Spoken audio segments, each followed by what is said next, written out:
Is there, boy, did you ever? Is there anything else that you guys remember? Or that may have been written down? I think there may have been a woman that stopped on by. She's not really that important. Just not like she'll come up ever I again don't for any particular recall. reason. It's I it's not don't like you can recall. just scroll up and see a picture where there she is. I would just like to let Oh yeah, your booty call. I well, forgot okay, about that's not that. it.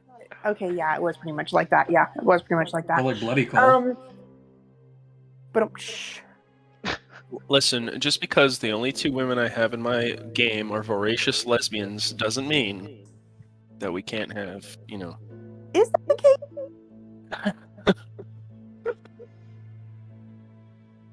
Just because Sin is a bit alternative with her, grasp on what consent means, doesn't mean everybody's that bad, okay?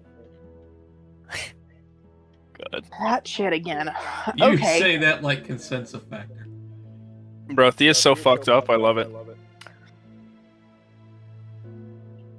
And so is Vivian. 10 out of 10. I seem to remember Thea being very concerned when she realized the severity of the situation. Right. It also seemed like Charlotte was very concerned when you said something that her previous quote-unquote boyfriends said to her, and then she left. Do you know that you did something rapey? I acknowledge this. I feel great remorse. Okay, but you did something bad, right? Yeah. Okay. As long as you feel remorse, you're good. Actually, I can't remember. Who lost humanity? It was Vivian, wasn't it? Yep. Me and her. Did Thea lose humanity, or did she pass her remorse check? I'm pretty sure she passed her remorse check. I think not she lose passed humanity. hers. Yeah, she passed hers. I failed mine.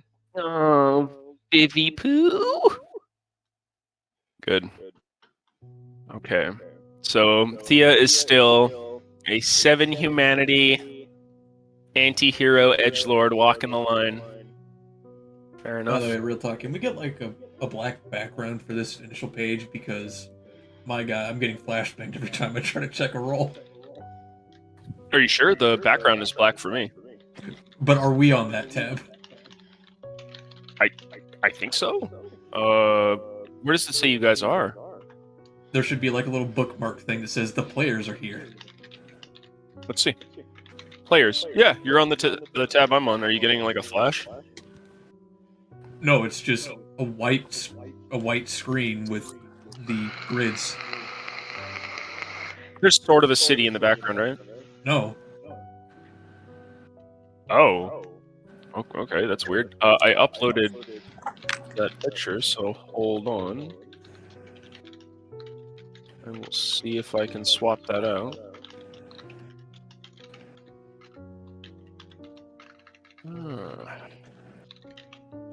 While I'm trying to swap this background out, which I thought you guys could already see, and anybody got anything? Say that again? Well, I'm trying to swap this background out so I don't burn out Spoon's retinas. Do you guys have anything? Nah, I don't have anything. Nope. Okay. I'm good. Personalization. Sin, you want to hear something funny? Always. So when I was moving, I used to have this giant mouse pad that the edges lit up, but I lost the USB cord. So it was just this giant mouse pad that my mouse and my keyboard sat on, right? So when I was taking my computer desk apart, I had to pry it off the fucking glass because at some point in time my kids apparently had spilled something and cleaned up the glass, but whatever was under the pad they never got, and so it stuck to the glass. Ew. And ruined the fucking mouse pad because I'm not about to fucking wash the bitch. It's got electrical components in it. So I said, fuck it. I threw it out. I'll get a new one. For 2 days, bitch, I forgot to go to the fucking area in Walmart to get a fucking mouse pad. So now the back of my phone is currently a mouse pad. Because I can't use it on the glass desk. It doesn't work. Now I just want to clean my desk. Do what, Spin? I said, now I just want to clean my desk. Oh, I was so excited when I got to take it all apart and like put it back together because I cleaned every single glass thing that I have before putting it together. Like my coffee table, it's stone, but the middle of it is glass, and it was really grody and gross, and so I was able to clean that too. I was so happy. It really is such a great feeling to just get everything reorganized. And, I love it. Well, not even that, because my mom is such a massive fucking hoarder. I know that we had cleaning supplies. I just don't know where the fuck they're at because they're buried 12 inches underneath the 42 motherfucking of the same thing. Ooh. And so I finally got to come here and I spent $200 fucking dollars, bitch, on cleaning supplies just so I could clean the shit before I put it together in my house. $200, goddamn. Want to hook me up, sugar mama? No. It felt good though, didn't it? It did. My desk is clean. The girls' rooms look amazing. Everybody's happy. This is the nicest house that we've ever lived in. The apartment we used to live in was really nice, but I fucking hate apartments.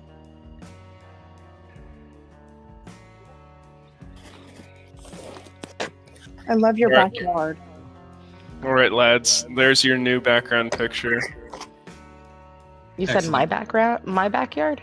Yeah. How about that? Do you guys see it? Yeah, Okay, there's your new, less white background picture. I'll take it. Well, I gotta zoom like way out.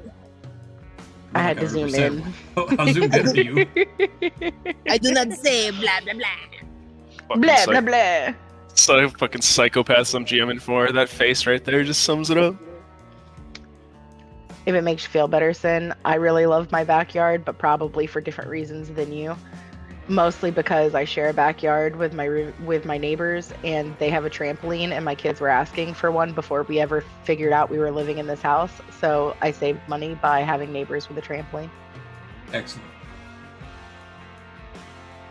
I mean, that's a pretty good reason. You were not wrong. Alrighty. Let's make some rouse checks, folks. If we must.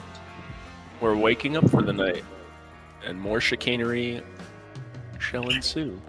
And before This fail- is what day? This is day 3 Hey, officially. All right. All right. Thea, you are hungrier as you arise.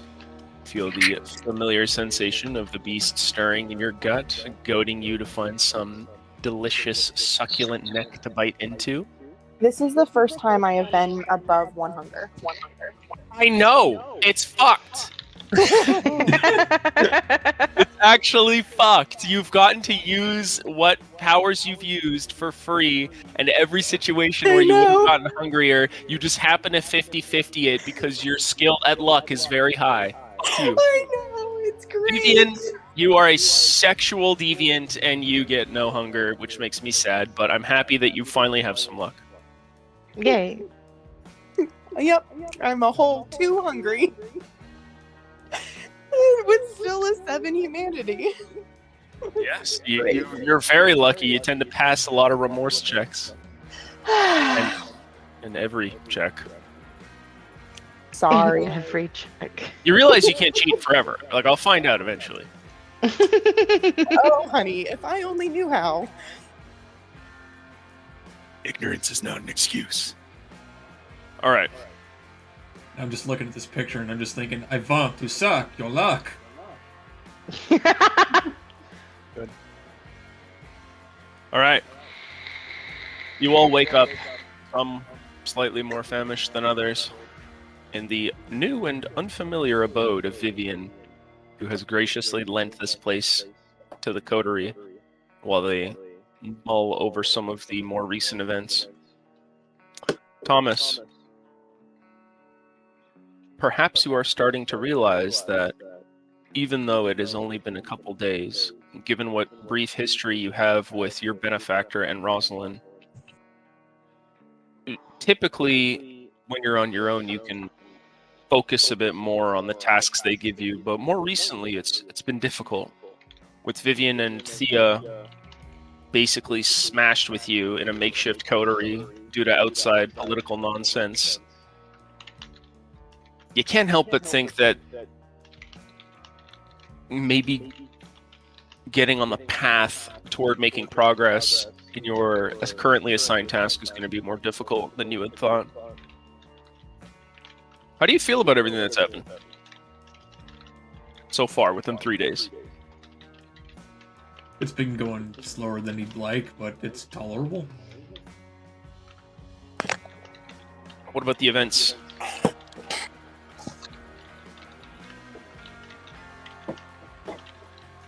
The events have been going relatively well.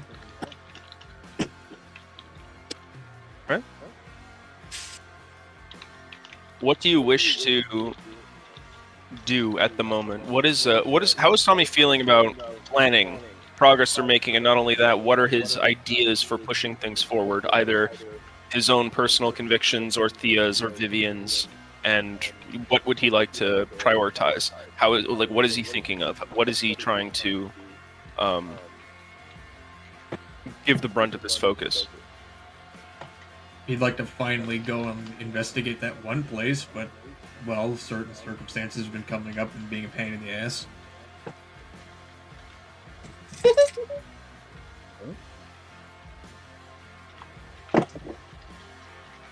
Thea, I have a much similar question for you. How do you feel about everything that's happening? People you've met, the events that have transpired, what's going through her head, especially after that phone call with Peter?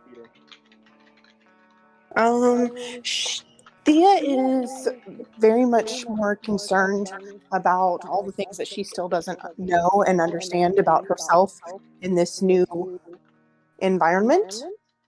And the fact that she may have done harm to someone. Not only that, but then that this someone alluded to being in a potentially abusive situation already. She's struggling a little bit with her humanity or lack thereof. All right, so she's feeling a bit guilty. Yeah. Okay. Continue, sorry. Oh, and also still thinks Viv is fucking nuts. As a scientist, you may be onto something.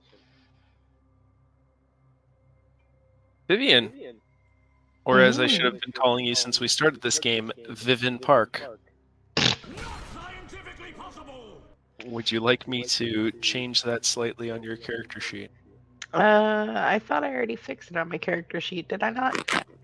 No, sweetheart, I did not. Weird. On my character sheet, it says Vivian I just with the extra I. Oh, did you? No. In fact, you know what? Brian, have a point of XP.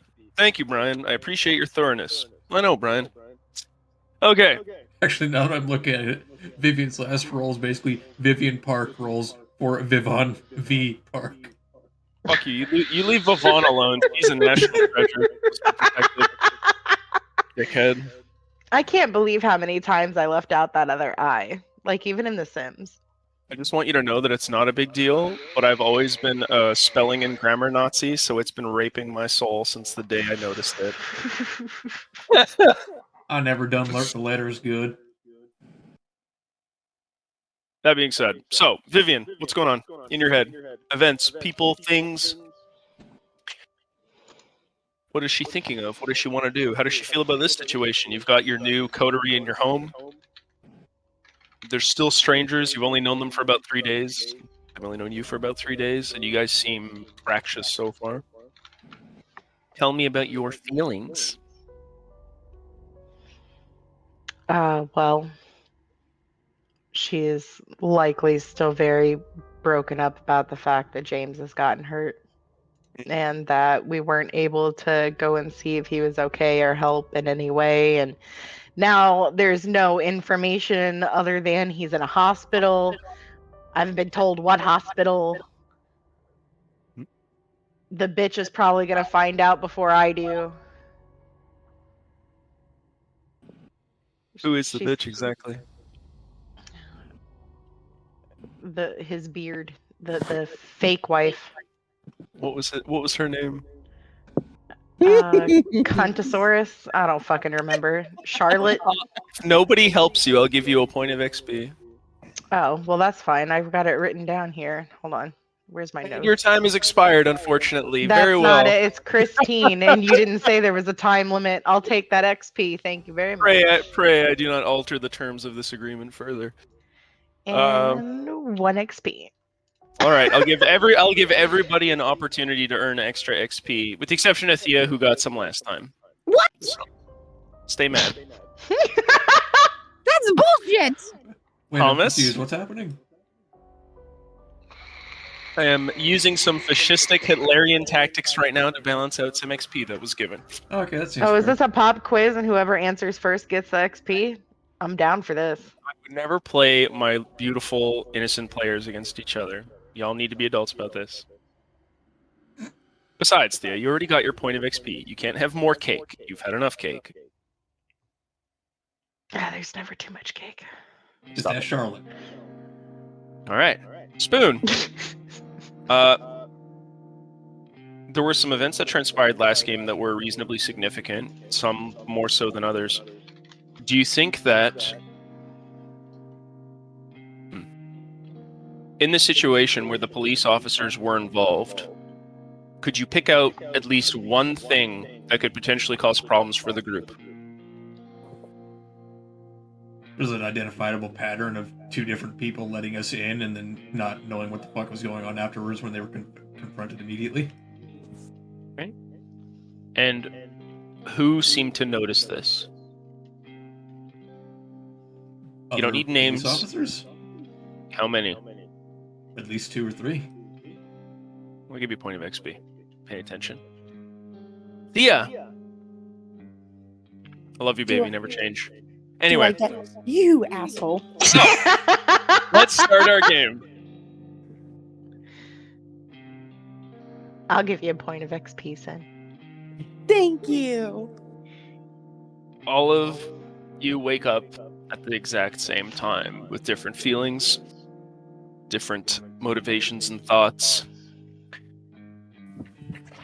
There is a downstairs sort of mainline area that you guys can kind of congregate in, a dining room of sorts, although Vivian's locale is about as shady as Thomas's. She may have a bit more space, but it's about equally aesthetically pleasing. The 83rd and 87th are some questionable districts in Chicago's current state. Occasionally the familiar sound of sirens, maybe the odd gunshot, or domestic conflicts will flare up over the course of the night while you sleep. During the day, whatever passes for innocence falls over the city once more, if briefly, as people go to work, send their children to school,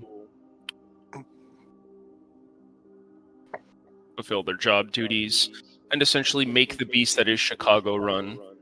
Politicians shake hands, businessmen sign contracts, and transporters ensure that people have the goods they need. Life runs as you'd expect, for the most part. And then in the darker districts and places of the city, once night falls, the real Chicago comes out. That's where the monsters come in.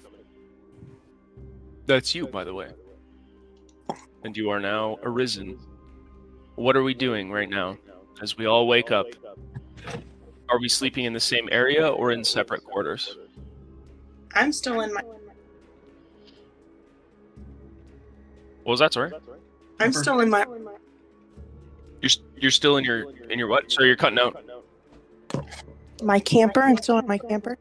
Hey, you're still sleeping in your camper in the driveway, presumably? Yep. Okay. You are fortunate enough in that you haven't been accosted overnight.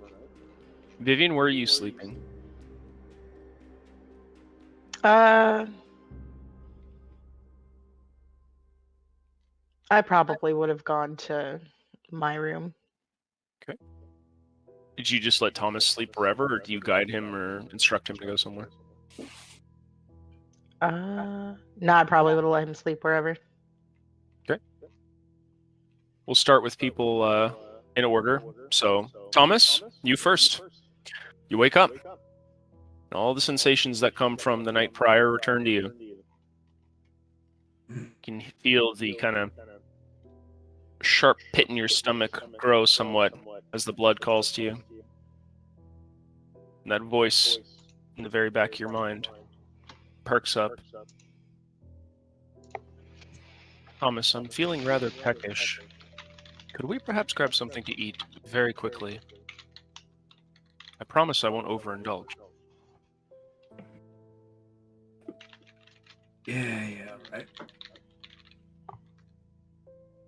Thank you, Thomas. And please hurry. I get impatient. What do you do? I'm going to make the rounds and see if everyone's awake. I'll probably go outside to the camper and knock on it a couple times to see if Thea's awake. Thea, you hear the rapping on the door to the side of your camper.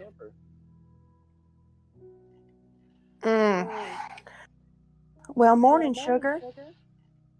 Question. Are you mostly dressed? I am wearing a black tank top and women's boxers. Okay. The night after look. I respect it. The truest sorcery. Okay. Go ahead, Thomas. Looking good, Thea? So that shouldn't be a surprise. Yeah. Are Give you a you, midnight. What? Go, Brian, kill. I was going to say, is there anything about Thea that he would notice outside of her dress? Facial expressions, tone of her voice, or is she trying to hide any of that? If she feels remorse and guilt, then it might manifest outwardly, whether or not she likes it. Unless you want to hide it, which you could have a roll for that if you'd like.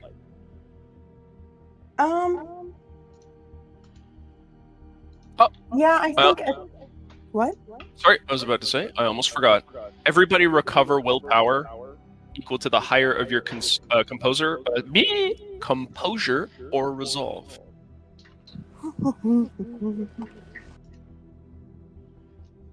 Double checking everybody's sheet. So if anybody spent willpower, whichever of those is higher, regain that much. Equal to my what in resolve? Not both combined, just the higher of the two. So the higher of your composure or resolve score, you get that much willpower back. Oh, fuck yeah. So all the willpower I spent. Awesome. Same, girl, same.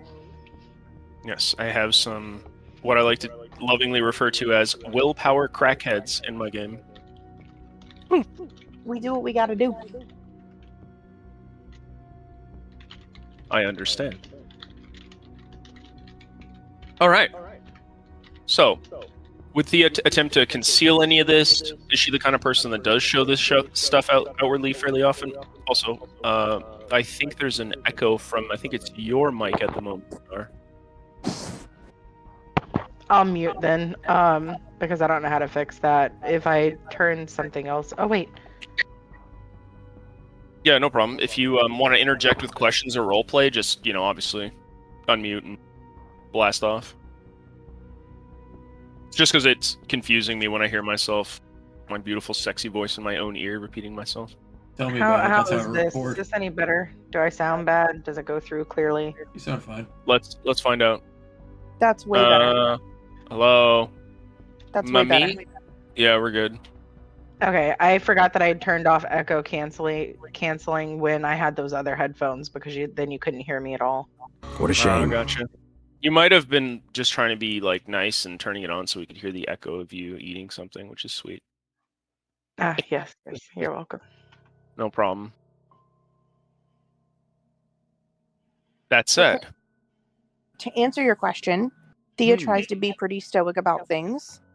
So she would be trying to conceal anything that she's feeling pretty much all the time.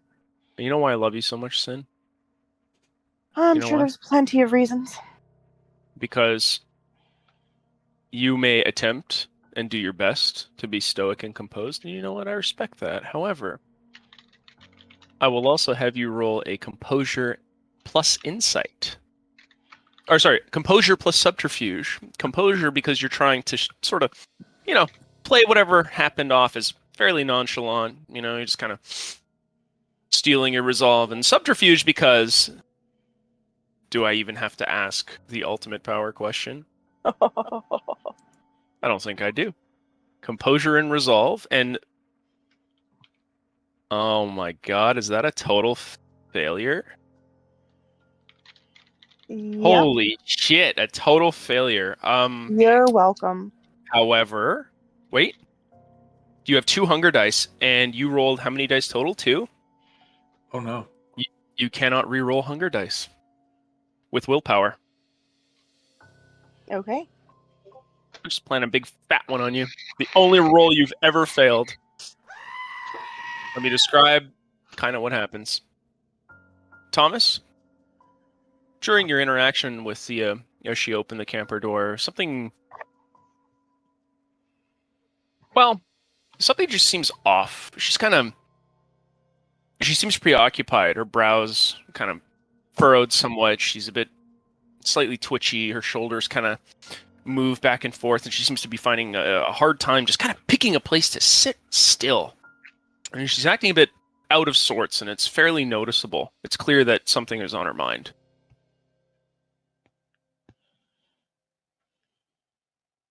Charlotte screwed up around the second time around. You right?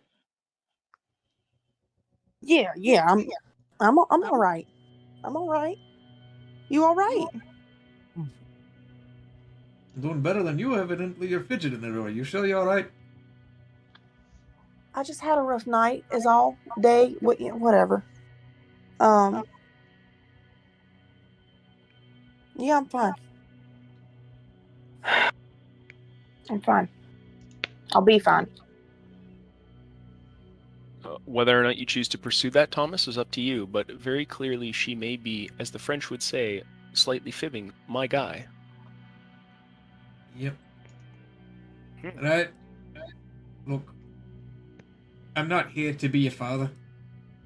I'm not gonna tell you what, if not anything, to do. But if it's gonna be a problem, I was a medical professional. You can talk to me. Them shrinks. As close as you're I thought- probably gonna get. Oh, hun. I'm not much of a talker. No, Most of the group isn't. Yeah, well, no, I know.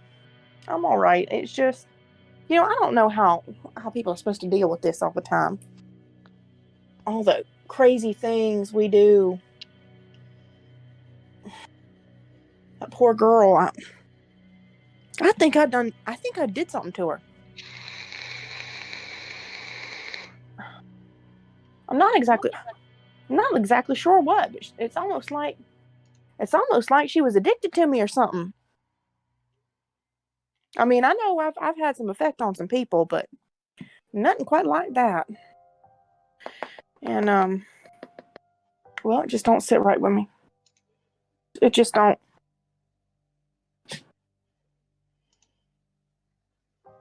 I'm all right. Well, trying to figure out how to deal with this asinine situation seems to be the crux of my character pantomimes to himself and then to Thea what we are. Yeah. Well, regardless, we still gonna have a problem because of her. She she called the cops. And before last night, before she came over, crazy ass girl called the cops so that she could somehow track us down, and they've got my license plate. They know what I'm driving. So if we're still gonna be doing anything today, I don't know that we're gonna be able to take my car. Thomas thinks about it for a second. Well, I got an idea. You're probably not gonna like it. All right.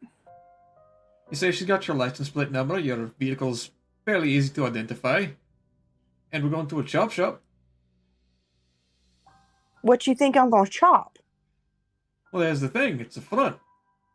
They probably do some legitimate business.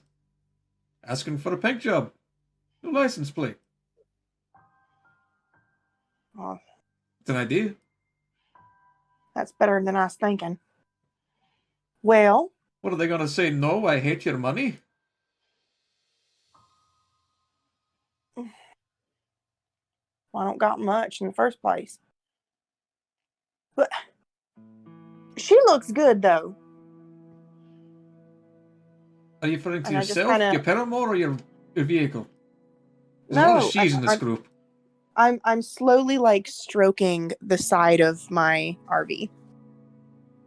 He seems to be running her somewhat hardened, but not entirely masculine fingers kind of along the side of her camper with a somewhat odd affection, but the same that someone would give a treasured item with a lot of sentimental value. In spite of her kind of gruff exterior and some of her more overtly blunt characteristics, Thea still has kind of a certain elegance about her movements. You can just tell Sin was sitting there like, yes, I do. Oh. Anyway. Fuck you, I knew it. Sorry, go ahead, Spoon. I'm not one to rate oversized vehicles, but it's more comfortable than an NET van or an ambulance. Oh, thank you, Sugar. She's quite comfy. You can do a lot more in her too. Them EMT vehicles, the beds ain't too comfy. You know, not that I've got experience in that arena. Yeah, I mean, I guess I could give her a paint job. The money part might be a problem though. And I do think we're gonna need a new I'm gonna need a new tag. I could front you to about $500. I wonder how much a paint job would cost. Well, it's worth a shot. Let's try it. What's the worst that could happen? Well, the worst that could happen is heck, that we Vivian could already sneak in the did. back, get caught, and then cause a gunfight. We already did. It's all right, Sugar. It's not the corpses of us that I'm worried about. It's explaining the corpses of a chop shop that we were sent to, my character, air quotes, investigate. Oh yeah, they tell us to do lots of things. We're gonna be all right. I ain't worried about it. Always sending us off to do things. You know, I didn't ask to be like this, and I sure didn't ask to be nobody's gopher. That seems to be the general consensus, but here we are. Yeah, well, I don't know what pisses me off more, this or being a gopher. In the meantime, Miss Park, what are we doing while Mr. Jag and Thea have their discussion? You've also risen from your slumber. What does Vivian normally do when she wakes up in her abode? New day. Check to see if my pets are home and if they're okay and doing fine before I ever leave, because I gotta make sure my pets are okay. Check and make sure that we don't need groceries or something. I don't know. They're pets. They can't take care of themselves. They need me. Well, last you had checked, there was, enough reasonably serviceable food around the house. Typical college stuff, anything affordable, lots of pastas, noodles, generally cheap, easily fixable stuff. Your herd members are named Billy, obviously, the one that you interacted with yesterday, Jesus, and Ty. Tai is obviously of some sort of Asian or Oriental descent. Jesus is Spanish, but not Mexican, likely from Europe somewhere. And Billy's American. Or are Jesus and Ty home? At the moment, it doesn't seem like Jesus is home. You know, he has a girlfriend, and occasionally he stays with her. Ty is a bit more of a workaholic. He, at the moment, is doing an internship at one of the major companies, and he tends to work a lot of overtime. He's rarely home, and typically only comes back to this place when you call him. He, for some reason, is very fixated on work and just general business matters. He's young. He's in college. He's got to earn his way up. The others are a bit more freeform in how they run, but he seems like the kind of guy who, not unfriendly, but he runs a tight ship, as it were. Gotcha. Is Billy awake? Billy would be sleeping. Billy. He is a gamer. He was up for a ridiculous amount of time, such that he would still be asleep even at 8, so it's likely that he went to bed very late. Yeah, I think that he had gone to bed at like, what you said, like 1 or 2 a.m. or something like that. Because I fed off him before we went to sleep when the sun came up. Yep. There's a chance that he perhaps woke up again, played some more games, did something else, went back to sleep later. Usually people that play heavily have very awful sleeping schedules. Gotcha. Alrighty.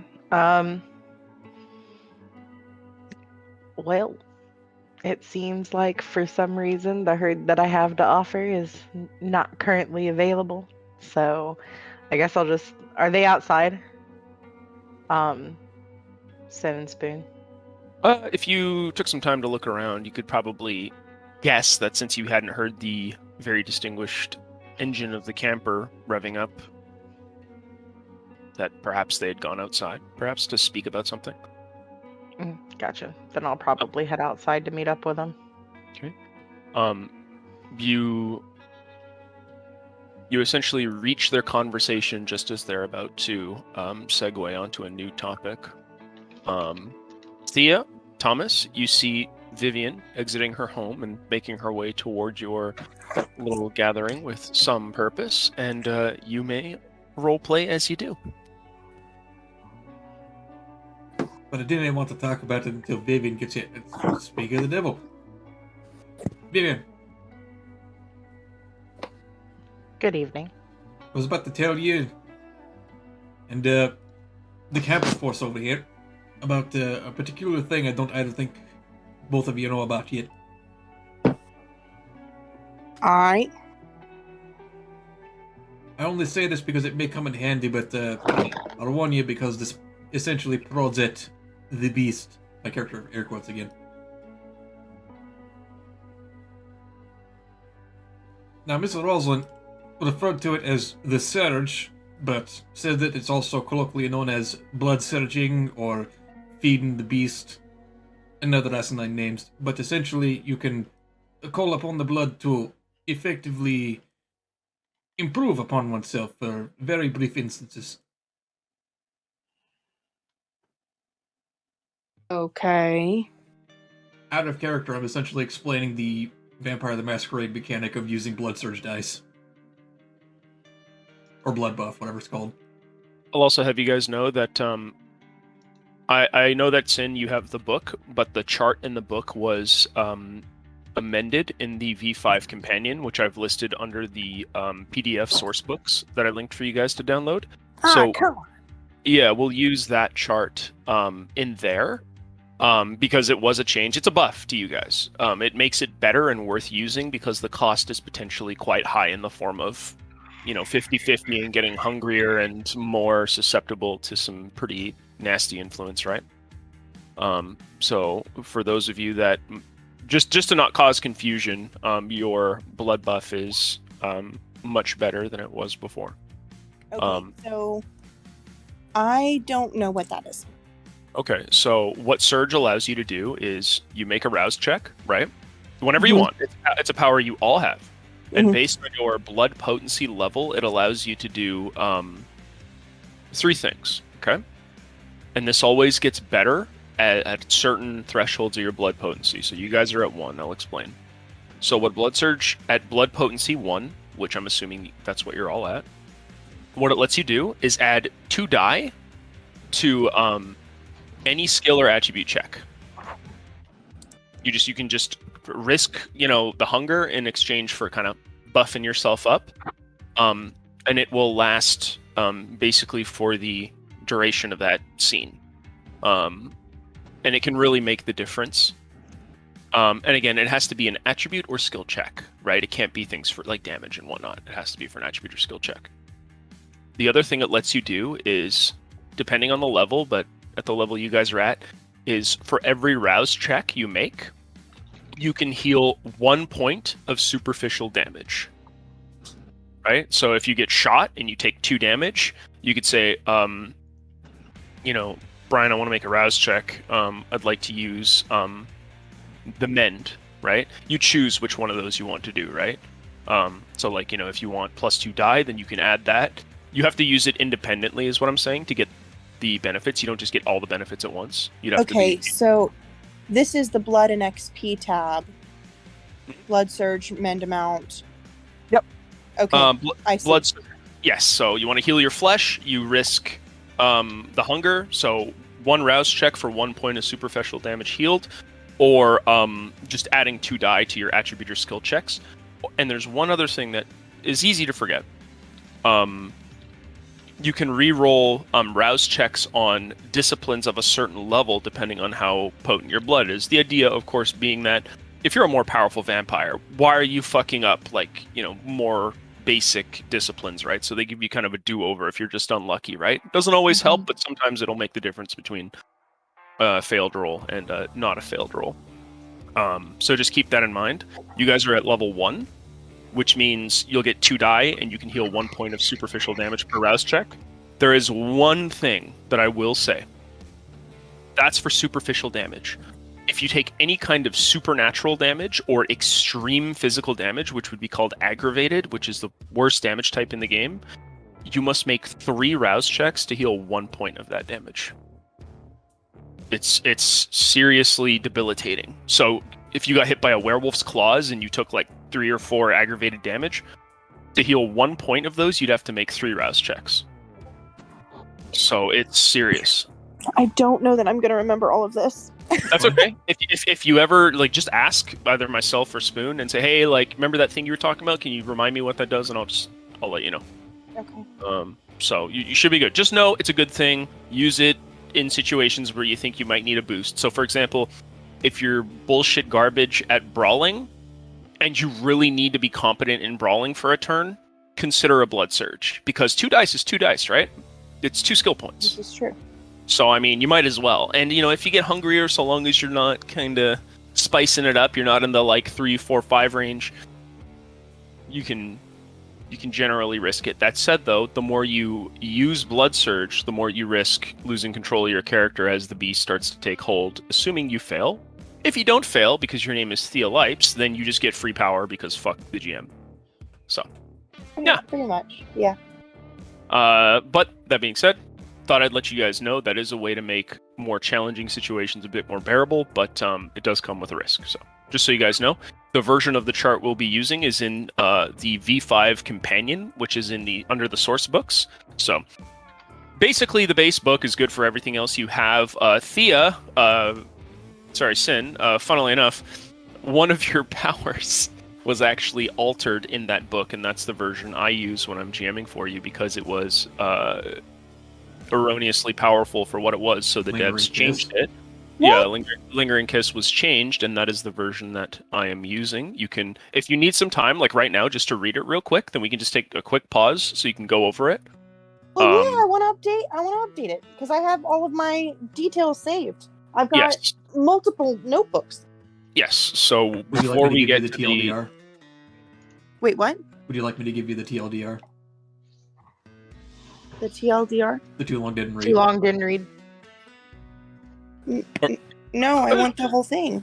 Okay. Yeah, I want all of the things. All right, all right, Stinker. Hold on. Here, Every of the things. I there do. you go. You don't understand. I completely copied every single piece of information from my chart in here into a separate document. Yes, I thought it was worth letting you know of what I was using, but the core book is still good for basically everything else. It was just a couple changes they made because some powers were kind of bullshit. And Blood Surge was underperforming, which meant it wasn't worth risking like the consequences of the beast for a die, right? But for 2 dice, maybe, right?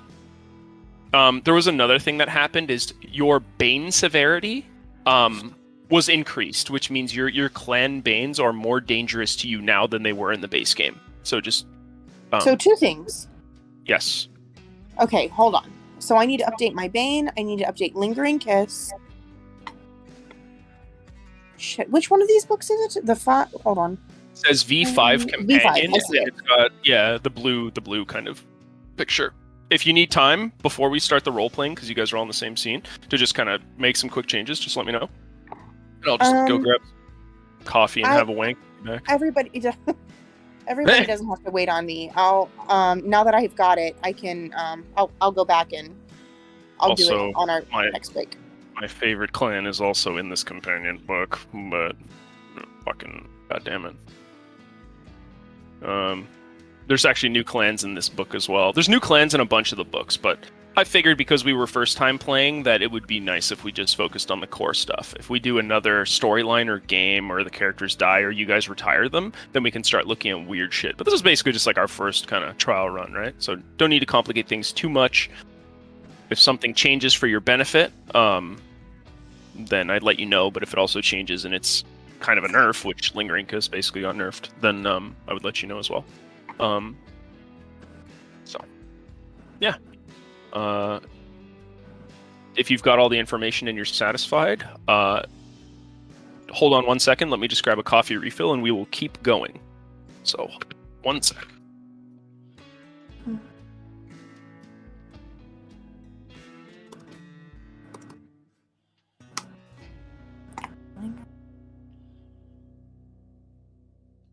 Lingering Kiss errata.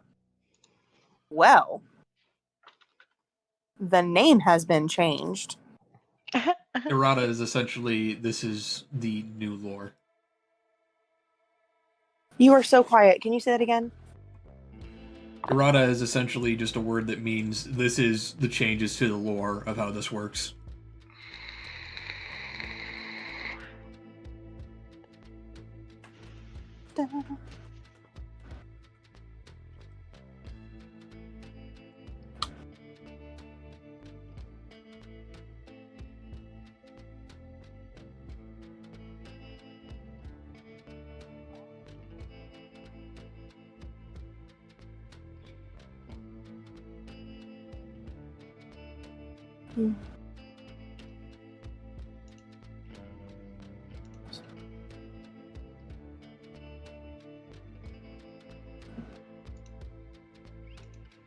Choose.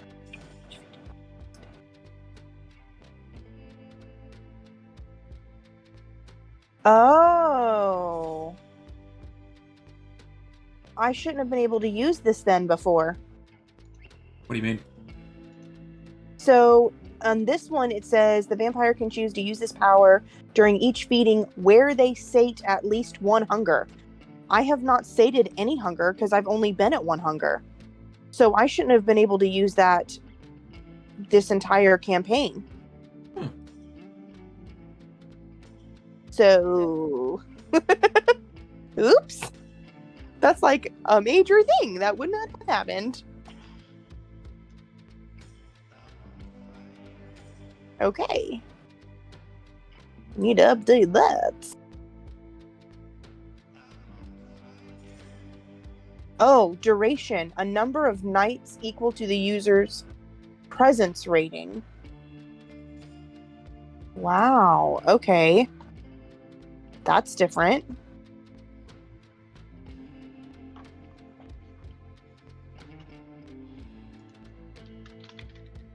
Because before it lasted until successfully resisted. Yep. which was pretty intense. Like that. And the original rules never really stated anything about vampires not being susceptible or worse in any way, shape, or form than immortal. All right. That's crazy. Brian, I don't think you heard that, but yeah, apparently I should not have been able to use Lingering Kiss. Hold on. It's kids of vampire using your ecstasy in the victim. Legit. Its power leaves electricity in the dust. Victims fed upon. Don't you have? No, you have level 2 presence, right? Yes, but it says the vampire can choose to use this power during each feeding where they sate at least 1 hunger. I have never sated a single hunger because I've only been at 1 hunger. So, what you're saying is true on a technicality, right? You were at 1 hunger and you didn't kill her, which technically means you wouldn't have satiated any hunger, right? That said, as the GM, I'm going to overrule that because you did still drink. So Okay. there's enough gray area there that I feel like for that one instance we can roll with that because it adds to the story, but also like we'll just keep that in mind going forward. For that one instance, it doesn't completely not make sense. It's more of a rules thing. So for now, we'll overlook it, but for the future, we'll. Okay. Well, and Take that's a look fine. into that. That's fine. Because I mean, like obviously, tons of Right. RP came from that. But so for the future, if I only have 1 hunger, I will not be able to use this power at all. Snap. What probably ended up Wow. happening? Yep, it's probably a very necessary change, because it's free, which is like the big thing. Okay. Wait. Well, that's all right. I can RP that. The only reason, again, that I'm not saying holy shit I fucked up is because you did drink somewhat, which is why I asked in the moment. Had you not, then I would kind of look like an asshole. But thankfully, we can kind of swing that gray area either way. So we're all right. No worries. Okay. Well, I've updated that. I have Okay. not updated my Bane yet. I'll do that later. Sure. But that's good to know because I totally did not realize there was a difference there. Yeah, I thought it was worth just letting you guys know that, I mean, while there are some specific nerfs that only happen because of what you took, it's still an amazing ability, by the way. It's still really strong. Yeah, you guys basically got buffed across the board in that companion with just some slight tweaks here or there to Banes, which don't come up too often. And, yeah, you guys should be okay. To give you another idea, the way in which Blood Surge was buffed is that for a rouse check, you essentially were risking getting hungrier for a single die. There is also, And our blood potency. so for your Bane severity, them increasing it to 2 from 1 across the board for all clans means that you will lose an extra die in that situation. So it's much more brutal when it does come up. But it doesn't come up too often, usually. It's clan dependent, of course, but usually it doesn't come up so often that you're like, fuck, because losing 2 dice is huge, right? Oh boy, I can't wait till mine comes up. Yeah. I'm confused by what you just said. So Sure, 'cause let me- with what I'm reading right now, and this is I guess is the old one. It Yep. said subtract dice equal to the Bane severity Yes. for any roll resisting. Okay, Yep. so for one thing, I don't even see my Bane severity. Is that is that a number I should be reading? Do you see the little square next to Bane? No.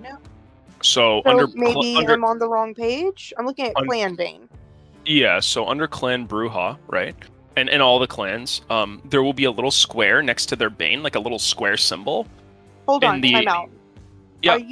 I'm talking about my character sheet. Are you talking about the book? Yeah, in the core book, so every clan has a Bane. Yeah, and in the base book, it was just, minus 1 die, basically, because there was just one little square next to each Bane, to certain checks, and of course, Banes did other things, but, for your clan, right, whenever you're in a situation where I could provoke a Fury Frenzy from you, which is just an anger frenzy, you lose control and you just start going fucking nuts. In the core book, that was just minus 1 die, to whatever roll you would make to kind of fight that off, right? However, with the new material, it's -2, and you can only you'd only know it's -2 if you read the companion, because that's when they updated it. In the core book, it was -1, so now it's -2 for all of you, just so we're clear. Is it at all times, or does that change? It's at all times. Your Bane is basically your clan curse. There's probably very few things more powerful than the innate kind of disadvantages of each clan. And they're different depending on which one you are. Like, for Thea, I mean, she's susceptible to, in the wrong instances, just freaking out in a rage and killing people. There are ways that you could manage, right, your anger, like your frenzy. There are ways for you to work around it, but typically if you fail, there's a cost, right? And for the other clans, like for Vivian, her flaw as well would also be at -2, and some of them have more straightforward effects. Yours is definitely the most dangerous, because you get incredibly violent and you lose control of yourself, and you are a clan with super strength. I don't think you actually have super strength yet, but if you had it, and most people tend to take at least a point, the damage that you could do to most normal people around you is insane, right? You deal, if you have a single point in super strength, aggravated physical wounds to people, which means 1 or 2 hits and you're ripping off people's limbs. So not all Banes are as easy to manage, but for Vivian, she gets severe penalties depending on her mental derangement. And she also suffers serious stat penalties to a category of her dice pools for a whole scene. And this is in addition to any penalties she may suffer from compulsions and things like that. Banes are nasty when they come up. They don't come up too often, but if they come up in the wrong instance, they can definitely impact the game quite a bit. But they felt like those weren't really impacting the game as much as they want, so they changed it, which is why that little nerf came through. So it's based off of your blood potency. Yes. So if your blood potency goes up, it will change. It will, yes. So as you get more powerful, right, the beneficial effects get better, right? It's from 2 dice to 3 dice, then to 4 dice, then to 5, then to 6. Then it's healing 2 wounds, then 3 wounds, then 4, then 5. So you're getting more powerful, and you're also able to... So for example, you're getting more powerful in basically every way, but you're also succumbing more to what you are, right? Like your curse is taking more of a hold of you, which means the sins of your father are visited upon you in increasingly lethal doses as you get more powerful. You get closer to your antediluvian, your sire progenitor, an ancient from ages past. You get closer to that curse that they all kind of suffer, if that makes sense. And it becomes more difficult to resist succumbing to your bane, which defines every vampire, in spite of how different they are. That's one thing they all have in common. Will be their bane if they're in the same clan. So, yeah, I just thought that was worth mentioning, because those are mechanics that I was using, and I don't want to confuse anybody. Also, messy criticals. So when you critically succeed, but you also do so on a hunger die, you can also suffer from your clan compulsions, which means you still get a critical success, right? But the difference between a critical success normally and a messy critical is the beast basically comes out and is likely the reason why you succeeded as much as you did. But because the beast is akin to an animal, it will always take things too far, right? So rather than knocking somebody out skillfully with the butt of your gun, you bash their head in completely and scatter their brains on the wall. You know what I mean? You succeed, but there's always something that kind of goes wrong in the case of a messy critical. But you guys have actually not had any messy criticals or anything crazy, so it's just a luck thing.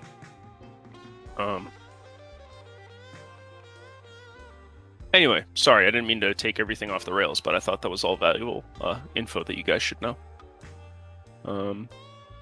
Anybody have any questions or anything else you guys want to ask?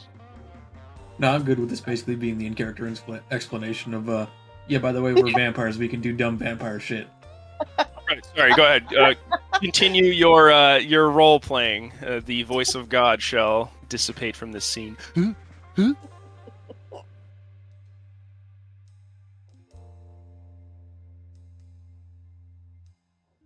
Well, that's some fucked up shit. Aye. All right. Well, Do you need like 20 minutes to clean up there, Thea, or are you ready to get going? it's over with. Viv, you good?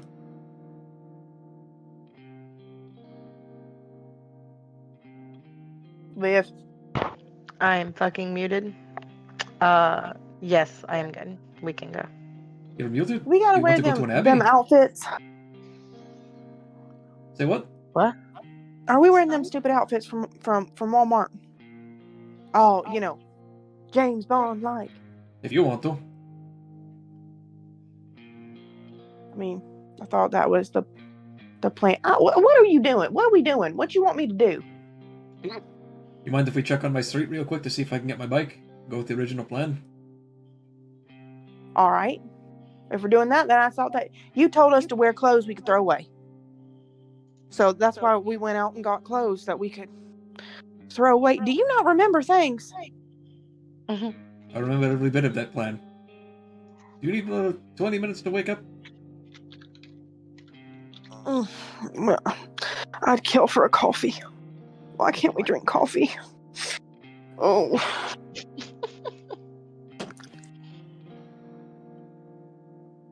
All right, let's go check out your. Vivian. I think she's serious. I bet there's more than one That's all right. vampire that's killed for coffee. It's a real problem. I gotta know, Viv. What flavor of crazy we working with today?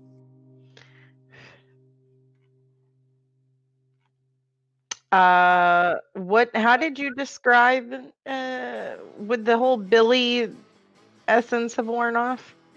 I'm a little sad still because of the whole James thing. So I will sit there and think about it for a moment as if I have actually different kinds of personalities that you might have been dealing with. But really it's just the one. I'm gonna look at you and I'm gonna go, the normal one. Is the normal one the one that puts a gun in my face? Sometimes, yeah. All right. I like your honesty. As long as Let's you put do your it. gun in someone else's face. Yeah, I mean, I'm perfectly capable of that too. The guy that was in your front yard is proof of that.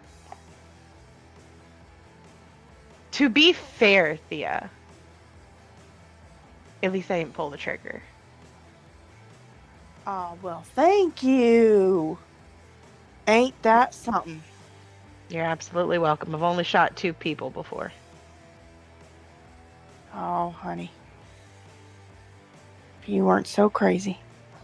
The first person I shot was outside of Thomas's yard there. All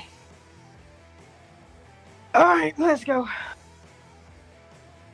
I guess I'm driving. Squints as he's starting to put some pieces together from all of our conversations in the past. He holds up a finger as if he's going to say something, and he thinks better of it. Then he walks to the back of the camper. For clarity, where are we going? We're Going going to to Tommy's attempt to go to place. My Haven. Going to Tommy's Haven. Okay. Oh, wait. Well- For clarity for me, where in the back of my camper are you going? Dibs on the shitter! Wait, but you don't poop. You know what? Never mind. I regret I mentioned anything. Don't worry about it. Fucking Scots, bro. Okay. Yeah. I Seriously? love RPGs. Yeah. Are you fucking okay? So Tommy's place. Look, I gotta do my hair somewhere, and I ain't doing it in Vivian's house. Gotta do your hair? Yeah. What's wrong with Vivian's house? And how is it not better than the camper? That's not important, and I haven't said I any of even this. have pets. Yes, pets which I'm- are absent. He's I mean- allergic to pet dander. mean, First yeah. of all, Billy's home. He's just sleeping. He's taking a human nap instead of a cat nap. I mean, it is nighttime. He could just be asleep. Billy? No, never. He's up all This night. is where I'd put a trophy. If I had one. Okay, Star. Hmm. I'm doing my utmost to avoid strangling you to death. Can you please put the I in Vivian in your Roll20 name before I fucking lose it? Where at? They all say Vivian to me. Just take out a letter. How do I fix it down here? Just take out a letter. Right, I is there- believe if you hit the cog and go into the personalization Oh, I and found it.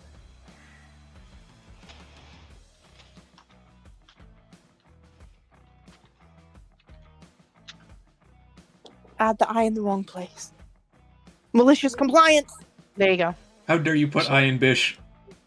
It almost seems like several extra letters were added, changed around, and otherwise. I will remember this the next time earning bonus XP comes along. Very well. I didn't get none. Ugh.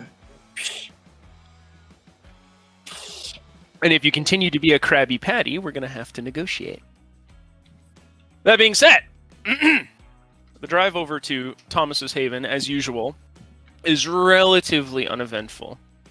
If you had lived anywhere else, this is anything but uneventful. The number of people on the sides of the streets, the trash, the shady groupings of gang members, particularly seeming like they are majority Latino in origin, would alarm most people.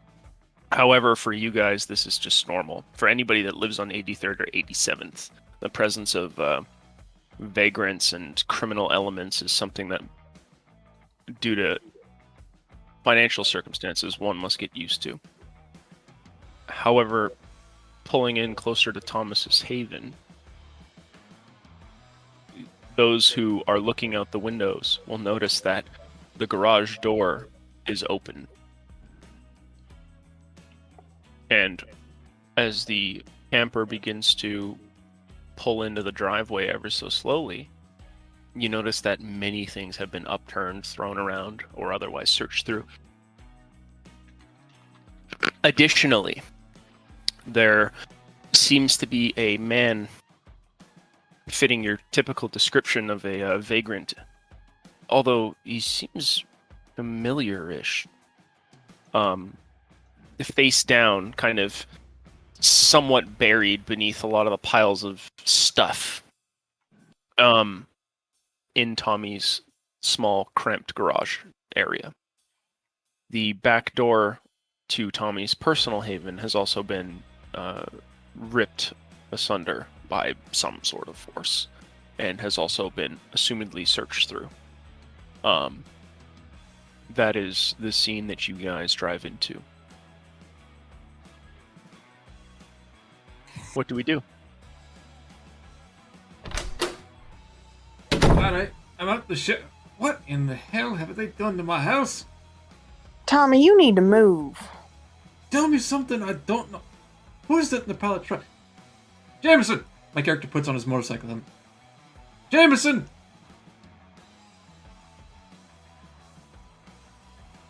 And I'll leave the camper. All right. I'm gonna look back at Viv and just say, is he talking about the whiskey? I'm gonna shrug and just look at her and go, "Who's Jameson?" The whiskey. The whiskey. I mean, I know that there's an alcohol. Do you think that he's that much of a drunk that it followed him all the way into the undead life? And now he just talks to the whiskey. God damn it, Jameson, you're supposed to produce liquor, not play it on the street. Get up! Who is entering the garage? Tell me. Anybody else wish to join Tommy, or are we in the camper, ladies? No, I'll get out.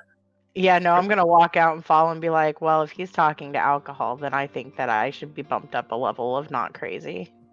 I don't have a cool door closing noise, but I get out too.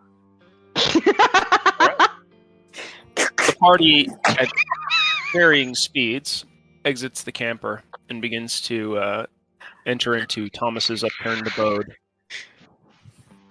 Everything has been searched through. Things have been broken. Boxes have been upturned. There are a couple holes in specific segments in the walls as though they had been bashed in by something. Maybe a bat or some similar blunt object. The back door has very clearly been ripped open by something that likely used a tool of some sort based on the indentations on either side. There is a man who seems to have been on the rougher end of the treatment last night, and there are spatterings of blood kind of along the dirty carpet and on the couch. His face is turned away from the group, and he seems to be in a bit of a state, as it were. Can I give him a checkup? Sure. Give me a medicine and an intelligence check, please.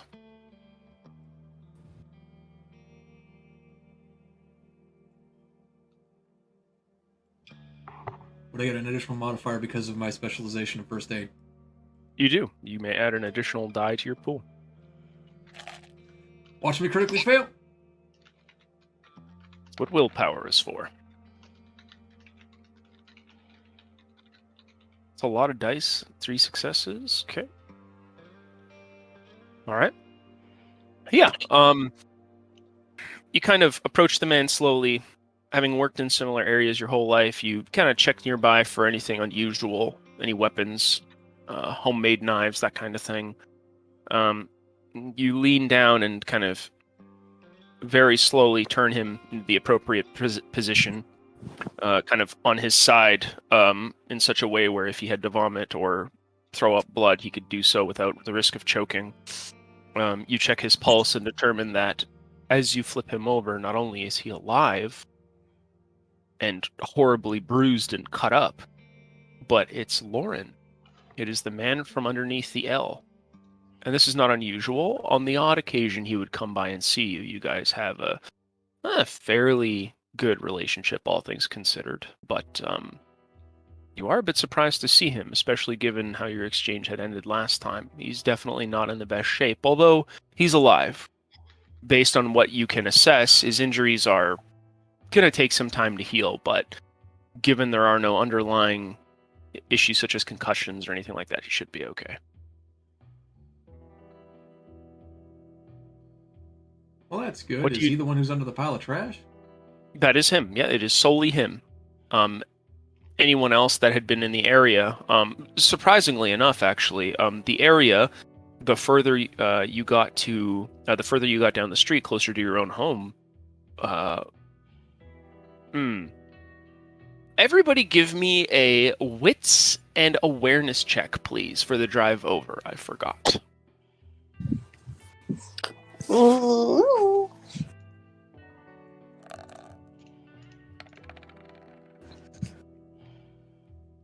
Wits and awareness. Yes. Okay.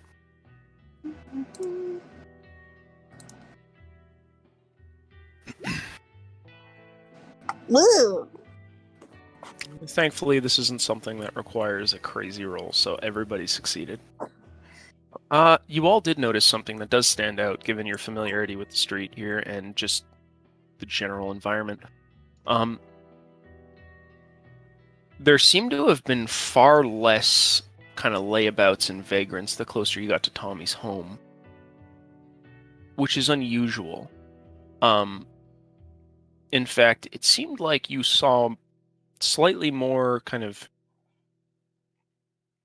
allegedly gang-related fellows in the area than normal, by at least a factor of 2. Well, wasn't something crazy going on in the street just last night, which is the reason why we even went to my house. Yes. There's probably gathering up people.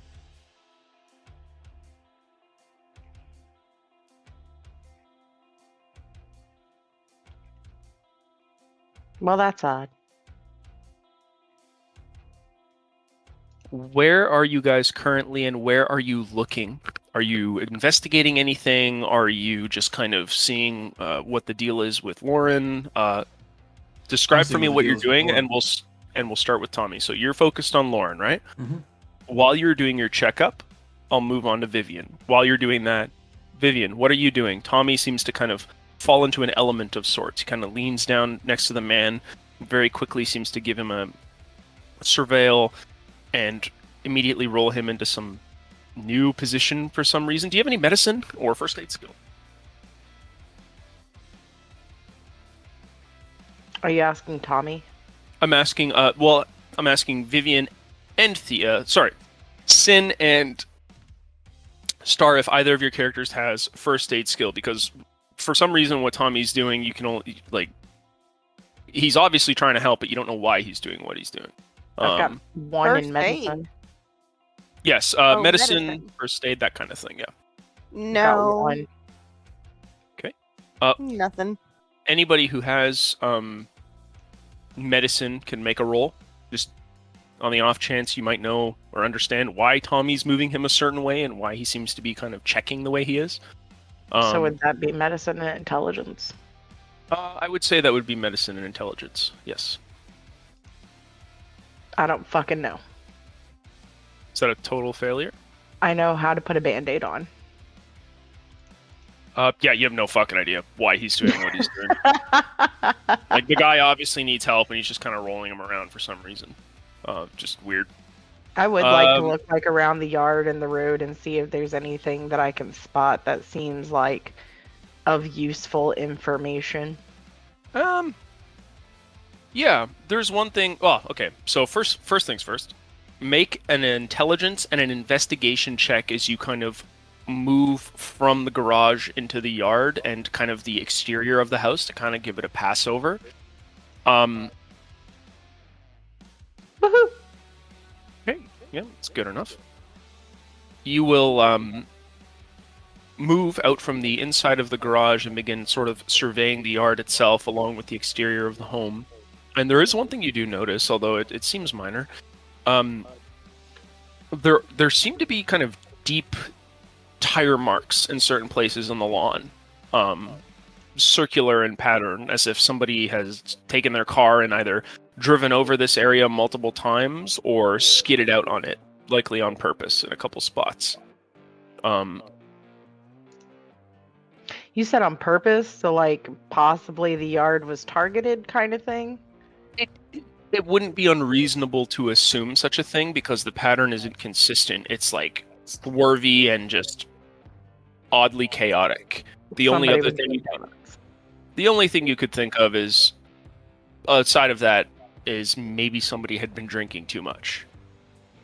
But usually there's something left over if that is the case.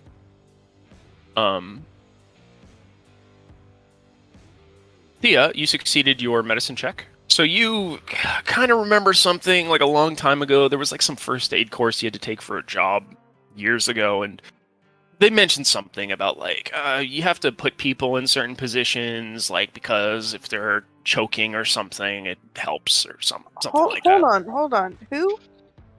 You succeeded your. Oh, didn't she roll a? Oh, you didn't. Okay, never mind. I don't have medicine. Right. Okay, so you didn't. So it was just you. Never mind. I retract what I said. You're still dumb like the rest of us. God bless your soul. Oh.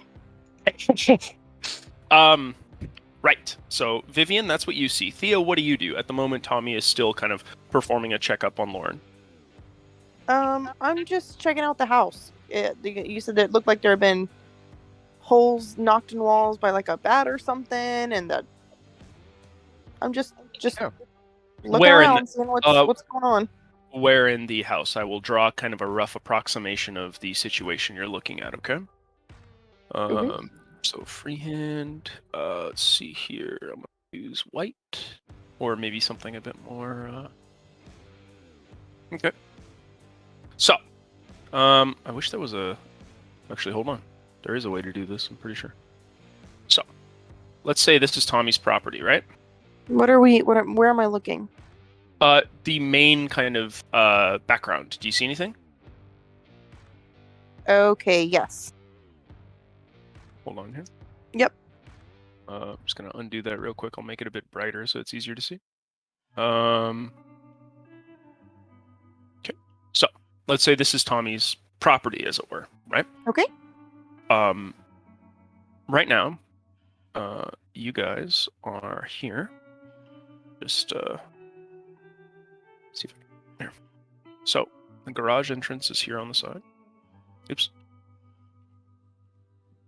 Okay, come on. Okay. That's what happens when you don't use this program too much. Ignore that one line. So, you guys are basically kind of in this garage area. Tommy's Haven. Oops.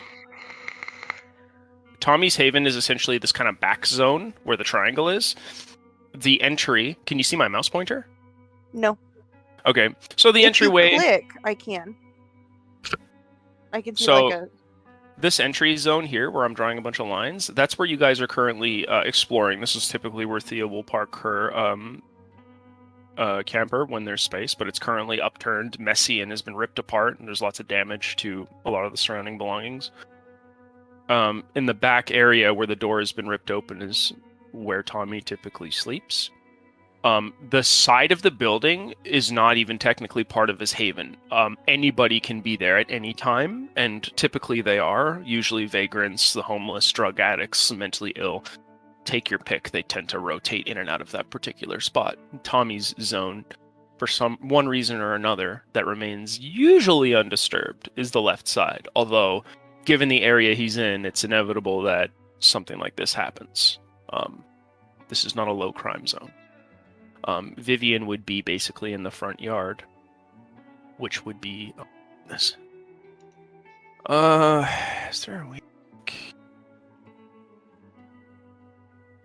Okay, delete this, please. Thank you. Delete this as well.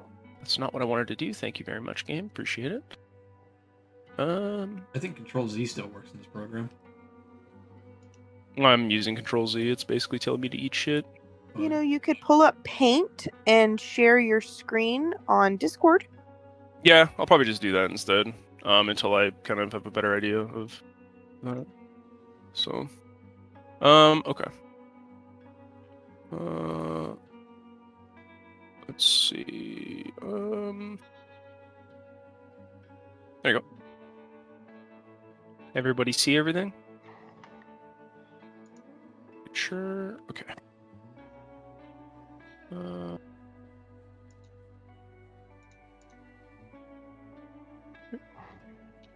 I sees it. Okay, just making sure we're in a good spot. Making sure I could draw multiples of these.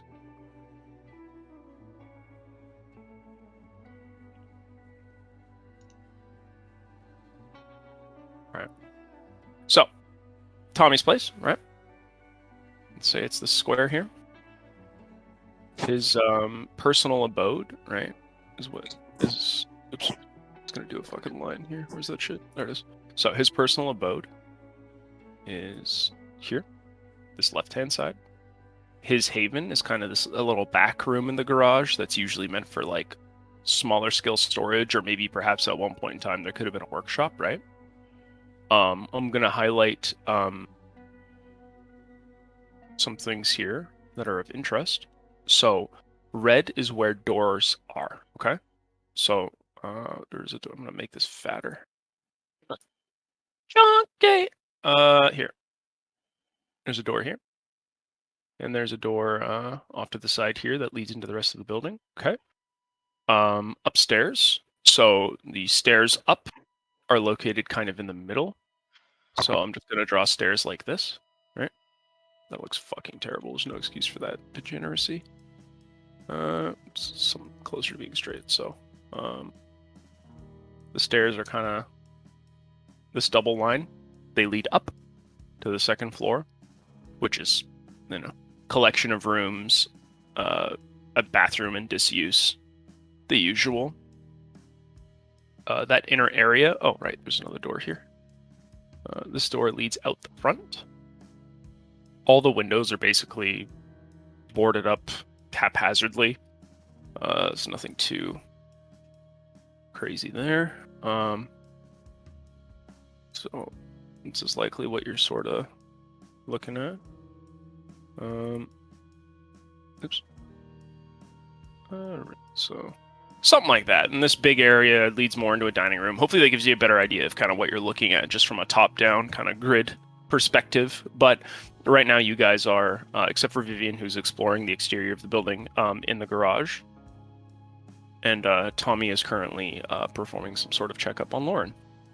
So, I am not an artist.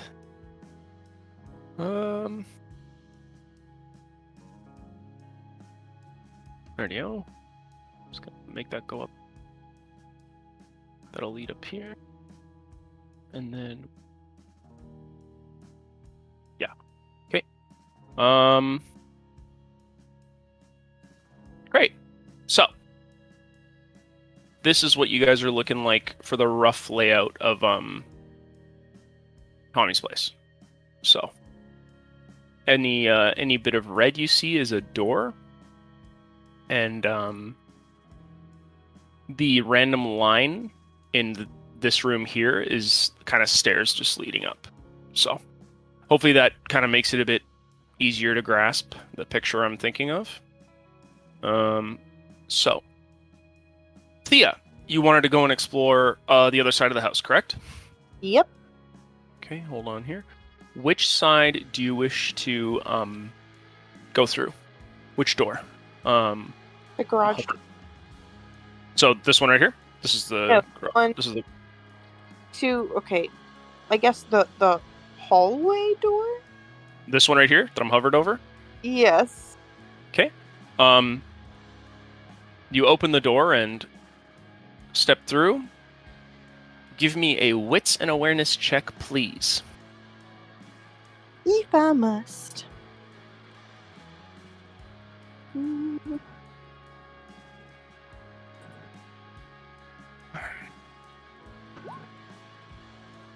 Wow, well done. What the heck? Why can't I see my roll? You didn't do a slash. Ah!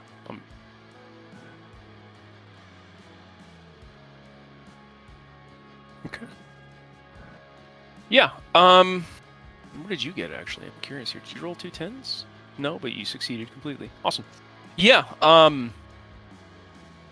you notice at the last second,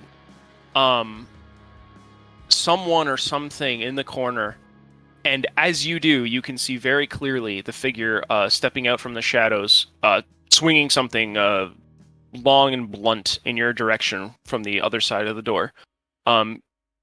Give me a dodge check, please. Does my rapid reflexes skill impact that? I would assume it does. Let me double check celerity. I believe that's a penalty negation against firearms. You have if you have Cat's Grace, if you have rapid reflexes, yeah, so that just basically lets you suffer no penalties when dodging firearms. You just okay. Yeah, you get a normal check in this instance based on your dodge skill. Okay, and which check was? You do, however, get access to a minor action worth 2 dice for free. Yep. Say that again. You do get access to a minor action worth 2 dice for free without impacting your dice pool if like a fight's happening. He's like, I want to go open this door. It's like, all right, you take two dice away from your pool, and then you keep fighting. Yeah, usually the more you want to do with your turns in combat, the less dice you have. If you ever want to do something like, I want to attack multiple people, or why am I suffering a penalty here, and I'll usually explain like what the situation is. But if you have a question or you want to try something, just let me know, and I'll let you know if you can use your full pool, if you're suffering a penalty, or if you're getting a bonus, depending on what's happening. Got it. You noticed this person, so they're not getting a bonus on their attack to basically catch you off guard, right? Okay. So make a dodge check, please, which would be, I believe, your... I'm going to say, in this instance, it would be your wits, because you're trying to very quickly make a decision as you're being ambushed, but you're aware. And your brawl. So roll your wits and your brawl together, and let me know what you get. I'm going to roll Simpson's attack.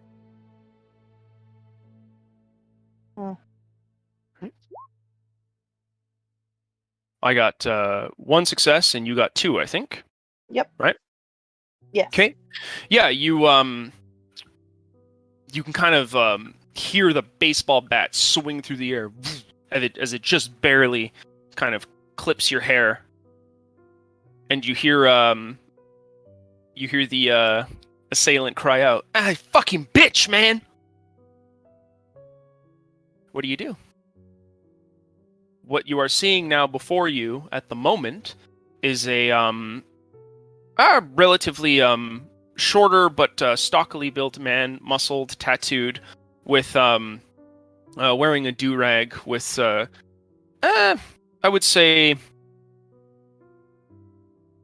lightly olive-colored skin, dark hair, and kind of a shabby goatee. He's essentially trying to bludgeon you. So what do you wish to do? You have successfully dodged his attack.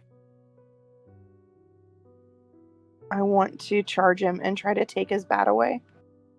Hey, you want to attempt to disarm him? Mm-hmm. Okay. Give me a brawl and strength check, please. And then I will roll his melee and his dexterity. Because he is attempting to kind of intercept you with the bat. So this is all happening very fast, by the way. By the time this round is over, Thomas and Vivian will both hear a commotion without a check being necessary. So, 3 successes is what 4. I got. 4? Okay. Right on, yeah. He moves the bat to intercept you as you charge him, but your vampiric speed overcomes him. Although he seems competent. That seemed a bit more challenging than it usually was. He's quick. He's done this before. He's quite good at it. You seize your hands around his baseball bat, and do you wish to do anything for coolness' sake? Do you want to do anything like edgy or interesting, or do you want to just move on with the fight?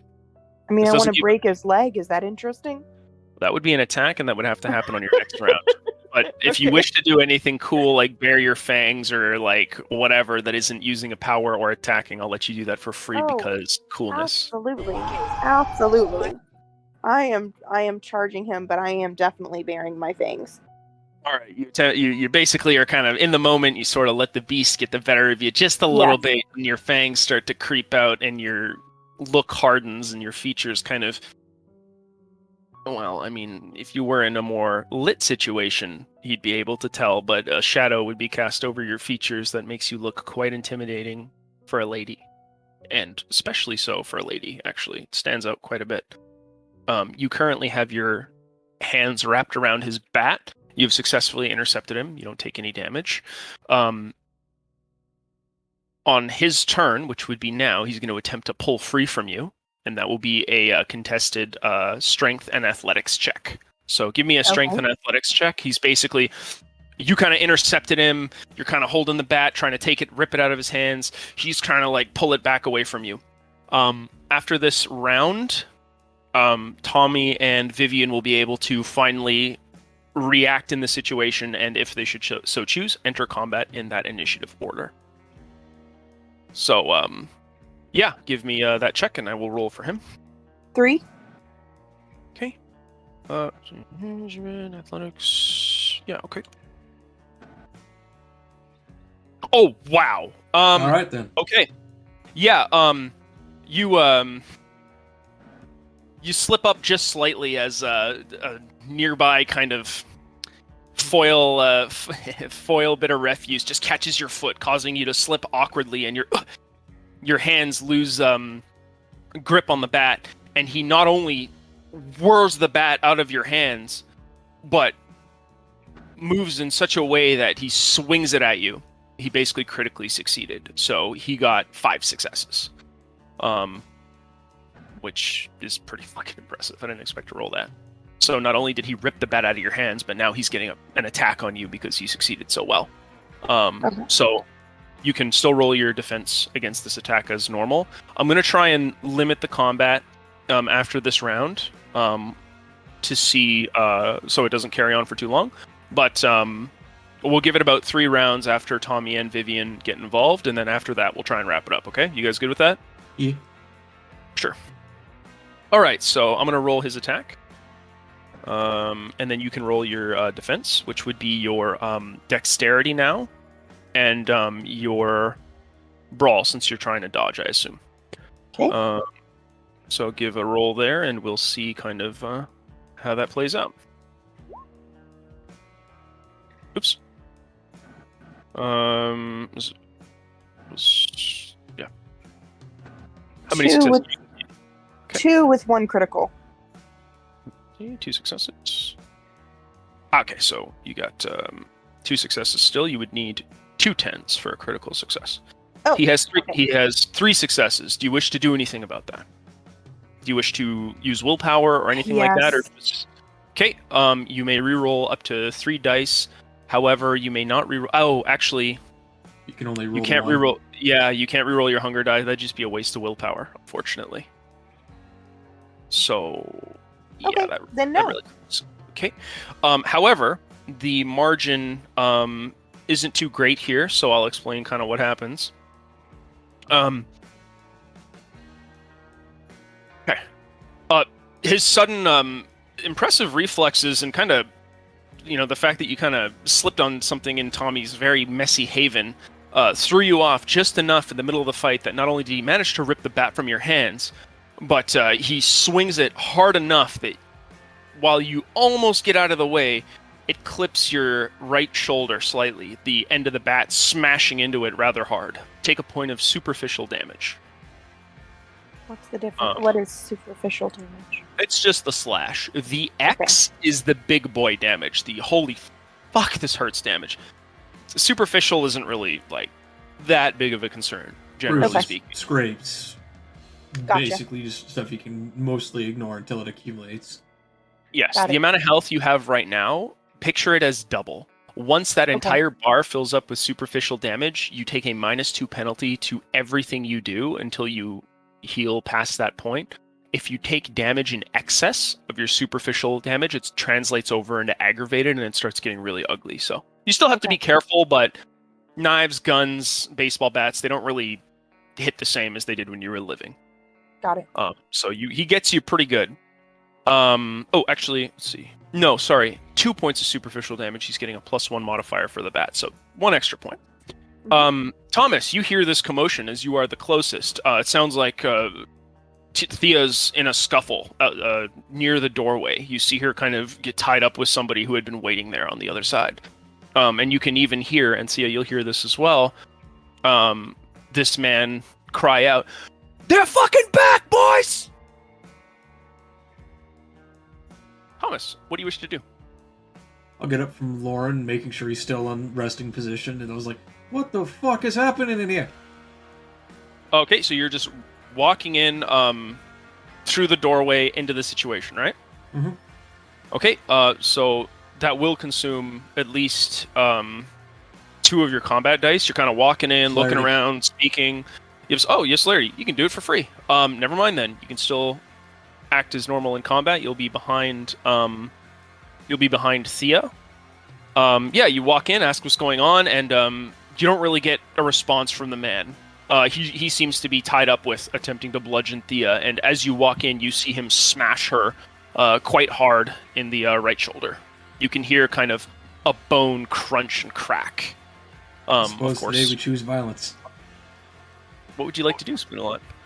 He is currently engaged with one other person in melee. Well, I would like to make his day much worse, and I would like to crack his ribs with my fists. You have potence. No. Okay, well, you can still attack as normal. He will suffer a -1 penalty to his die pool because he's engaged by an extra person in excess of Thea. So whatever he rolls for defense will be impaired. Go ahead, Spoon. Give me a give me a strength and a brawl check, please.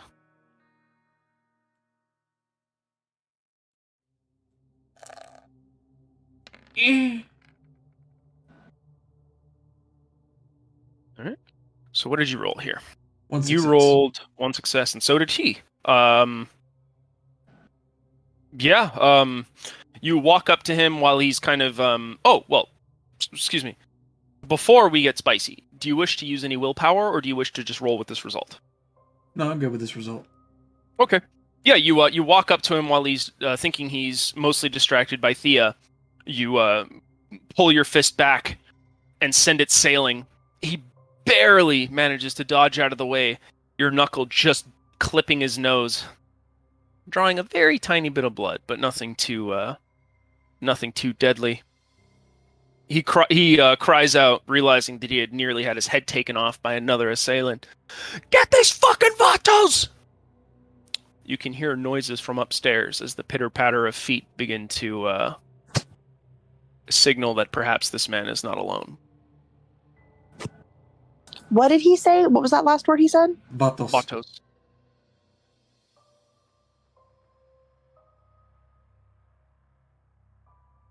Vatos. Vivian, you hear this commotion from outside.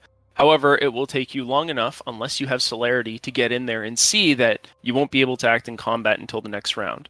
That being said, what do you wish to do? Kind of hearing the commotion, you hear yelling, and it doesn't sound like Thea or Thomas. Is from this inside. inside the garage? No, this is this entire kind of ordeal is happening here. Are you looking at the screen? No, I'm pouring a drink. Okay. Look at the screen. There'll be a circle kind of next to a doorway. That's generally where the conflict is happening. And you can just kind of hear this fellow screaming. He screamed that they're back, and he's obviously calling for help, which implies that obviously there are other people here. Yeah. What do you wish to do? Well, since it'll take me more than one turn to get there anyway, I guess I'll just start running that way. All right. Yeah, you immediately book it there as fast as you can. I'll actually give you a roll to see if you can get there just long enough to do a minor action. Let's see. Yeah, give me a dexterity and a athletics check, please. You're really trying to make your way there as quick as possible. A minor action being like crying out, maybe you draw your weapon or anything that isn't attacking. Yeah, it's more than enough. Okay, what did you roll? Oh wow, 2, 4, 6, 7. Yeah, never mind. Okay, Ow. you blaze over there fast enough that one would question whether or not you are truly a vampire with celerity. Not only do you get there just as Thomas apparently misses a swing on his engaged opponent, but you also get there fast enough that you could feasibly get one attack action. I'm giving you that because of that insanely good roll you just got. But if you want, you could re-roll your critical success and like fail a little bit. That'd be nice. No. What would you like to do? You have a free attack action. Is there a way for me to position myself in a manner to where you couldn't tell if I was aiming my gun at Thea or the guy? That would be very difficult because in order to get a clear shot, you'd not only have to transcend the doorway, but you would also have to point the gun at the guy while he's currently engaged in melee with Thea and Thomas, who, I mean, obviously are in the way, so it'll make the shot more difficult, right? Gotcha, okay.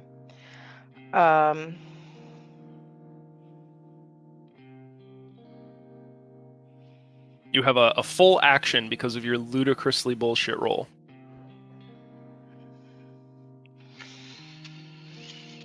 Give me a second. Sure.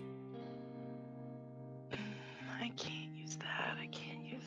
Well, I could use that. No, I can't do that. Okay. Seems Damn, a whole action. So even if I wanted to do like a melee against him, it would be difficult because there's still Thea and Tommy in front of me, right?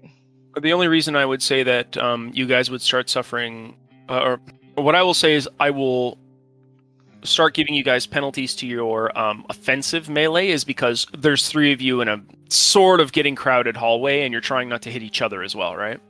And for ranged weapons, I mean, well, there's 3 people engaged in melee. You could hit any one of them, right? Unless you were an exceptional shot, but the dice would have to speak for that.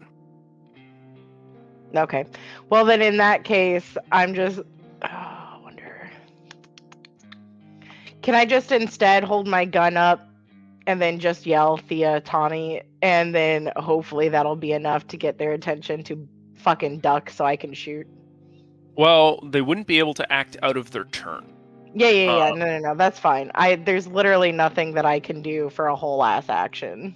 Yeah, what you can do, you can definitely draw your gun, hold it, point it, and call out their names, and I'll let them roll their wits and awareness to recognize the situation, but they can't have any additional actions as a result of your calling out.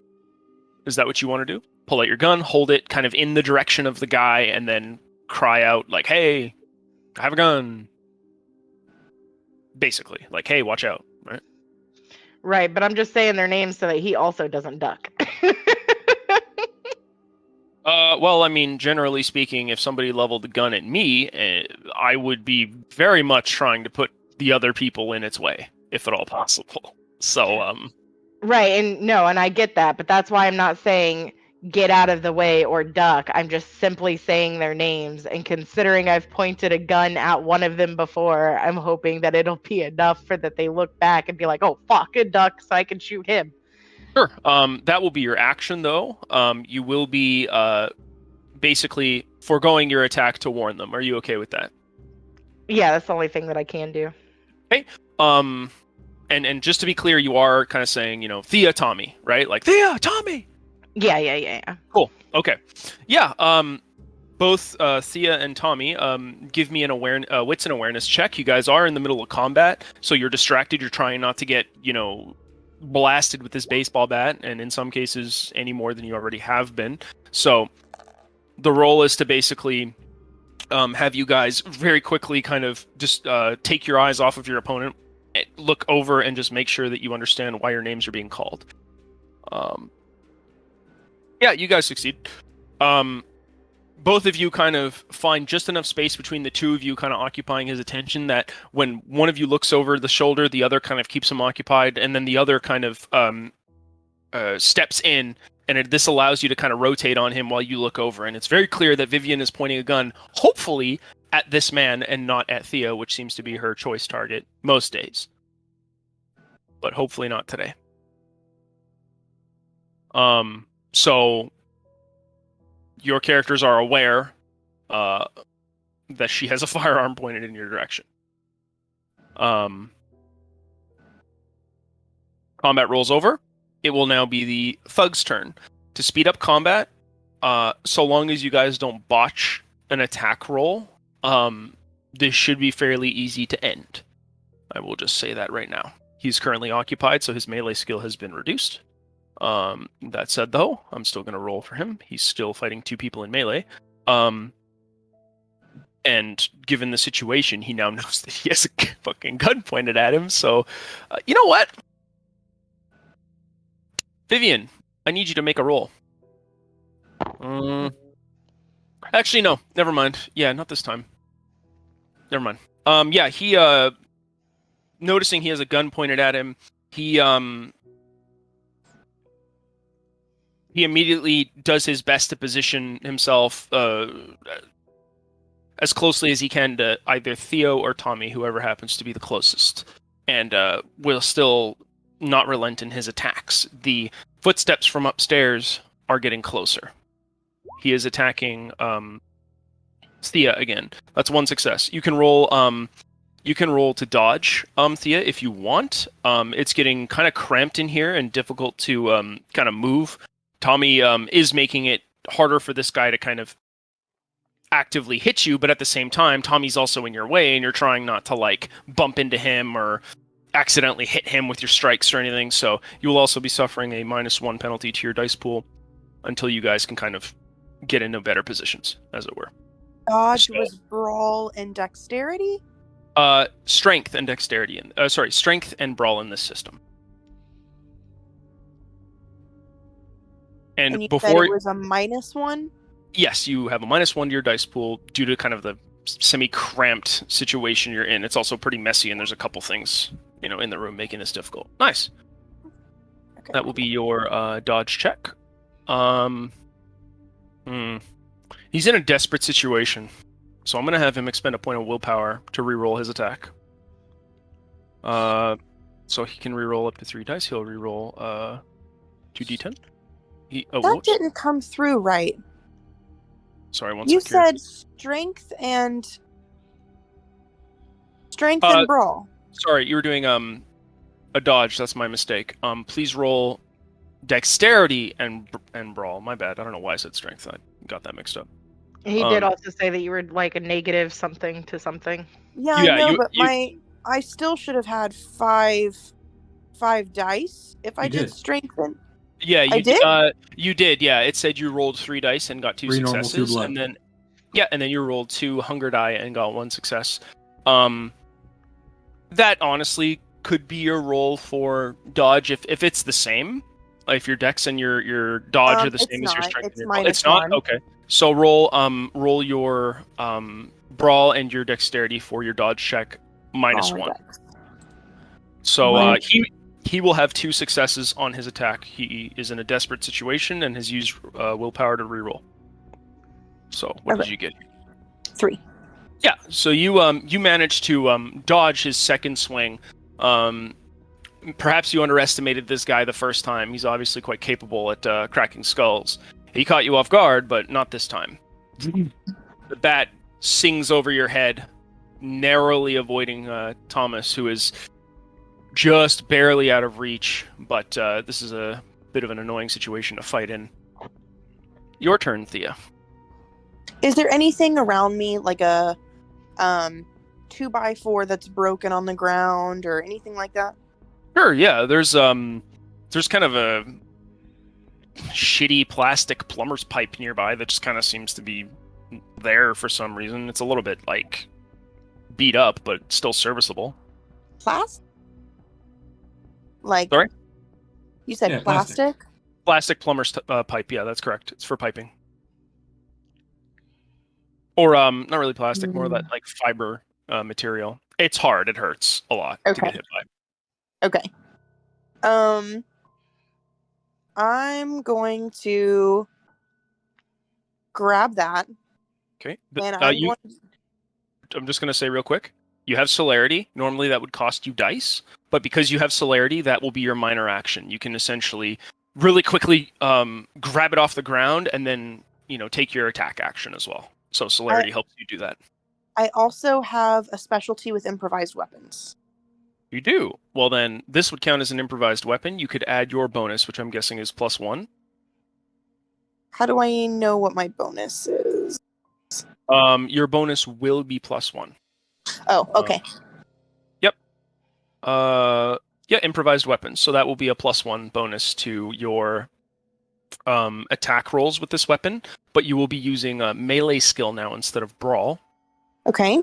And you will also be using dexterity instead of strength, because that's how melee with actual weapons in your hand works. Okay. Yep. Just so you know. What would you like to do? Your vampiric speed kicks in, and faster than the human eye can really track a blur. You've already picked up the pipe. It almost suctions itself to your hand. No, you've given me a roll. What did you... Ooh. You rolled That doesn't- nothing and nothing. Oh, nothing. Okay, never mind. How did that even work? How did that happen? Okay, hold on. That is strange. Just re-roll. There's some kind of bug or something happening. Melee. Technically, Sin, because you had nothing to roll and you got nothing. I think that's a definite win. So dexterity and melee, and then before you roll, just subtract a die from your pool. I Oh, thought I nice. added it to my pool. Yeah, Wow. okay. No, that's excellent. Okay, let me explain to you how this works. 2, 4, 6, 7. Yeah, okay. This is a cinematic situation. You find yourself initially perturbed but that this man could catch you off guard in such a way, especially given what you are. This isn't exactly a fair fight. That being said, once you kind of come to, likely still distracted by some moral quandaries regarding something you may or may not have done toward a particular young lady. Once you get in the zone and clear your mind, it's almost as though your instincts kick in and a different animal kind of comes forth. You see him raise the bat above his head to take another swing, and faster than most human eyes could track, you dash his Adam's apple into the back of his throat with the pipe. You see a spurt of blood leave his mouth and a choking gasp leave him as he drops the bat from above, sinks to his knees, and brings his hands up to his throat as he chokes on his own blood.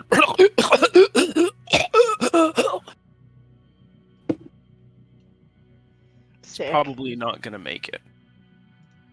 The fight with this man is over. However, the footsteps are indeed getting closer, and you can start to hear voices. Let's kill these fucking pendejos!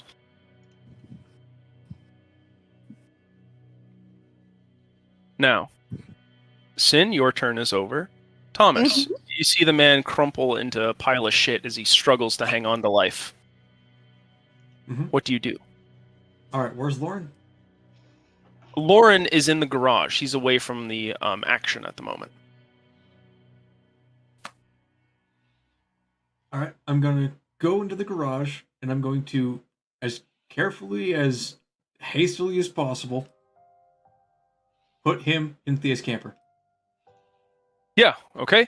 So your entire action is Mhm. leaving this scene and walking over to Lauren, picking him up, and now you're starting to move toward the camper to stuff him in. So Seems that is legit. your turn. Are you okay with that? Yeah. Okay. Vivian, you're at the scene. You've still got the gun pointed in the direction of the man, but you see Thea very thoroughly dash his throat completely in. It looks pretty dreadful. You can even see like a bit of his spine creeping out from the back of his well, neck, really. She really got him good. Fucking And fast. sick. She's really fast. Sin just sitting there like, jerk me off more. Oh. Anyway. What happens, Vivian? It is your turn. You hear footsteps and they're getting closer. But right now this man is still alive, but likely not gonna make it. He was on the receiving end of a probably lethal blow. Are they like upstairs and I can tell that they're gonna have to come downstairs to get up here? You already know that those footsteps are at the ground level. They're not exactly being quiet. Okay. Then in that case, I would like to, if I run up to like the doorway, is there enough space between like the doorway and the wall to be able to like try and take cover in the event that they have guns as well? There isn't really much in this hallway that could serve as effective cover. Like, it is messy and there's some stuff kind of laid out on the floor, but none of this would help you against gunfire. It's basically just trash and like the odd random box. You know what I mean? Like, it's not like a hoarder's paradise, right? Where you've just got like a line of bullshit everywhere. Gotcha. Okay. So this is a pretty exposed place. For gunfights, this would definitely. Well, you know what? I won't tell you that. You'd have to make a roll. Hold on. Let's see here. Oh, Vivian. All right. What do we have? What kind of skills do we have here?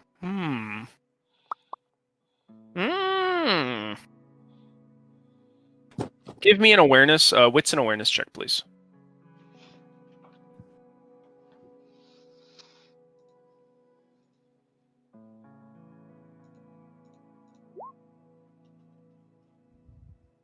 Excellent. Okay. Uh, based on what you can see, you know that if you guys are outnumbered and if they are using firearms, this is a really bad place to be because it's basically just a hallway. This is the kind of place where hitting a shot, so long as you're not obstructed, is quite easy. And if you're at opposite ends of the hallway, it becomes a firepower issue and less of an accuracy or collateral issue, if that makes sense.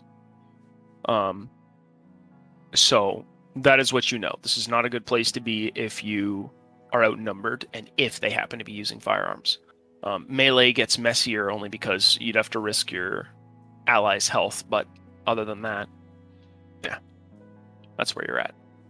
Am I able to tell with that roll at all if there is a better position for me that I am able to get to quickly? You know that if you were to exit and maybe head into the garage, you might be able to like lure them into kind of a soft trap, but they are aware, and that would be very difficult. The garage will have a bit more cover, but nothing exceptional. At best, mechanically speaking, I could give you like a +1 in instances where you would have to defend yourself against firearms, but even then, the typical penalty is a -2 if you're in the open. If you're not in the open, you won't suffer that penalty. You'll just get kind of a standard dodge check. Actually, I'll remove the +1. You'll get a standard dodge check as long as you're not in the open. The garage has light cover. So it is definitely a better spot.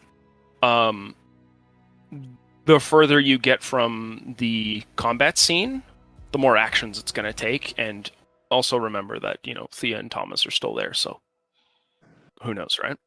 But yes, the garage is better in the immediate area. There could be better spots, but they would likely be beyond the garage. Okay. Next question for you. Yep.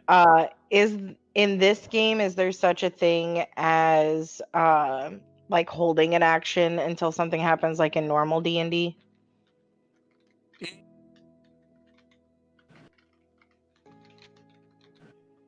I think so, yeah. Hold on. Let me go to combat real quick and double check. I know there's a thing for this. So, uno momento. I'm just going to find the page just to make sure that I'm not fucking you out of your round here. Advanced conflict. Here we go. 295. I'll just have a quick look. Yes. Okay, good.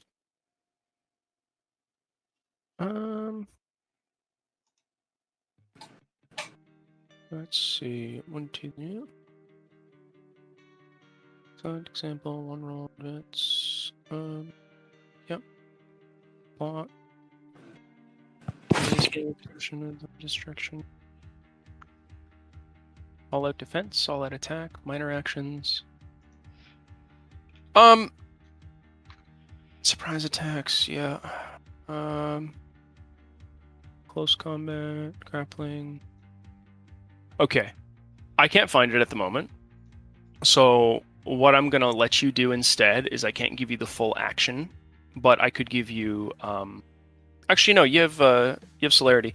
In this instance, I'll allow you to keep your full action next round because you have celerity. But I will say that you can hold your attack for use the next turn, should you wish, but you have to use it before your next turn or it will expire. Okay, I just want to point my gun down the hall on the first person that rounds my sight. Pull the trigger, basically. Okay, first person that pops into sight, blast them. Yeah, that's not a friendly. Let me make that clear. Not Thea. I assume that perhaps... Actually, Bullshit. no. You want to shoot me in the face? I know it. Yeah, no, that's legit. I probably should ask. I love people shooting Thea, so I mean that's understandable. Okay, yeah. First person that pops through, blap. That is the round. The door leading to the central dining room area seems still at the moment. However, after a couple seconds, you can see it swing open, and you hear another sound from a different part of the home, as if another door was being opened, also with some significant force and abandon. At least 3 men will step through the door here in this hallway. Would you like to fire? Yes. All right. Give me a composure and a firearms check, please. Maintain your cool. Aim. Fire. Okay. Nice. Yep. These guys are out in the open, so they suffer a -2 penalty to dodge. So they will get 1d10, sadly. Firearms are fucking shit to deal with. Well, apparently I just roll... By the way, in case you're wondering, the worst thing about me as a GM that I think Spoon would agree with is that I roll like a fucking dick no matter what dice I have. The amount of 10s I've rolled today is crazy. So, I have no control over that. Just be thankful it was only 1 die and therefore only 1 success is possible.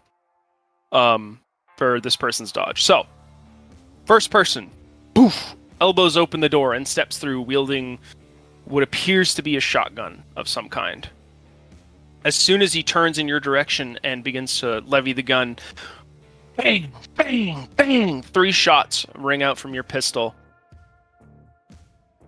The first one misses, but the second 2 collide with his torso, hitting center mass, causing blood to spurt out in the hallway and him to be kind of stumbled backward momentarily. He's a larger fellow, and much like the man before him, he seems to follow a sort of dress pattern. He has a white wife beater on with several gang tattoos and slicked back hair and some rather stylish aviators and kind of a several excessively gaudy chains around his neck. That being said, you blast him twice with your pistol. How much damage does your pistol do, I wonder?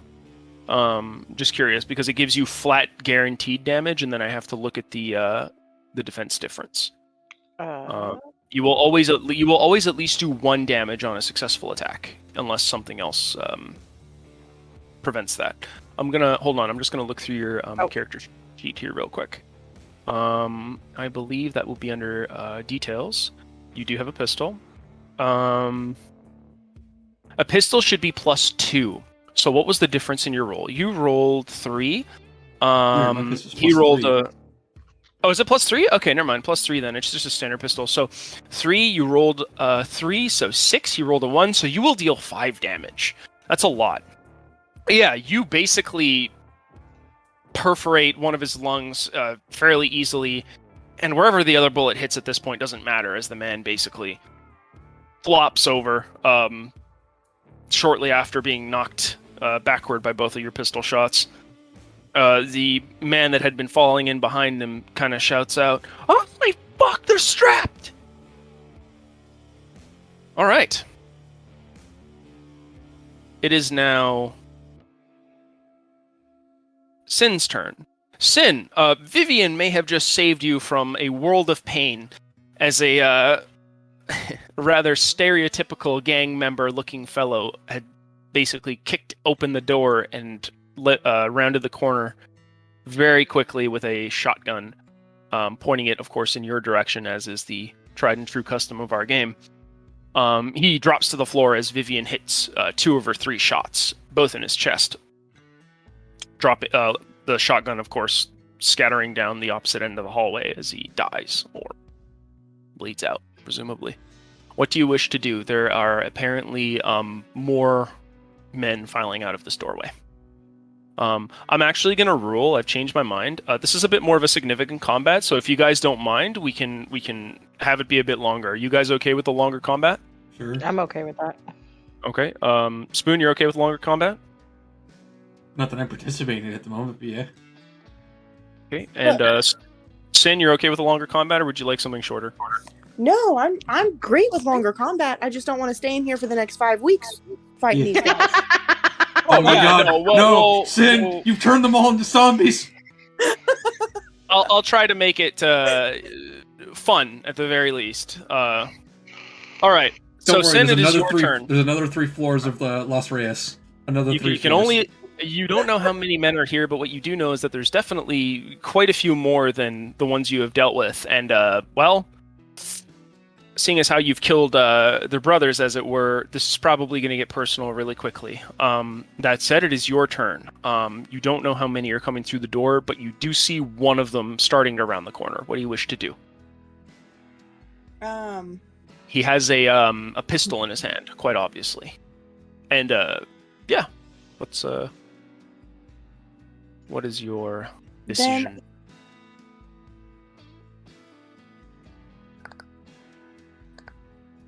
Just a minute, let me think. I'm going to... I guess I should probably shoot him. I mean, you guys have a pretty good idea of where. No. Sorry. Go ahead. Hello?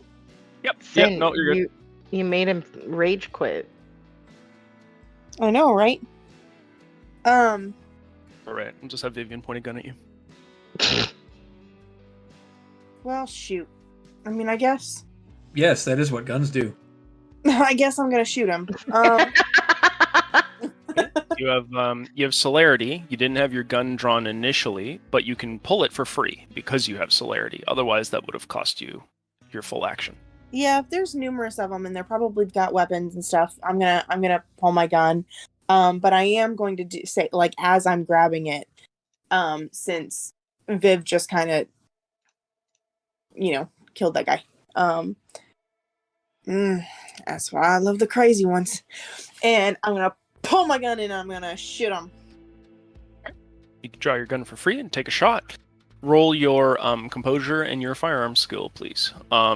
This man technically has the door as cover, so he's not completely in the open. He's just rounding the corner, so he will get his full defense. Composure? And Shit. firearms, please. Yes, you're basically remaining calm, aiming, and then firing. You could Not blood a calm surge. person.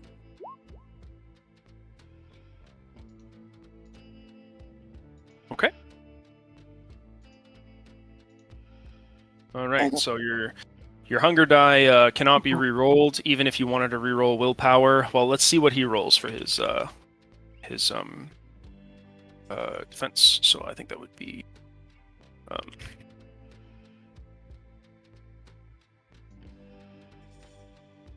oops, I'm gonna fuck that up on here. Yeah, Fine. okay. Yeah. You level your pistol, having, of course, just seen his buddy get blasted away ahead of him. The man thinks better than to round the corner and steps back at the last second as at least 4 shots ring out from your pistol. Plow, plow, plow, plow. Every single one of them perforates the wall on the opposite end of the hallway, and you hear him scream out from behind the door, "Oh, fuck!" Watch your profanity. Thomas, you hear the exchange of gunfire and the profanity being sung out by the gang members. Presumably they're on the worst end of it, but you're currently working on getting Lauren. Was it into the camper or beside the camper? In the camper. In the camper, yeah. Thea, is your camper usually locked? I mean, yes, but we were just there. I don't know that I would have actually locked it at this point because we weren't going anywhere. Okay. Bear in mind this neighborhood is pretty rough. And given you just saw his place upturned, like, pretty obviously, would that have changed your behavior at all? Well, if we were right outside of the garage and I was parked right in front of them, I wasn't expecting everybody to get pulled inside. Okay. So probably not. Okay, so it's open. Fair enough. Thea seems to have left the side of the camper open. You're able to kind of wrench the door open and begin to kind of pile Lauren inside. Are you going to stay in there with him? Are you just going to leave him in there and close it? What do you plan on doing here? I'm assuming Sin has the keys. It's open. Oh yeah, the keys are not in the vehicle. That is not what I asked. Oh yeah, she presumably has the keys. Okay, good. I'm going to put him in the vehicle. I'm going to go back out the door, lock it, and then Okay. close the door. Okay, so you're all right. So you're just locking him. Okay, got it. Yeah, you can lock the door from within, and then with just a bit of effort, you can kind of wheel your way out the left-hand side and close the driver's side door and begin to make your way toward the conflict should you wish. Yep, But I am what making my way back towards the kerfuffle. Okay, your turn ends as you close the door. Got Your it? next turn you'll have to spend getting back to the conflict. This is all happening very fast. Mhm. That being said, Thea and Vivian, I'm going to roll a d10 to see which of you is currently going to be attacked. There will be 2 attacks happening from around that door. Okay, ladies, high or low? Hi. Low. Low. The opposite of what she says next. I'm going to say Thea is high, Vivian is low. So I will roll 1d10. All right, ladies, cinch your beans up. This is going to get rough. Vivian. I'm going to let you guys know, except for you, Thea. Vivian, do you have celerity? You kept telling me I did. I don't know how to find out. Where's that at? Okay, so click on your character sheet. Look under your core abilities. Your vampiric discipline, you do not have celerity. You have dominate and something else. Obfuscate, yeah. So you do not have celerity. So what this means is you will suffer a -2 penalty to dodge these incoming firearms attacks because you're technically in the open. Just as you got that bonus to hit them, they also get it to hit you. Okay. Rolling? Yeah, so you will be rolling your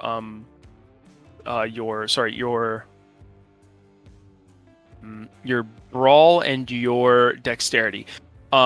If you weren't a vampire, I would justify dodging bullets by you just trying to find cover, making yourself a hard target. You're not actually fast enough to dodge bullets. Even though you don't have celerity, you're faster than, a normal human, at least a little bit. Oh boy. So, hold on, I'm confused by that because it says I only rolled 1, but I've got 4 in dexterity, so at the very least it should have been 2. You do. You have 1 hunger. Yes. Oh, I see. Okay. Yeah, that's the risk of hunger even building up a little bit, is that it splits your dice pool, but then you also can't use Thea's crack, also known as willpower, to reroll hunger die. Hunger die are your daddy. They will not treat you nicely. Oh, I see. You see why your powers are technically free? Technically, it's because you pay for it when you start rolling. You just have to take what you get, and you can't influence the hunger because that's the curse.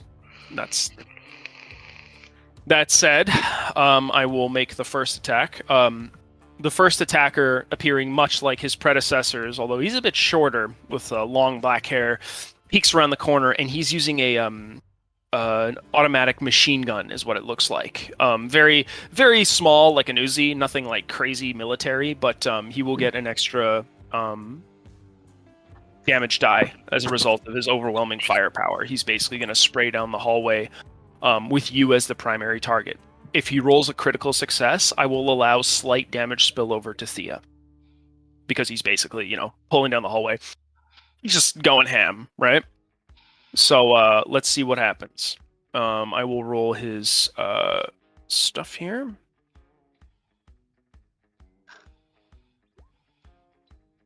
Well, he gets at least 1 success, and this will give him +2, so I'll describe what this looks like. The man kind of pops around the corner and sprays down the hallway. The bullets you can hear the bullets, Thea, as they whiz past your head and miss you. However, Vivian, her pistol still smoking from having blasted away one of the gang members, takes at least 2 bullets. One to the stomach and one to her left cheek. They blast apart the flesh and leave her jawbone dangling down ever so slightly. Nasty shots. Vivian, you rolled no successes. So you'll take full damage. You take 4 superficial damage. It's a lot. Overwhelming firepower plus the fact that the pistol gives a guaranteed amount of damage, makes this a bit rough. Good thing she has that, right? Yeah, you also totally failed your defense roll. It might have caught you off guard. So you got riddled really good. So she takes 2 superficial damage. She would take in this instance, so there's 3 guaranteed from the Uzi because it counts as a pistol class, plus the 1. Typically what reduces damage that you're taking is the margin between your defense and their roll. So for example, Don't if we she had also rolled... have superficial damage as vampires? Yeah, like you will take half of that damage. So if you shouldn't take ever full damage from firearms, you should always be having it. If you took more, please reduce that by half. So Thea, you should only be at 1 superficial damage because you got hit by the baseball bat. Oh, okay. Because you have it, yeah. And Vivian, you two will take half of that, so you'll take 2 damage. If you were a human, this might have been close to fatal for you, if not fairly over. But you're okay for now. But you do feel the impact, and you can feel the kind of pain surge through your body. The only thing that still reminds you that, being dead has its advantages. There is one more attacker who's also going to peek around the corner and take a shot. And he will be doing so with a pistol. Vivian is low. Thea is high. All right, ladies. Who's it going to be? Thea. I accept. All right. The fellow pops around the corner. He, too, is wielding kind of a semi-automatic Uzi of some kind. He's pointing it down the hallway and just spraying. Critical successes will allow damage spillover due to the amount and volume of fire coming your way. You're in the open, but you have celerity, so you get your full defense benefit with no penalty. Please roll your dexterity and your brawl to dodge this attack. And I don't... So no modifiers at this point, then? Yes, you're just rolling your brawl and your dexterity to essentially, actually dodge because you are that fast. Nice. Yeah, good roll. So you see the man at the last second pull around the corner, raise his gun, and begin to fire down the hallway. And you, using your vampiric speed, with some unnatural skill that you do not possess. It's almost like it's instinctual, like a natural reflex. You can almost kind of feel the bullets as you slightly shift your shoulder one direction. One misses. You move again in the other. To any human being, what they are basically seeing as a blur is super rapid, sudden, almost ghost-like movement. As you kind of shift around and seem to move out of the way of bullets. You hear the man cry out as he seems to question his own sight. What the fuck?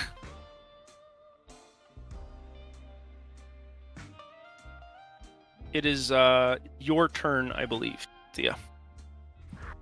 Yes. Well, now I'm pissed. Even more so. What do you wish to do? The men basically are still behind cover. They basically popped out, fired, and then hid behind cover. However, you could still shoot at them if you wish, attempt to close in melee. What do you wish to do? Remind me again, because the the video is down. Sure. Do they have a way out other than going through where we are? Show you? I'll bring the video back up. Sorry about that. Here you go. So, the entirety of the fight, for those of us that can see, you guys all see? Mm-hmm. Yep. So it's all kind of taking place in this sort of square, right? This door right here swings open, right? And it swings open in your direction. So they basically were coming around. The first guy got shot. They backed up a bit around this corner and are essentially using the door and the corner as cover. You could try to leave through the front. There's a door behind you that you could also run out of. Them. If that's what you choose to do. There's another door behind them that you could go through. There are 2 more doors inside. And obviously there's the garage. Okay, no, I was asking if they could get out without going past us. Believably, yes. Some of those routes are perilous and unsafe, likely the ones upstairs. Others would require the garage area to be undefended. A lot of the windows and whatnot are boarded up, so that makes kind of jumping through them a bit difficult. The other one, that door is not behind you, but across from you. So you could still kind of intercede if you wished. Okay.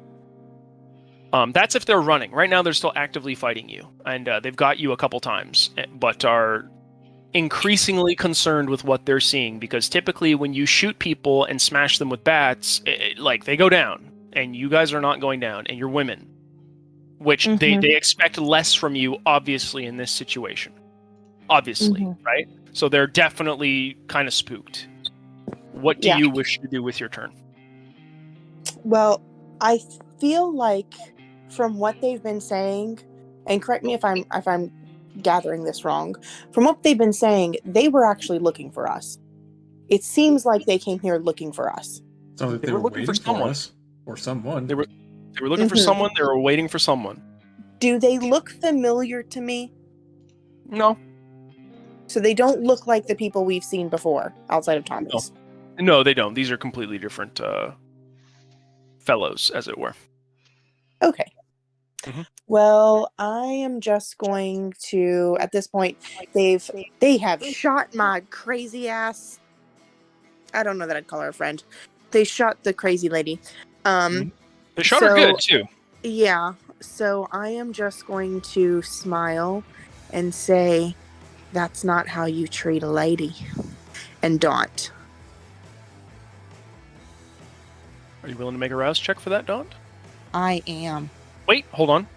Hold your delicious titties. I'm checking real quick to make sure it's not free. It is free. So, okay. Add your presence to an intimidation roll, which is what you're trying to do. You're basically trying to be as scary as possible. You have to hit 2 successes. It'll last the entirety of the scene or until you choose to end it, and it is free. So I will require you to make a... What is it? I don't understand presence and intimidation. Yeah, so I'll let you know kind of how it works. So, for example... Oh, I see it. Never mind. Sorry. Yeah, I was just going to say, so for your roll, here's how you would calculate it. You would roll your manipulation and your intimidate, right? Because you're trying to get them to do something that they don't want to do, and you're using fear. And what that lets you do is you roll manipulation and intimidate, and then you get to add dice to your pool equal to your presence skill. So that's like 2 bonus dice for this. Okay. So here, let me show you how that would work in your rolls here. I think I just did it.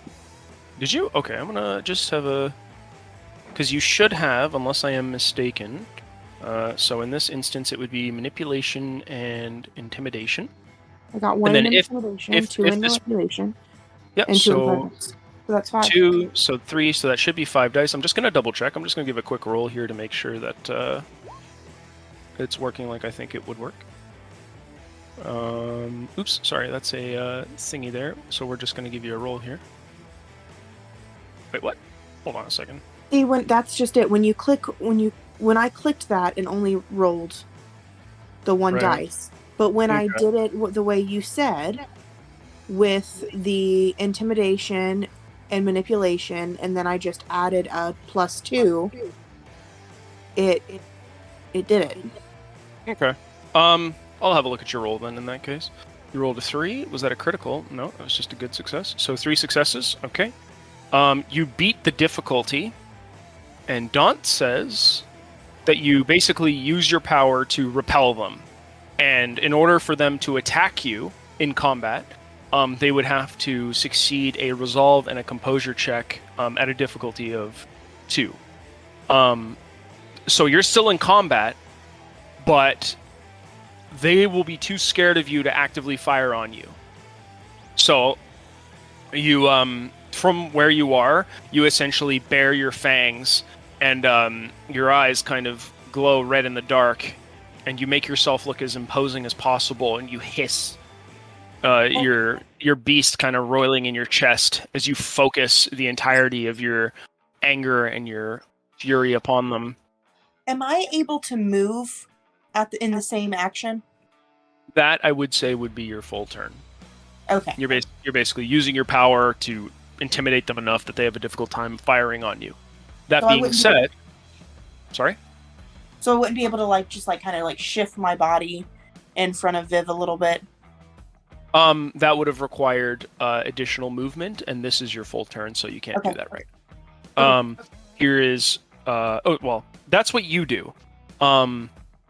Should they choose to fire at you, they will have to succeed a DC 2 resolve and composure check, or they won't be able to bring themselves to attack you. They'll just be too scared. That doesn't make the people around you safe, but that helps you kind of avoid getting blasted anymore, unless they succeed. Hold on, I gotta piss real bad. I've held it in for 45 minutes. Be right back. Bug.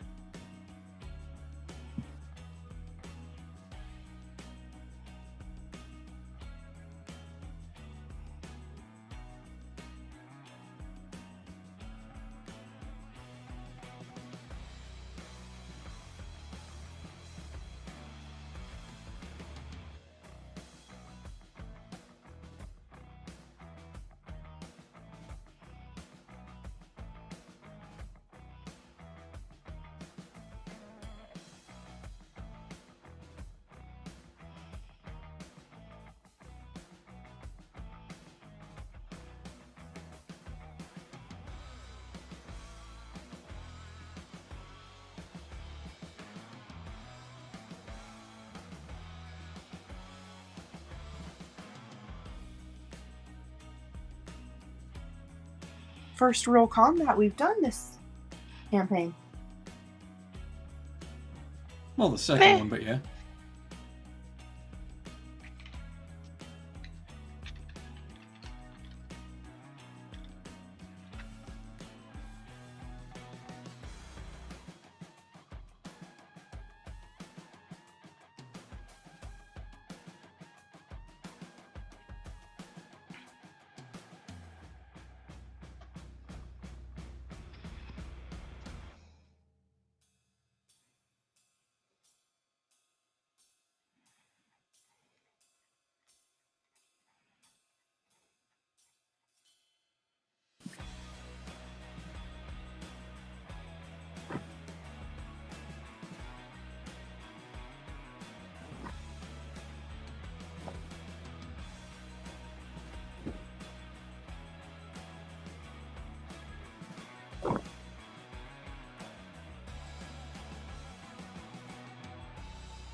Sorry, guys. All right. P time is done.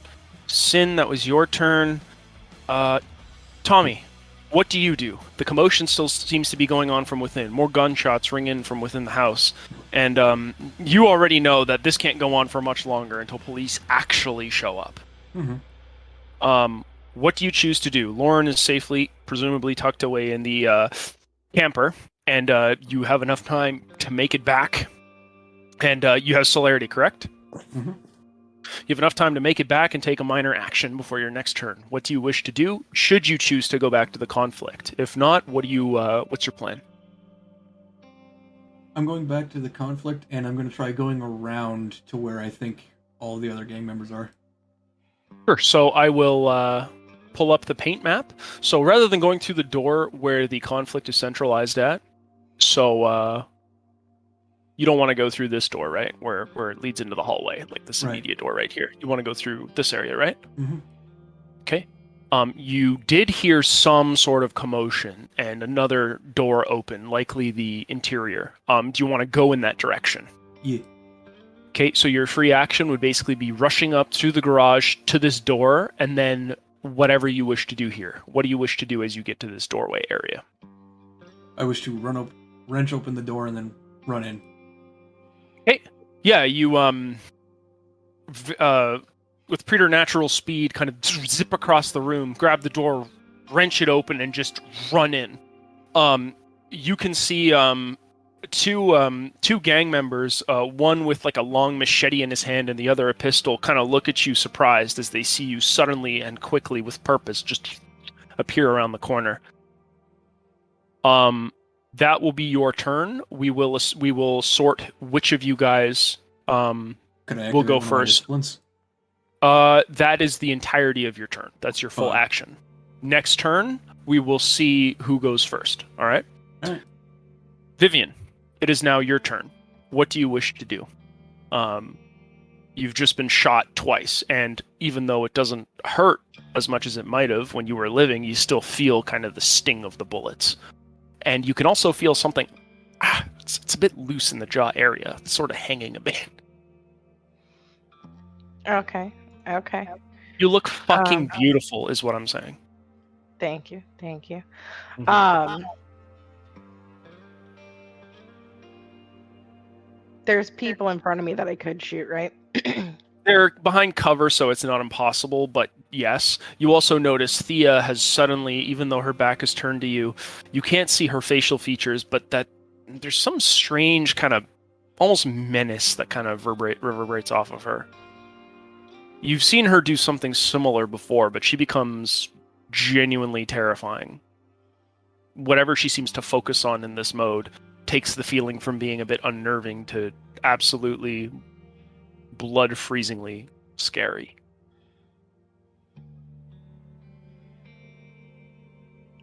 With them being behind cover, are they like actively like around the corner, they're not looking at us kind of thing, or are they peeking at us from around the corner? Yeah, so what they do essentially is they come out with their weapons and they'll just fire from behind cover and then get behind cover again. They're not going to fight you in the open with guns. They've pretty much like stopped around that corner, pop around the door, rattle off some shots, and then get back around cover. You know how most people would fight with guns, unless they're insane.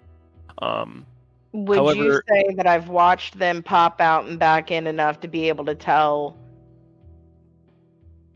like, roughly their height and everything? Like, if I walk through the doorway just for a second and quickly put my gun to the side and just shoot, would I be able to confidently pop one of them? Well, what I would say is if you got to the doorway past Thea and just kind of blind fired around the corner, you'd most certainly hit them.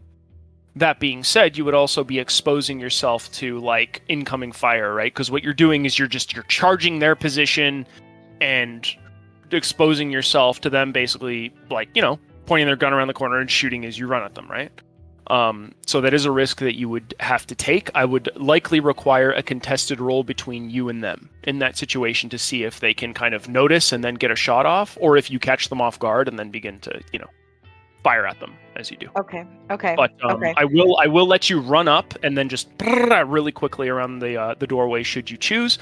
But there will be a roll off to see if they attack you, like if they get an attack on you as you're basically attempting to just bull rush them. So it would be their wits and awareness versus your dexterity and athletics. What would you like? What if I feign it? What if I walk through the doorway and just point my gun, but don't shoot, and instead use my action to duck in the hopes that they freak out and shoot at each other? I'm going to need you to explain that one more time. Yeah, so you run up, right? You run up to the door. They already know that you're coming because like there's no way to do that quietly. You're rushing up there, and if you wanted to do it quietly, it would take too much time, and then you're in the open and they're already firing at you. You know how that goes, right? Right. So you want to run up to the door. Okay, so I'm trying to picture this in my head. You run up to the door. You have your gun. What do you do now? Duck. Okay, so you run up to the door and you duck. You've got your gun in your hand. Now what? I would hope that I would be up long enough for them to like pick their guns up to shoot at me, but instead duck and then miss and hit each other. Yeah, this might be a movie magic scenario. Hey, I'm a Essentially- vampire, okay? It's all movie magic at this point. to a reasonable degree. So what's happening essentially here is when they hear rapid footsteps approaching them from the other side, because you have to remember, like, Thea's also there, so they don't know if it's her or you yet. But if they hear footsteps running in their direction, it's not unreasonable to assume that, presuming that you don't catch them off guard, they're going to fire on you. But let's say they don't kind of, fire on you. Let's say you get the drop on them. How are you going to get them to fire at each other? Because they can very easily, like, one could be ducked and one could be just kind of standing, and they could both fire on you. Well, if close. I go around the corner and just aim my gun at one, then the other one I would presume, go to shoot me before I shoot the other one, and then I would just not shoot and duck instead. Are you But also, sure? I have Yep. stealth out my fucking ass. Can I not just tiptoe into this bitch a little bit and then not hear me blazing in? It would be very difficult in the scenario you're in to stealth around people who actively know the rough direction you're in, and there isn't really much to hide behind. I don't want to suggest anything, but I would say make hold on, let me look at your sheet. I'm just checking the skill here real quick. Hold on 1 second. Roll me your wits and your insight.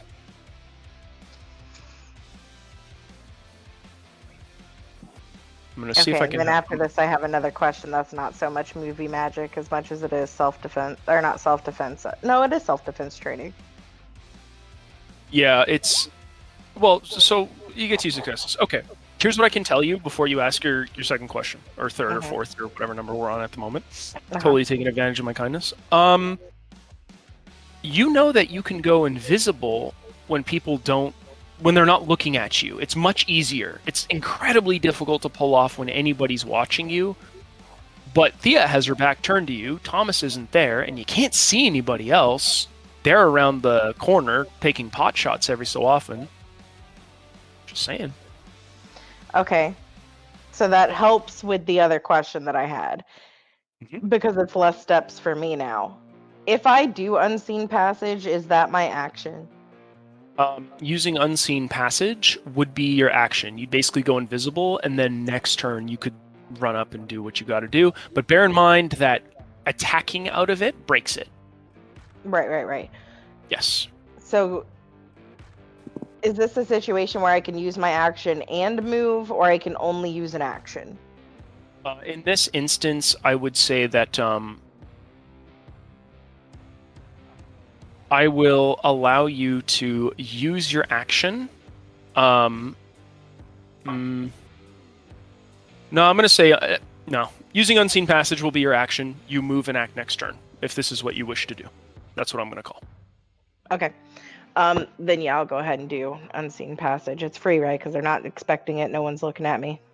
It's not free, but give me a rouse check. Is that where I just roll this thing, or do I just go down and roll a look around? 1d10, 50-50. You get hungrier or you don't. Nice. You can sort of feel the muffled disappointment of the beast as you call upon its power, and it reluctantly helps conceal you from any onlookers. You vanish from people's mind's eye. And for all intents and purposes, you are no longer in this room. Cool. Now, we roll back to start of the turn. The 2 gang members around the doorway. You hear one of them, or at least it sounds like one of them, kind of break off from behind the doorway. May! Help us! They're just like you, man! And the other one leans around the corner with his gun, and again, just attempts to blind fire down the hallway. However, Thea, you are the only target, and he will have to succeed a check. So he will have to get he'll have to get 2 successes, or he won't be able to bring himself to fire on you, and he won't see Vivian. What the fuck? He Did failed. you say a name? What's that? was very muffled Sorry. with you. What the fuck did you yell, like Petey? Yeah, sorry. He yelled, one of them, and the people immediately in the hallway can hear, and Spoon, you'd likely hear, like, you'd hear it as well, but a bit more muffled because you're in the other room. One of them seems to have kind of begun to run from that area, from behind the door. So one of the men that's there, currently engaged with Vivian and Thea, you hear him yell as he runs from the doorway area, "Manny, help us. These Vatos are like you." Mm. Then one of them kind of pops around the corner, raises his gun, and only sees Thea as a viable target. He fails his resolve and composure check.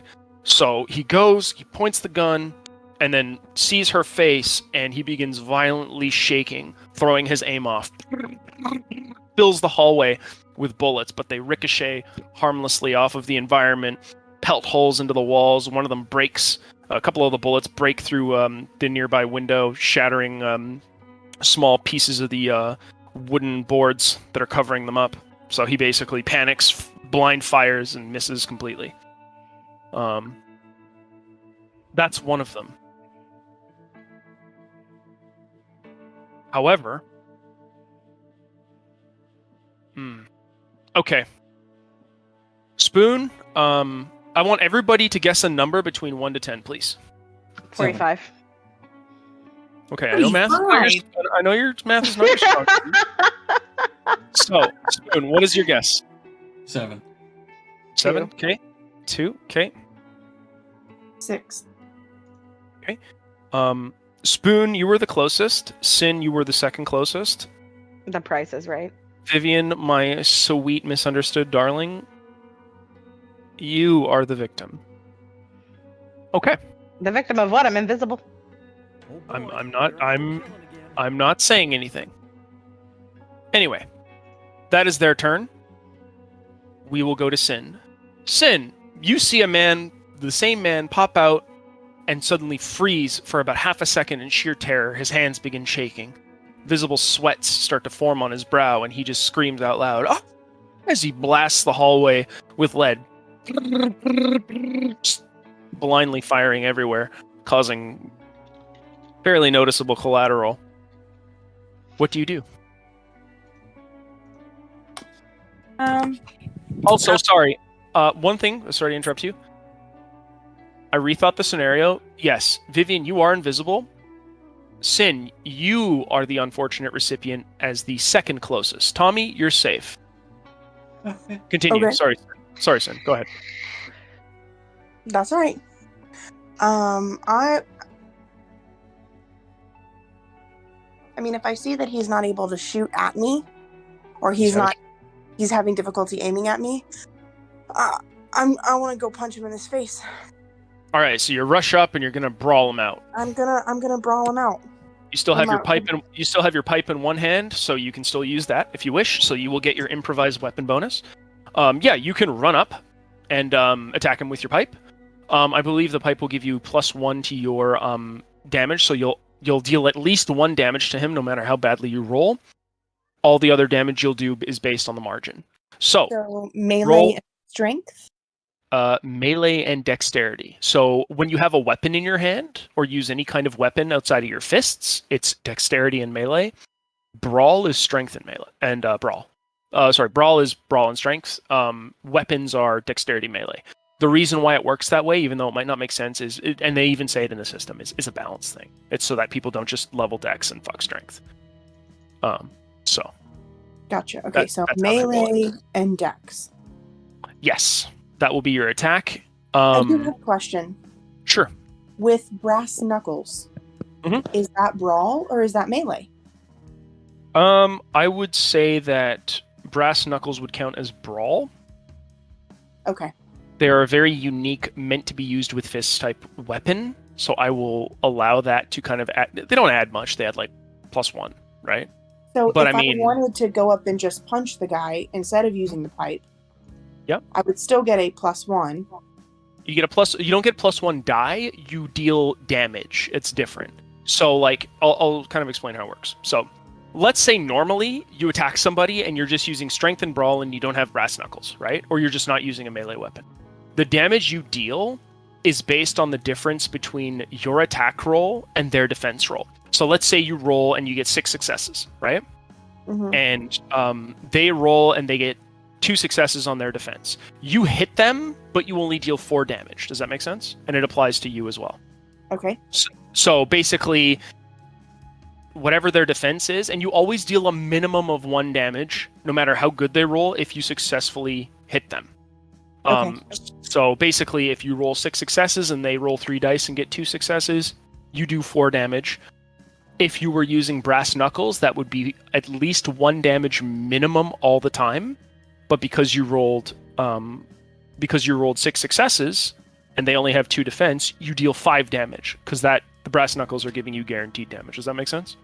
So if I was using a pipe, since I have a specialization in improvised weapons, it's kind of like guaranteeing 1 successful die roll because I get 1 damage. For damage, it's always guaranteeing that you deal at least 1 damage, regardless of how badly you roll. Does that make sense? So it still would be better for me to use the brass knuckles. Either or. It just depends on what you wish to use given the situation. I want to punch the guy in his stupid face. Sure. Would you want to walk up and punch him? Well, I mean, Or rush up and punch him, whichever? I'm rush punching him. Sure. So that would be brawl and strength. That would be right? strength and brawl, correct. Okay. You didn't state that you had brass knuckles earlier. You basically I have them on all the time. Do you have them on all the time? Yeah. Because we had, I mean, and this was a long time ago, but I flavored that as those big chunky rings that I wear all the time. Okay. I remember we had a discussion about that. Okay. We will then I will let you use your attack and gain the benefit of your insanely painful rings. Thank you. So I'll give you your 1 die of guaranteed damage. That's not a success on your attack. That's just when the attack, whatever the result of the attack is, at least 1 damage. So give me a roll, strength and brawl, and I will roll this guy's defense. You basically rush up to the guy with the gun and swing at him. I will give him his roll, whatever that is. So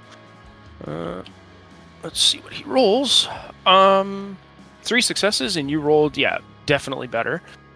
Okay. He rolled, let's see, 3. So you rolled 5. So you will deal at least 3 damage. But I'm gonna cinematic this one.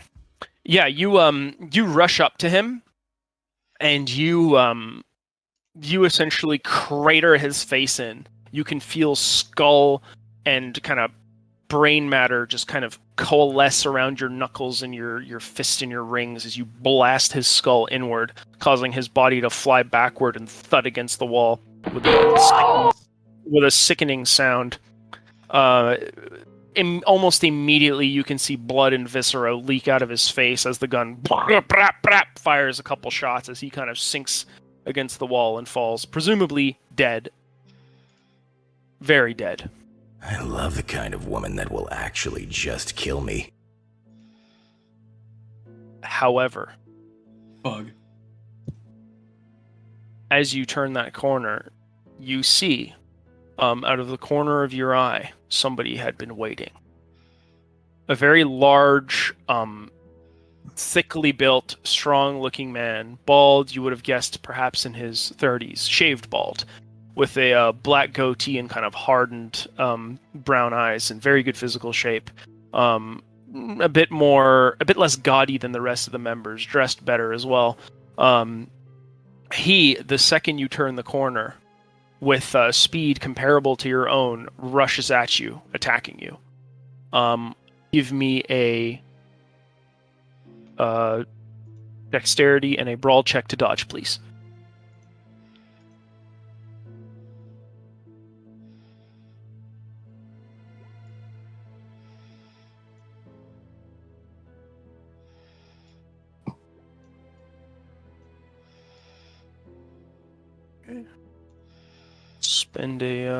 I will have him spend a point of willpower here.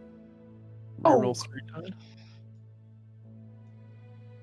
So 2 successes. Let's see. 3. Yep. So, here's what happens. This man was... By the way, his one of his eyes is kind of glassy and his face is heavily scarred up. His nose is kind of crooked and bent as if it's been broken multiple times. You can see he moves much like you do. It's very quick. He's on you in a second, and you see his fist just barely miss your head, completely caving in the wall as he basically punches a hole into it. His fist does not get stuck in a cartoonish fashion. He's able to pull it out in a second, almost surprised that you managed to move out of the way. Tommy, it is your turn. You enter the room. Mm-hmm. 2 gang members turn and give me... so first off, what do you wish to do? Because they need to roll wits and awareness. You're kind of surprising them. I'll just do kind of a combined roll for them. Well, my intention was to get around behind somebody, but now that I'm running into them, I guess I'm going to have to beat the fuck out of them. Okay, so you're just going to attack? Yes, however, I would also like to activate a power. Which power? I would like to activate Fortitude. I'm assuming that that will be toughness, right? Okay. Whatever damage you take, you will lower that by 1 before you have, assuming damage you take is... I would lower it by 2. Hold on here. You have Fortitude. 1 second, I'm just trying to find it here. Rouse check. Yeah. Do you succeed, or do you... assuming based on that reaction, you do not succeed. No problemo. Just give me 2 seconds to have a quick look at Fortitude. 258. Double check. Make sure there's nothing I need to take into account. Toughness. Okay. Yep. No pretend. Okay. Yep. Subjective Fortitude. You're right. It is 2 because your level is 2. So yeah, and that's before having. So. You'll always take at least 1 damage, but I mean, that's better than the alternative, right? Yeah. So, you activate your power, you fail your rouse check. How much hunger are you up to? 3. Now it's becoming increasingly difficult to ignore the voice in your head. I know. A certain blood fade casts itself over your vision, and you hear that familiar, patient, fatherly, almost regal voice in your head. Ah, yes. Calling upon my assistance, and you have yet to feed me. I'm getting very irritated at your inefficiency, Thomas. Looking at a feast and asking me why he hasn't been fed yet. I expect them both to be delivered on a silver platter, my son. Do you understand me? I'm working on it. How thoughtful. You feel kind of a surge of strength as the muscle and sinews in your body almost kind of tighten and become almost like stone. And now you've activated your power. You've caught them by surprise. What do you wish to do? I wish to go up to the one with the machete and I wish to crack him in the ribs. All right. With what? Your fists? My fists. All right. Give me a strength and a brawl check.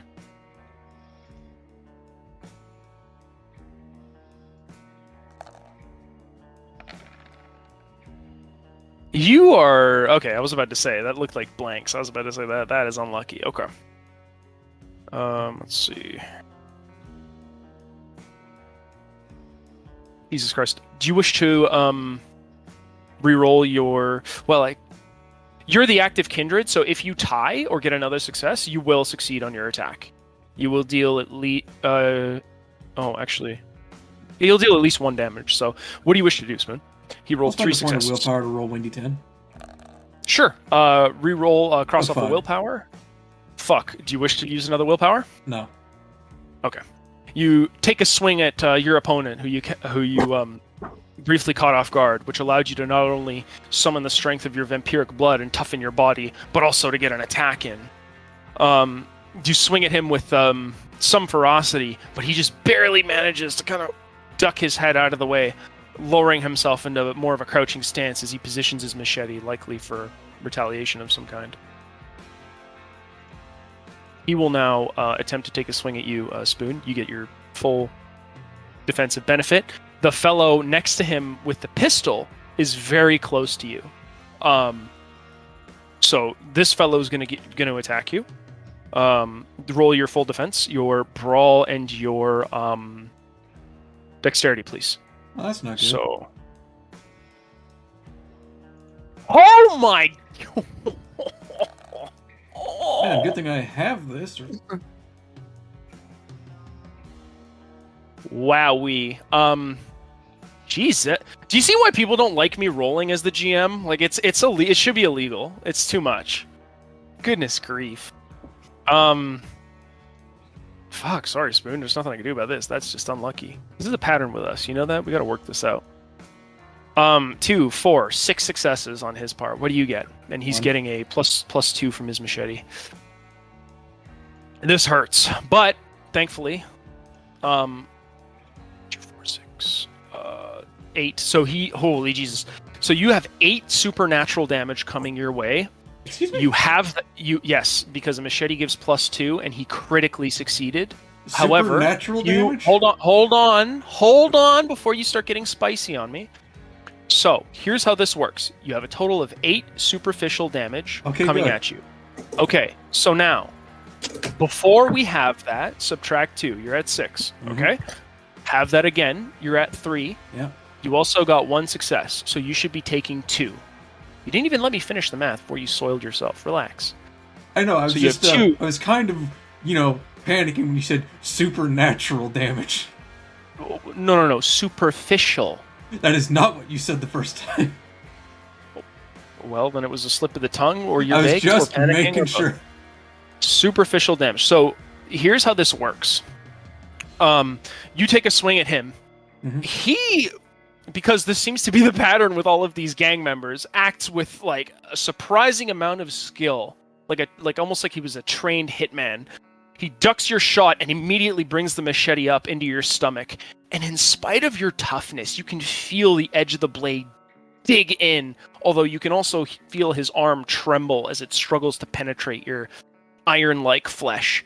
However, you also realize that he has gashed you open quite badly in spite of it. You take 2 superficial damage.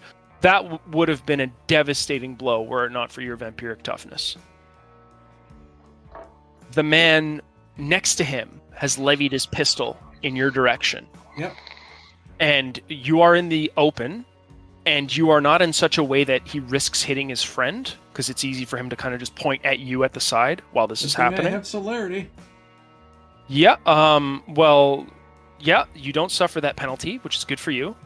However, it's still a gunshot coming your way. So, roll your your dexterity and your brawl against his firearm attack. And good luck to you. 1 success. Okay. Okay, so your hunger die is in an unfortunate place. Do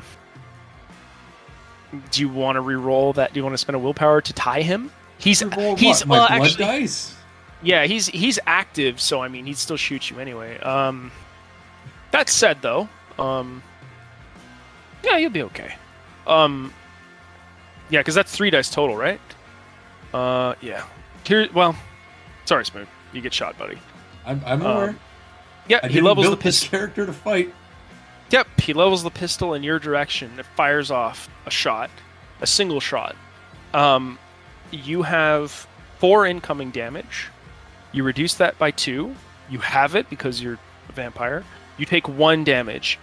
He shoots you directly in the left side of your skull, clipping through your eyeball and out the other side, causing it to kind of begin to lilt out of your head and dangle just slightly. You hit a really good shot, but you are tough as hell, so you tank it like a champ. Swinging back around, the turn order now is the fellow that attacked Thea, followed by Vivian, followed by Tommy. And then and then the 2 guys on Tommy. Everybody clear on the initiative order? Yes. Yep. Okay. Thea, before you stands this kind of rather intimidating, sort of really well-built, chiseled man. He's tall, probably about 6'3" or 6'4", solid wall of muscle, and he's pale.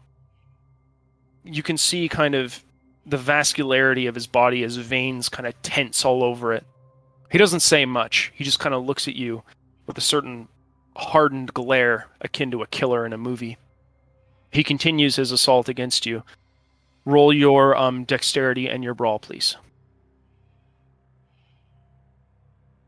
If you wish to dodge, I'm assuming you don't just want to take a hit for free.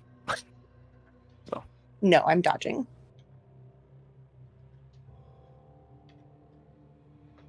Okay. Do you wish... Okay, so let's look at your hunger die. So 2 successes, 3. Okay. 2, 4, 6, 7. Yeah, he rolled really well. Okay. How am I going to do this? This wasn't really supposed to happen. Okay. I'll explain how this works. All right? You have a lot of damage incoming right now, and there's something active on him that makes this very dangerous for you. I will give you an opportunity to succeed at a cost. Okay? Okay. What that means is you will survive this incoming attack. But in exchange, it will take you out of combat. Do you wish to take that deal?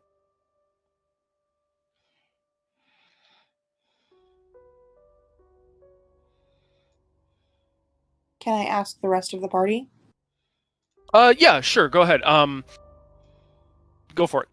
You guys discuss this amongst yourselves. I'm gonna go take a shit. Does survive this combat mean if you do stay, you die?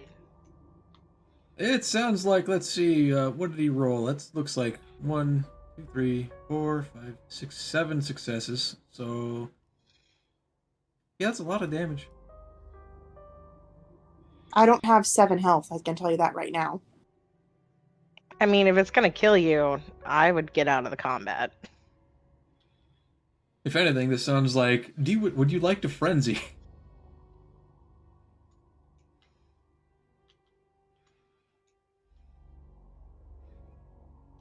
I mean, I don't know.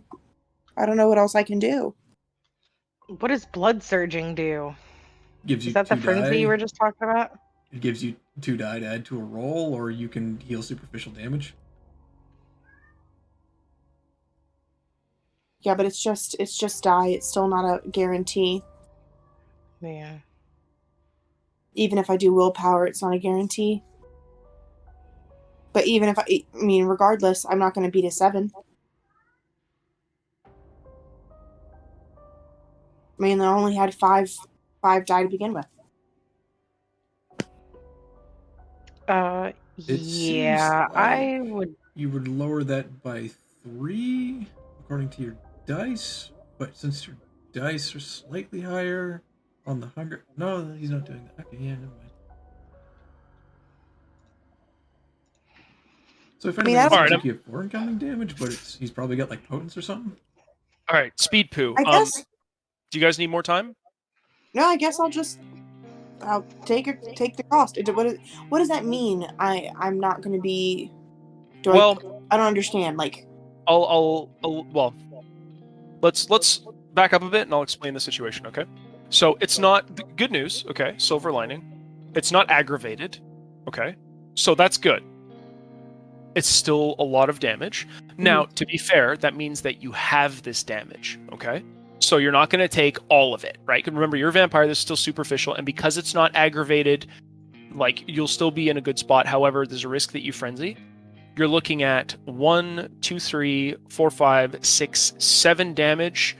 And due to other factors, there's more incoming. It's actually 9 damage because he has something else working for him as well. So then wouldn't it be 6 because of her defense? So, yes. So you rolled a total of 3 successes. So 6, you have that. 3. However, there's an effect that could also happen where, because you're taking so much damage, he's also probably going to put you in a really bad situation, which could lead to additional damage. So here's what we're going to do. What I'm is gonna frenzy? Right. So Frenzy, which I was actually going to have you roll for, you're a Bruja as well. You are going to enter a Fury Frenzy, okay? Not immediately. You get to roll, right? I'm going to have you make a decision, all right?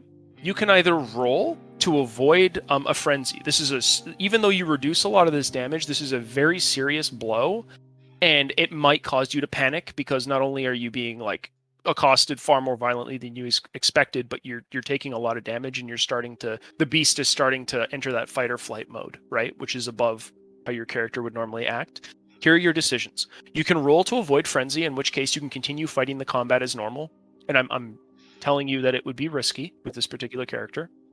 Or what you can do is choose to succumb to the frenzy and then spend a point of willpower per turn you are frenzied to kind of control it. But bear in mind that you have to spend a point of willpower each turn you're frenzied.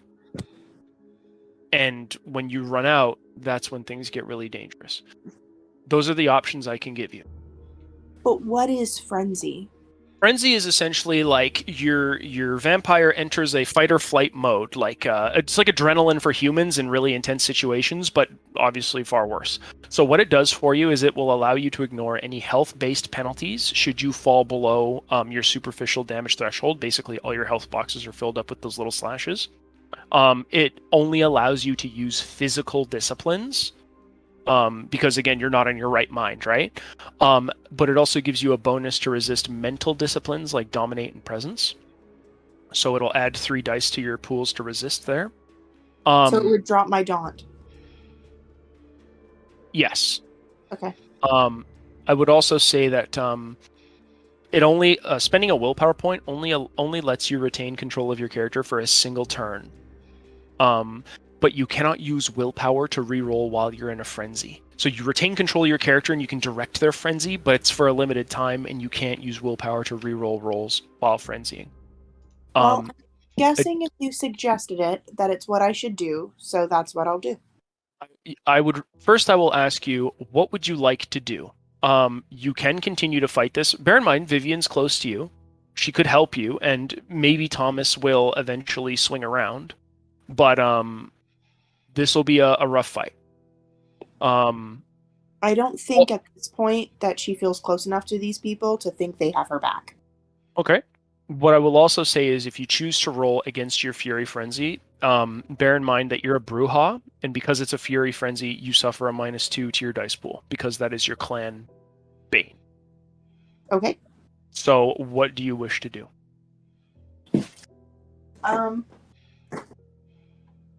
Which one was the one you suggested? It's not the one I suggested. It's the one that's going to happen. It would be called a Fury Frenzy. Sorry? Let's do it. Okay. So I'm gonna double check this. I don't want to. Yep. Okay. So what happens in a Fury Frenzy? I'll just read it out to you. Okay. So provocation causes Fury Frenzy. Insults, humiliation, or aggression risk unleashing bestial violence. A vampire in Fury Frenzy stops at nothing to tear the cause of the provocation to pieces, often together with anyone nearby, friend or foe. After destroying the subject of their ire, the vampire can make a willpower test at difficulty 3 or 5 if other enemies remain standing. Success ends the frenzy, while failing drives them deeper into the rage. They keep slaying anyone in the vicinity unless subdued. So that is what that will do for you. Okay. I'm double checking one last thing because you're in kind of a tight spot, so I want to make sure you're getting anything that you can get to give you some assistance. I'm just making sure there's no other bonuses. Okay, so you're choosing to enter a Fury Frenzy, correct? I guess so, yeah. Okay. Do you wish to spend willpower to be able to direct your Fury Frenzy? Right now, you only see one person ahead of you, but Tommy and Vivian are somewhere. When you're frenzy, you're like a wild animal. Anything and anyone is a target. Mm. Right now, it's this fellow. So before I get to the descriptors, I just need to know what you're doing. Would I have to spend a willpower every turn if I choose to direct? To maintain control and to direct your frenzy, basically to attack this guy the way you want to, and to make sensible be cognizant of your decisions. Basically, you control the beast as much as you can while it attempts to essentially fight or flight. In this case, I have to choose to do that now? Like, can I this turn say no, I'm not gonna spend anything, and then next turn choose to? Yes, so what would happen is you would lose control of your character, and I, as the GM, would take over until you spend willpower or until a situation presents itself such that you can start making checks to come out of Fury Frenzy, right? Okay, that's what I'll do. So I'll describe the scene. The man who had missed his initial strike seems to have, again, caught you off guard. You kind of raise your dukes and you position yourself in such a way as you were trained. However, you did not expect to deal with someone like this. He kind of rushes up to you. You throw up your hands in defense and attempt to block one of his strikes. He fakes a left hook and you fall for it. Moving to block left, he brings his right elbow colliding. Sorry, can you hear me? Yeah. He brings his rightmost elbow across your throat with devastating force, smashing you in and through the wall. You can feel the drywall crumble under the weight of not only his strength but your body, and you can feel metal piping bend and kind of twist behind you as he smashes you further into the building. You suddenly have this heartbeat, the sound of a heartbeat playing in your ears as what you would have called adrenaline as a human starts to manifest. You can feel yourself start to lose control of the beast inside of you, and it begins to seize as much control over you in this moment as it can. At a primal level, you feel outmatched and helpless, something that anybody could recognize as this gigantic, obviously not human man pounds you into the foundation of Thomas's Haven. Your knuckles crack, your kind of fingers tighten, your eyes widen, your fangs distend, and kind of a blood rage possesses you as you enter a fury frenzy. And you lash out at the man. You tell me the second you want to spend willpower. If you do not, it is now your turn, and I control your character. Do you wish to spend willpower? Nope. Okay. I'm gonna roll your strength and your brawl, please. You are going to attempt to essentially unpin yourself from under this massive behemoth's kind of grapple he has on you. Right. You got 5 successes. Nice. Let's see. He got 1, 2, 3, 4. Yeah, nice. It's a struggle. He's very strong. His elbow kind of pins you at the throat into the wall, kind of holding you in place. However, with some effort, you raise both of your hands, your entire body kind of quaking with a mixture of rage and fear, and you manage to throw him off of you, kind of sending him back just enough to clear the hole he has smashed you into. You leap out, and it is now most definitely fight or flight.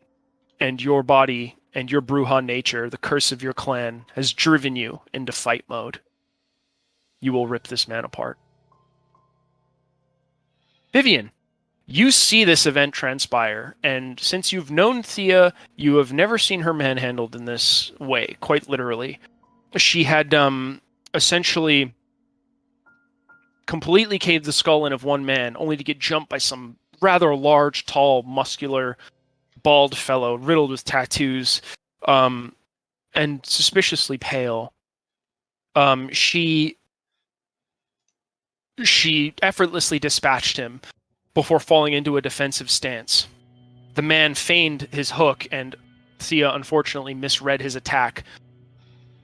causing him to bring his meaty elbow into her throat, blasting her through the wall and upending some of the fragile construction.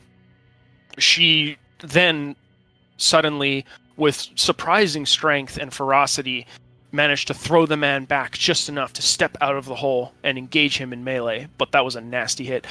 Thea, I think you would have taken from his initial attack 2, 4, 6, 7, 8, 9, 10. So half that. So 5. Do you have anything that would help you against that kind of damage? 5 superficial would be incoming. He's not using any weapons or anything, just pure fists. He just rolled really well. I'm just looking. Sure. He used no weapons. No, he just rolled incredibly well, and he has something else that I cannot tell you about for obvious meta reasons that is helping him right now. That's fine. No.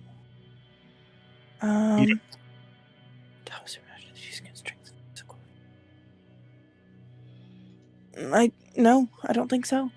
Okay, so you'll be taking 5 superficial damage. Okay. How much did you? I guess you already took it, right? Yep, I already took it. Yes. Okay, you already took it. So you are 1 health point away from suffering penalties. However, because you're in a frenzy, you will not suffer the effects of that for so long as you are frenzied.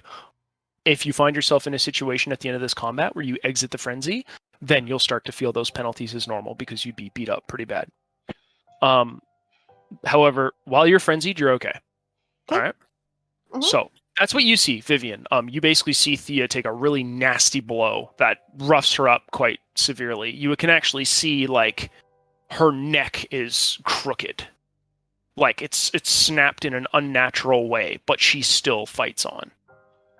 Obviously being dead, but it's still a really ugly thing to look at. What do you wish to do? You are invisible and currently unseen, presumably.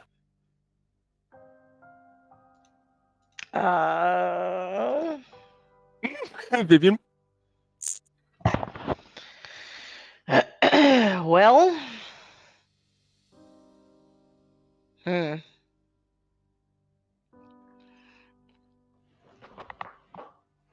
He can't see me. Nope.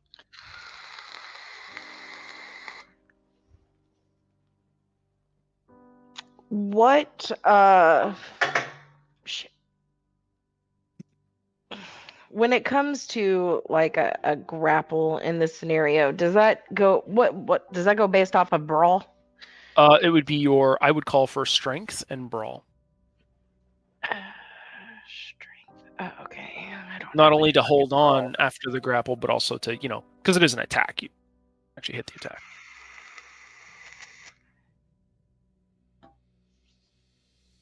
1, 2, 3, 4. Give me a second. Let me see what I got. Sure.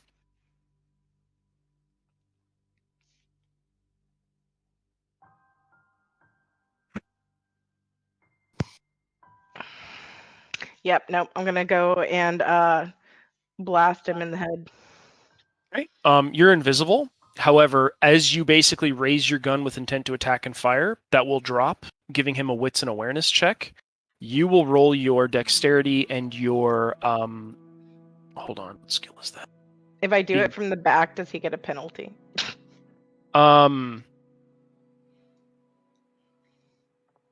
Not really, because you're not technically engaging him in melee. The penalty he would get, well, hold on. Give me a second to just read something. I want to see if I can maybe give you a hand here in this situation. This is kind of a nasty fight. Okay.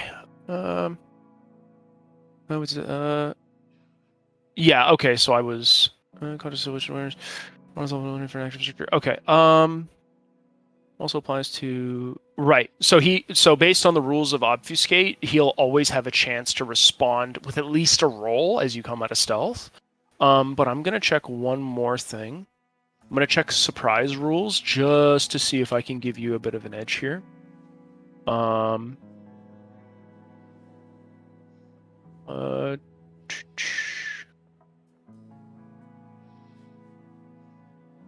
To the side with the advantage one might.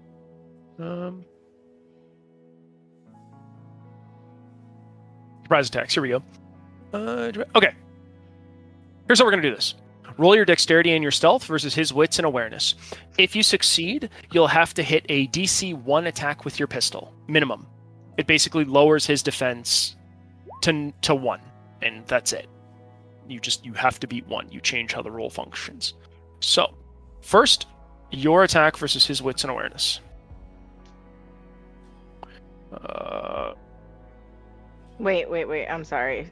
So, am I rolling the stealth and dexterity first or last? You're rolling dexterity and stealth because you're coming out of obfuscate with an attack, which means he gets a chance to respond. So your dexterity and your stealth as you're coming out of it. I see that you have rolled 3 successes. So I'll roll his wits and awareness. 2. Yeah, he does not detect you coming out of stealth. You're going to attack. So roll your composure plus your firearms, and just get 1 success minimum. Every other success you have will in the case of firearms, you will hit and deal just the firearm damage plus whatever the margin will be. So hit at least 1 success and we'll go from there. I got 2. 2? Okay. So you will deal at least 3 damage to him. And then you had 2 successes. So that would be another 1 because the margin would have been 1. So 4 total. He will have that damage and take 2. So you come out of obfuscate while he's currently busy with Thea. They're basically in a stage of sizing each other up. And you suddenly appear from stealth and blast him. At the last second, he kind of catches you, but it's too late. You manage to shoot him through the throat and once through the shoulder. Pow, pow! Scoring 2 successful hits with your pistol. By the way, your next turn, you'll have to spend a minor action to reload, which means you won't be able to make a full attack because you're, actually, now you're using a modern pistol. You got a couple more shots left. Never mind. Ignore what I just said. I don't know why I thought of something older. So you're good. Never mind. I'm trying to roughly keep track of ammo. That is your turn. You can basically see the blood kind of splatter from his body. And how much hunger do you have, Vivian? And how much hunger do you have? Well, actually, Sin, it doesn't really matter for you. You're already frenzied. How much hunger do you have, Vivian? This is vampire blood. This is especially delicious. Your hunger's low enough that I won't make you roll, you lucky fuck. Very well. This is vampire blood. This is especially tempting. All right. Spoon. Sorry, this took so long. Yeah, no problem. Your combat is still going on. You surprised these 2 men, and unfortunately, they seem to have gotten the better of you at the moment. They managed to compose themselves and retaliate against your blows with some surprising level of skill. But due to your vampiric toughness, you've managed to minimize the worst of the damage you would have received. What do you wish to do? There's only 2 men in here, and you can't see any more. You also can't hear additional footsteps, but you do hear the commotion on the other side of the of your haven picking up in intensity. You hear something like you feel the reverb of just the home shaking ever so slightly as something crashes on the other side of the room. Yeah, I don't know what's going on. Something is going on. Yeah, I don't know what's going on, so I'm going to continue the combat and hope you don't roll like the 4th crit of the night. I mean, I have no control over luck, my brother in Christ. It either happens or it does. So, what do you wish to do? I wish to once again crack the guy with the machete because now he's just pissed me off. Sure. Give me a strength and brawl check, and I will give him his defense, which will be dex and melee. He has 2 successes. What do you have? 3? 3. Nice. All right. Do you have any kind of super strength or anything, or are you just normally attacking? I'm just beating the fuck out of him with my fucking studded gloves. You get a damage bonus? +1. Nice. Okay, good. So you'll deal at least 1 damage. It's always good. So 3 versus his 2, +1, so 4. So he'll take 2 damage at least. He doesn't have that. That's just the difference on his defense. Okay. The man with the machete kind of attempts to intercept you with the blade as you go in for an attack. However, he miscalculates drastically, pivoting too much on his right foot, causing him to lose his balance. You swing your fist into his sternum and then elbow him in the forehead, causing him to gasp for air and hit the floor. He doesn't seem as though he had taken enough damage to be put out, but at the very least, this buys you some time to deal with the man beside you that has the pistol. So you've knocked him down essentially and knocked the wind out of him. He will be missing his next turn.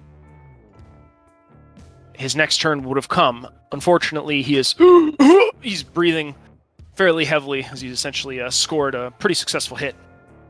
2 of them, actually.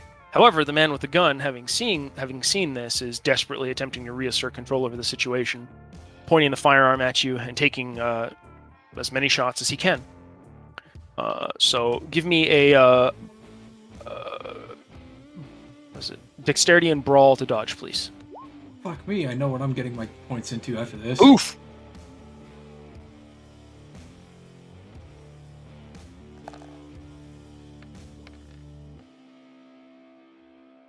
Well, he rolled like shit. I'll let you know how this works. He points the gun in your direction.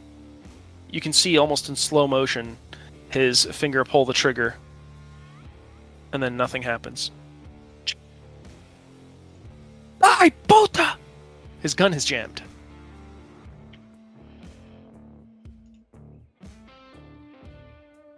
Sin, my beautiful daughter in Christ, it is your turn. You're in a bit of a rough spot. You're currently in fight or flight mode. Do you wish to spend willpower, or does Papa Brian control this situation? And who do I see around me? Well, now you can see Vivian, who has shot your quarry, and you can also see your quarry. However, your bestial mind does not distinguish friend from foe. Okay. Please roll a 1d10. Vivian, high or low? High. Fuck. Low. All right. That is unfortunate. You wish to spend willpower to control yourself. How many willpower? 1 per turn you wish to remain in control. Yeah, I'll do it. Okay, cross off a willpower. You can feel the beast seizing control over your soul. The rage in you is so indescribably difficult to rein in. You see Vivian suddenly appear in front of you, blasting into your target, and your brain tells you, she's an enemy too. She will take it from us as well. The blood is ours. He's ours. Kill him. Kill her. Kill everyone. However, your humanity, what's left of it, with every fiber of your spiritual strength that you can muster, reins in this immensely powerful and ancient burden, leashing the proverbial dog. You control your frenzy for this turn. What do you wish to do? Can I attack? You can if you wish, and you can choose who you attack as well. And if you wish to attack Vivian, God bless you. I'm gonna attack the dude. Strength and brawl, please. Oh my fucking god, dude. 1, 2, 3, 4, 5, 6, 7. Yeah, 7 successes. This is just rolling good. Can you do anything? Hunger dice are fucked. It's not a complete. Can you give me a second? I just need to read something. Hold on here real quick. This is not your day today, huh? No, it's not. It's definitely my day though. What the fuck? Well, I'm just really eaten up about Charlotte. Same. She's adorable. Lee insane. And it's the hungriest I've ever been. Areas pull 402 rolls against difficulty 3 with only 1 success. Okay, yeah. It's a bestial failure. Because your hunger die failed and it wasn't enough. Let me double check real quick just to make sure I'm not pulling some bullshit. My hunger dice. Both of my hunger dice were 1s. Yeah. But it wasn't a total failure, but it could still be a bestial failure. It's just you're already in frenzy, so exchange regularly. Yeah, if the dice pool for the roll is lower than the characters. Okay. Exception. Characters never included in a general for humanity. Let's see. Bestial failure. Mary, dice pool 4, hunger 2, rolls 2, basically rolls 2 1s, a success, and a critical against a difficulty of 3. With only 1 success, the roll is a bestial failure. Okay, so yeah, and you can't re-roll the hunger dice either, so... Alright, so you attack him as you do. Here's how this goes, okay? You lunge forward with an uncontrolled fury, flailing wildly with surprising strength, your speed lending additional ferocity to the level of just animalistic abandon that has embraced you. And in spite of this, you do your best to direct it at a target that isn't the person you recognize as Vivian, in spite of your differences. However, this man is something else. After the initial attack, it seems as though he had stopped underestimating you. Even in this moment, in spite of your skill, his movements are flawless. In spite of his size, he's incredibly quick and devastatingly strong. You rush forward in an attempt to batter him with your nasty kind of blunted rings, and he effortlessly, fast enough that you can't even track his movements, dips out of the way of your strikes. And because he rolled so well, I'm going to allow him a free attack. However, I will ask you guys both to guess high or low to see who's getting attacked. He was just shot. Low. Hi. Let's see, who's getting it? All these damn rolls you get. Yes. Yeah, makes sense. You are currently the one who is wiling out. He was just shot, but you're the main concern. He has defended sufficiently enough to not only dodge your attack, but to slip into your side, putting you in the line of fire of Vivian's pistol. He then is preparing for the attack on his turn, so he's at an advantage at the moment.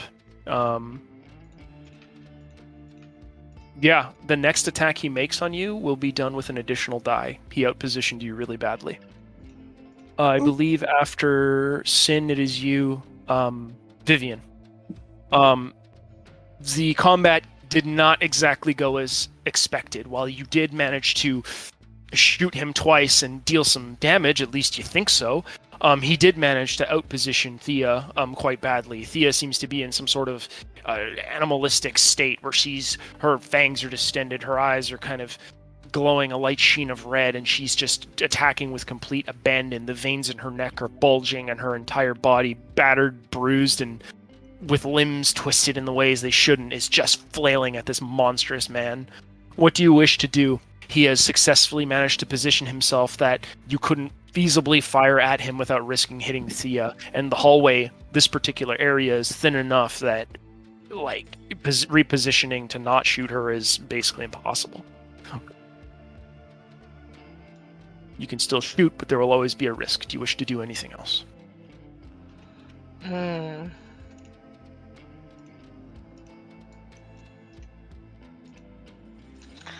I am crazy. I will shoot. You're gonna take the shot? Well, yeah, she's not the normal bitch anymore. She's now the crazy bitch, and I'm crazy apparently, so therefore I shoot. Normally, okay, Sia would be not at a penalty because this is a firearm and she's in the open. However, in her current state, in the hallway as she is, with her back turned presumably to you as she's following the person she's fighting, and also who has positioned himself better, she will not be getting that bonus. Do you still wish to attack with your gun? Is there a risk of me accidentally killing her? Killing would require one heck of a roll, but potentially making the fight more lethal for her. And potentially dealing aggravated damage because she's really on a thread here. You can ask Sin. She's on that thread, man. In the distance, everybody can hear police sirens. How far do they sound? A couple blocks away. A couple blocks. Mm-hmm. If you had to make a guess, yeah, you can hear police sirens a couple blocks away. They're getting very close. What is the equivalent to disengaging and dipping? I would require you to make a dexterity and athletics check. However, you would risk him essentially like attacking you when your back is turned. If, he also doesn't hear it and run. But you can hear sirens.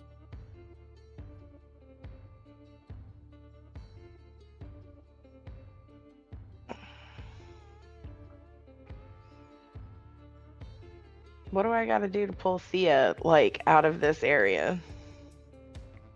Pray. Okay, but physically. You would have to not only restrain Thea in a fury frenzy, but you would also have to guarantee that in this frenzy, since you are not being viewed as a friend, not get ripped apart, even if this guy were to back off. This is not a practical situation. It would put you in a lot of danger. But if you wish to do so, it would be your strength and your brawl against her. There's a lot of reasons why that might not be a good idea, but I will not stop you from doing that if your character thinks that is what's best.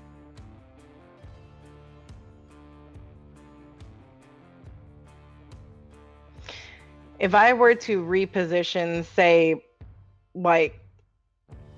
swing around her to get a better angle at shooting him, is going around her an action? That would be a minor action. You'd be able to basically dip around and try to position yourself just enough that you could maybe lessen the penalty for attempting to hit her. But that being said, she would still be in the way. You'd still get a very tiny penalty. You're basically fighting somewhat close to a door/doorway-ish area. It's kind of in that small space between the other side, the wall, and then the hallway that the conflict started in. So it's kind of a cramped, awkward area. And two people in that doorway, even though he is larger, Thea is still like a full-sized person, could intercept that shot, right? And the conflict moves around enough that it would still be a risk.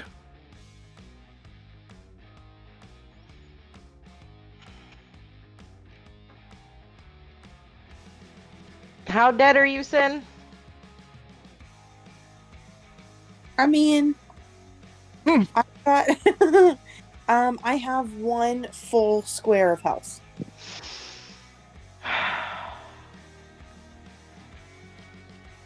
And that's superficial damage. So, I still, I guess, have a full 7 squares of aggravated damage. I shoot. Okay. Roll your composure and firearms at a -1. So roll one less die than you normally would. Sin, roll your dexterity and brawl to dodge, and he will do the same. He is actually so his bonus only applies on his next turn, so not right now. So 1, 2, 3.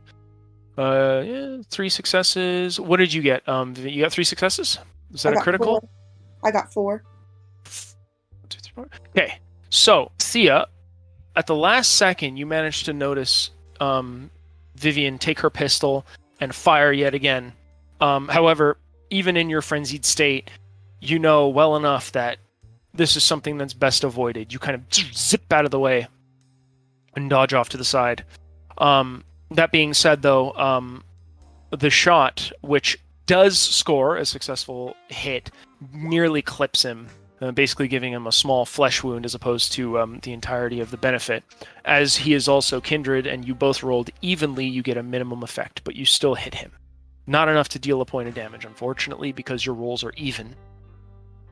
However, you didn't hit Thea, so there's that. Didn't you say that on ties the win went to the active person? Yes, typically when you're dealing with humans, that is the case. Oh, okay. Yes, but because he also is likely a kindred or some other kind of monster, whatever he might be, you get minimal effect, sadly. Ties are basically just neutral ground type stuff. That being said, it would now be Spoon's turn. Spoon, you have one of your opponents kind of with the wind knocked out of him, gasping for air on the ground, although not dead. The other still has the pistol levied in your direction.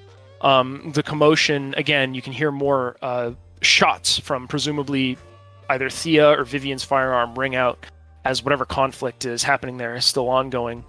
What do you wish to do in the meantime? You can also hear police sirens, but blocks away. I would like to take a quick action to disarm the thug and then crack him across the face. Sure. Give me a strength and a brawl check on a disarm attempt. I will roll his defense.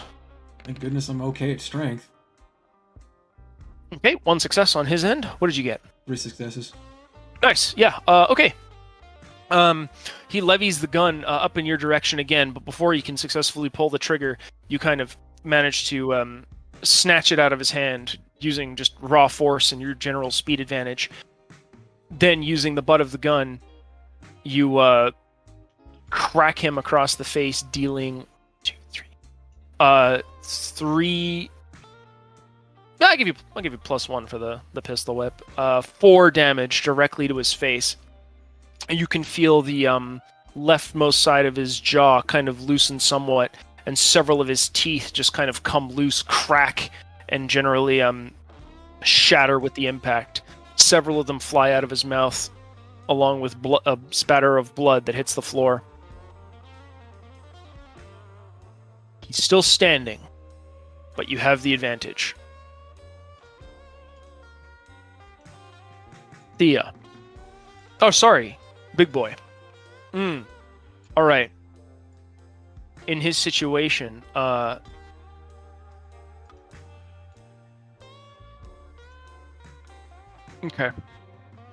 I'm going to roll his attack. He's going to attempt to grapple you, Thea. Yeah. So that would be his strength plus his brawl. Okay, oh bye, my everybody. God. Yeah, that. Oh, Jesus Christ. Well, okay. Well, the game hates you today, I guess. I don't know. Yep. The game channeled through fucking random Enrique, fucking number 746. Yeah, this is obscene. Roll your dexterity and your brawl, I guess. Like, Jesus. This is not your day. No worries.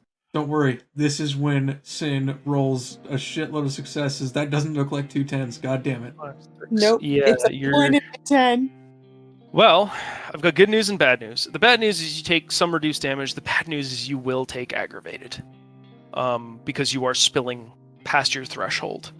1, 2, 3, 4, 5, 6, 7, 8 because of something I can't tell you about. So, 8 damage. So that will be 8 superficial. You will have that. That will go down to 4. Actually, no, that would be, sorry, we have after. So 1, 2, 3, 4, 5, 6, 7, 8, and then you subtract your 3. So that would be 5, then halved, rounded up, so 3. So you're going to be taking 3 superficial damage. Does that spill over into your next, the next portion of your health? Yeah, by 2. Okay. So you have taken a total of 2 aggravated additional points of damage. I'm going to explain this scene as it happens to you, okay? Mhm. So he kind of reaches forward, and again, this is likely the first time you've been outmatched physically in some time. He reaches forward, clasping you around the arm and wielding you like a small dog's chew toy, literally pulling you up off the ground, his massive muscles flexing and tensing as he basically crushes your wrist in his iron-like grip. He then whips you back as though you were a towel in a gym locker room and whips you down the hall at Vivian. Vivian, make a brawl and a dodge check and beat his roll of 2, 3, 6. So So dexterity. dexterity and brawl, please. Yes, to dodge. If you do not dodge, I will describe what happens after. I got a success. Okay. It's a 6. You are not getting hit by him. However, this is going to make a lot more sense as I describe this, okay? As he whips Thea back and throws her in your direction, her entire right arm peels off completely in his hand. And she flies at you with surprising speed and force, colliding with your body.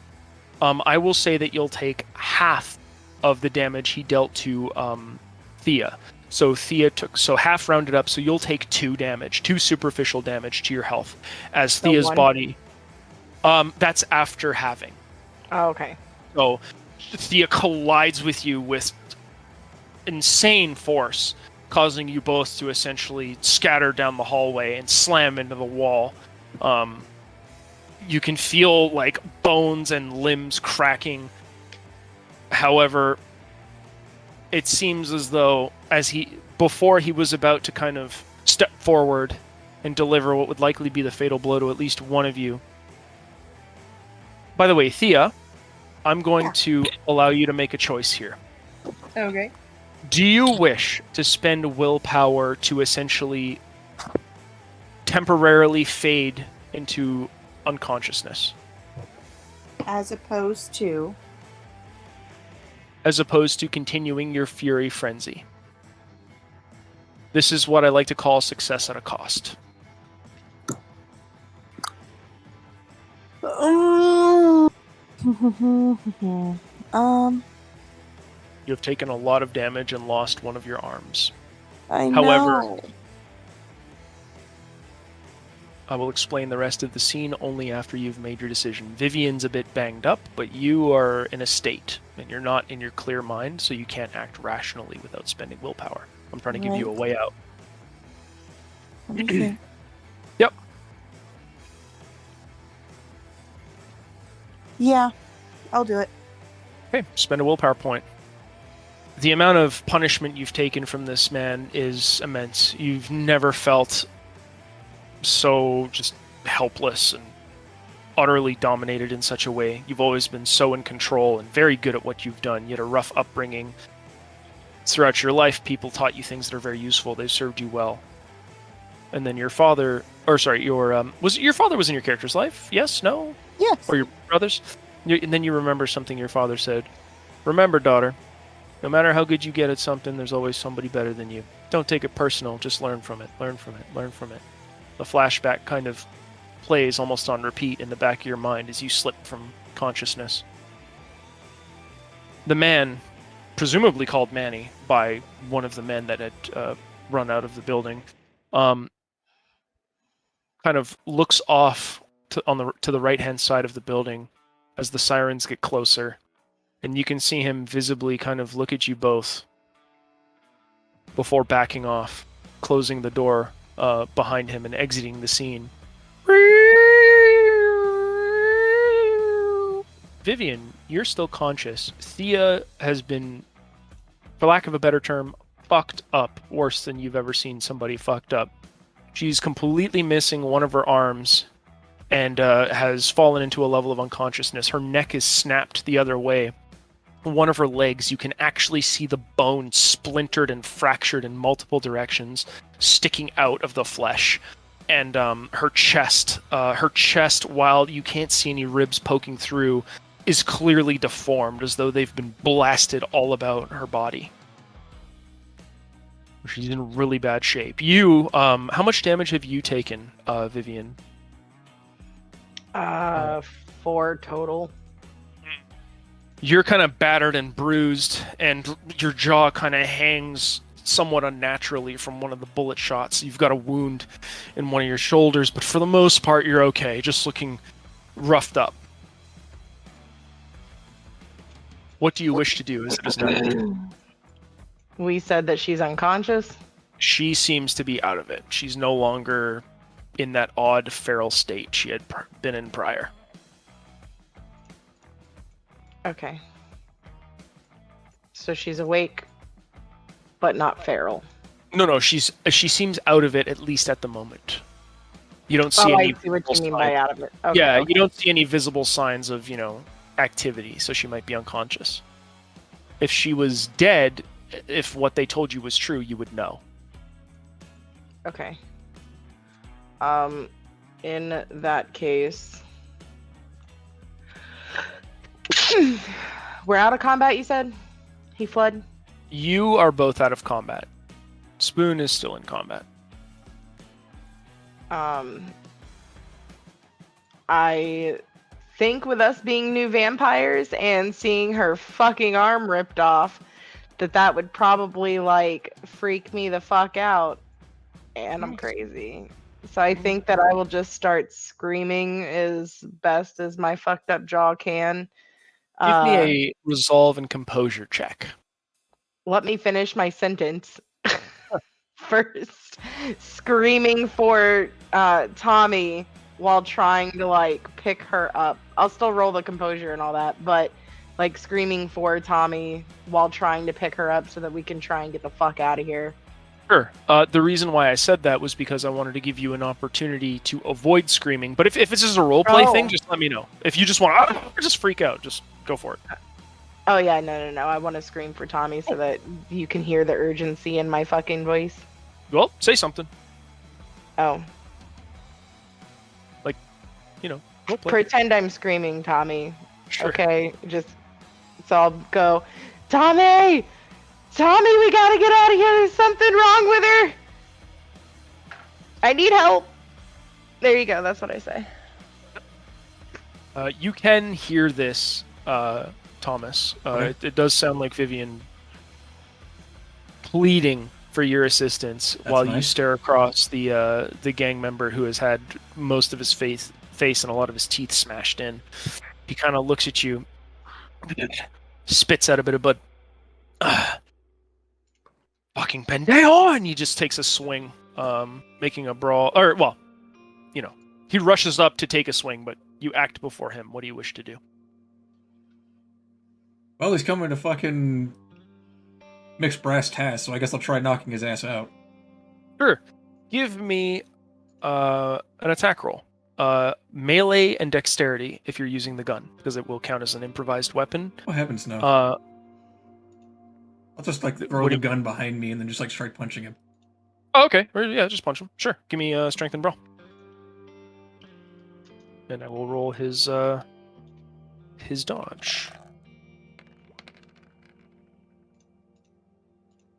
Because he's because you got him fairly good, I'm gonna subtract 2 dice from his pool. He's probably not in the bed. Yeah, oh my god. Yeah, he fails totally. Okay. He kind of postures somewhat, straightening his shoulders and puffing his chest out as he rises to retaliate with a balled fist.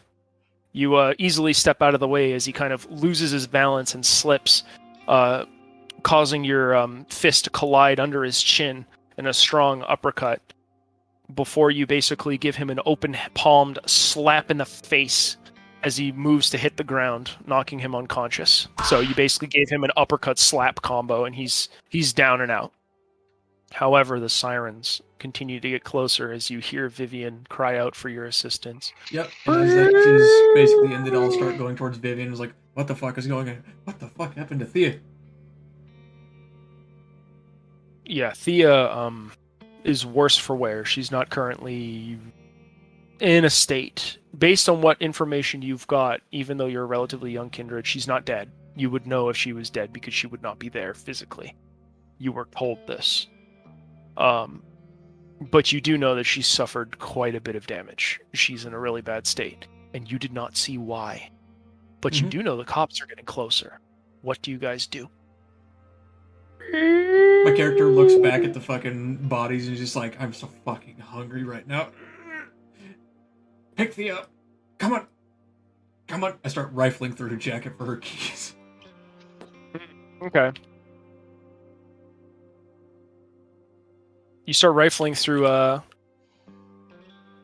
one sec here.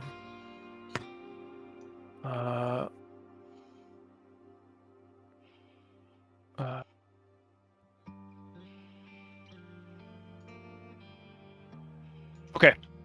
Yeah, you rifle through her jacket, looking for her keys quickly. The sound of the sirens causing you to kind of search with a renewed sense of purpose. Eventually, the ringing of the keys in your hands kind of sings freedom to both you and Vivian, and you kind of dangle the keys in front of her face. Are we going? God damn it, Peter, now is not the time. No, Peter's not here. Keck, you fucking wish. Okay, good.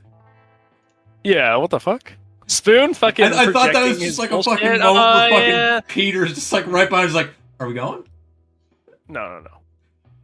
Which would have been, I'm just going to say it, top Keck material, but yes, we are in fact leaving. Yeah, Star would never want her low-key husbando in trouble. Yeah, between the both of you, I won't have you roll. You can combine your strength. Carry Thea into the camper and start making your way out of the neighborhood. Yeah. Although they were gaining, as the engine of the camper roars to life, Lauren's still unconscious in the back, but presumably living. The group, the coterie, manages to kind of sequester Thea away on her bed. The bleeding, for vampires, it's not like people. They don't really bleed out. They bleed and they spatter blood, but it doesn't continue. It sort of kind of coagulates in a way. But the arm is still missing. That has likely turned to dust. The engine of the camper roars to life, and you pull out of the driveway. What is your drive skill, Spoon? 3. Don't even bother rolling. You are skilled enough at driving that not only can you pull out of the driveway in this cumbersome, kind of awkward vehicle with minimal hindrance, but you can also jet down the road at a fairly reasonable clip with almost very low odds of causing any real damage. In fact, any sharp turns, corners, or pedestrians, you can easily kind of swerve your way around. In cities, this would be different as populations get more dense, but at the moment, you're more in the suburbs where things tend to be a bit more calm, especially in this area, which recently has seen kind of a downturn in some of its populace. The group successfully manages to vacate your haven, but not before you suddenly walk away from that scene with more questions than answers. You guys may roleplay if you wish. You and Vivian, that is. My bike. Why did we fight those guys? I want to say I would have grabbed her arm if he left it behind. It basically disintegrates seconds after being detached. It just... Oh. Mm-hmm. Then I'm gonna rifle through her shit and look for a belt. And then try to tape her off her arm because I'm confused on what to do for a vampire.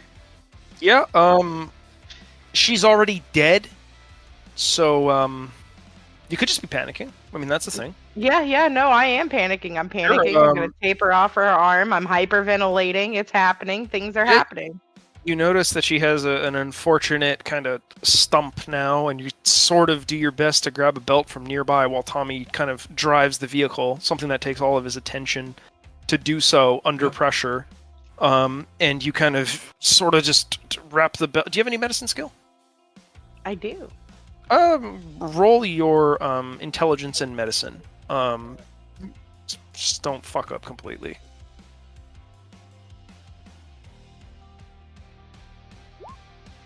Haha, one success. Good enough. I mean, you've seen this in movies a couple times. You just kind of take the belt, find your little stump, and just kind of fit the metal kind of latches in through the holes in the material, and just kind of pull it tight. Good enough. That's about the best you can do.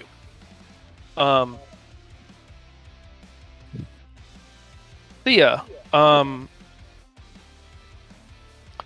Yeah. you may you'll find yourself slowly lilting away from kind of that almost dreamlike trance where it's dark and you see nothing but blackness, but peaceful until the world demands you return once again and your eyes very slowly flutter open, a bit of a blur overcasting your vision temporarily before fading. You are awake, and you feel kind of the bumps, turns, and just general motion of a familiar vehicle. Your camper. You're still alive. However, something is different. You're missing an arm, bitch. You're missing your right arm. It's not there. You don't have a right arm. And there's a belt. There's a belt that's been kind of, snapped shut along the stump, presumably to stop you from bleeding out. Although it doesn't look like you're bleeding out. You are now awake, and you are out of your frenzy. Roleplay time.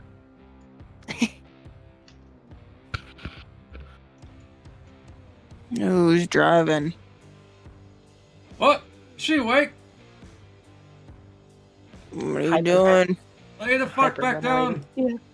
Thea, oh my god, Thea, oh my god, I thought you were dead.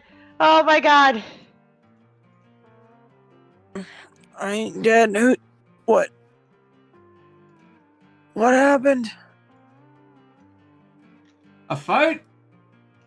He ripped your fucking arm off.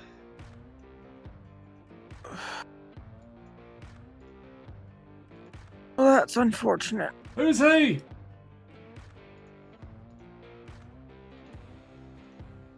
I don't want to do that again. Oh. I want to call Peter. All right. Who wishes to call Peter? V. All right, Vivian. You pull out your phone, your flip phone, very quickly and scroll through your contacts. You see Peter's familiar picture, the smiling husky with the sunglasses. You call him? I do. Can somebody remind me what the Dick Nuggets name was? Manny? Thank you. Yeah, I call Peter. Yep. You call Peter, and you let the phone ring for how long? Until he fucking answers. You are sent directly to a voicemail service requesting you to leave a message. I call again. Okay. You keep calling and keep getting sent back to the same service. He's either ignoring you or busy or something else happened, but who knows? I sent him a text message that says Thea's fucking dead. Okay. You do not receive a timely response. I don't know that anything is happening. You hear, you would have heard Vivian panicking, but you're focusing on driving and making sure that the cops aren't on to you or following you. That's a bit stressful, requires a lot of your attention, but you can't not hear Vivian or having heard Vivian panic in the back. And you could sort of hear Thea's muffled voice as she kind of Sounds like she's in some serious agony. Fair enough, based on what you see or had seen. You are not currently getting a response from Peter Star. I send another message that says, "Who the fuck is Manny?" Okay. Again, much like before, you don't seem to be getting any timely responses. And by timely responses, I mean you're not getting any. Fucking dickwad.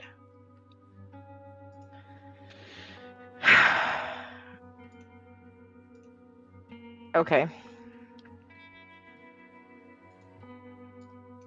Do you wish to do anything else?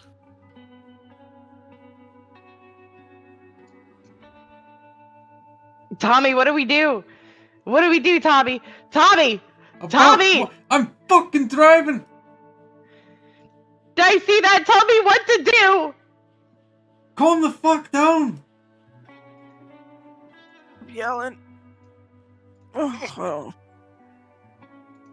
I don't feel so good. You can feel, Thea, on top of the fact that you're missing an arm, that it takes some effort to move your neck around normally. You can kind of hear the sort of, you could feel the loose kind of crunching of bone on bone and just the very tight, sickening snap sound whenever you wish to angle your head a certain way.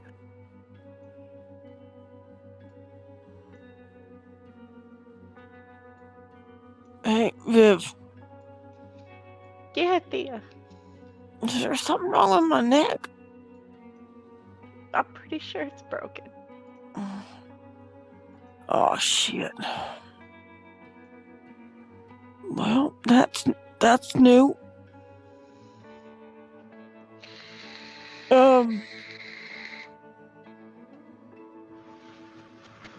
You know, Viv, that wasn't as much fun as I thought it was gonna be. No, it wasn't. I want to start crying my little blood drop tears all over her. Yep. It's a slow build-up, but you can definitely start to see blood tears welling up in Vivian's eyes. And slowly but surely, a small, tiny chorus of choked sobs goes into full-on bawling as blood runs down her cheeks. What is your hunger level, Thea? 2. This is vampire blood.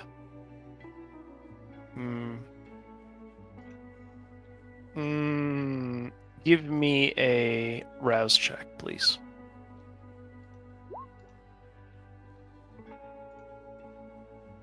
Okay.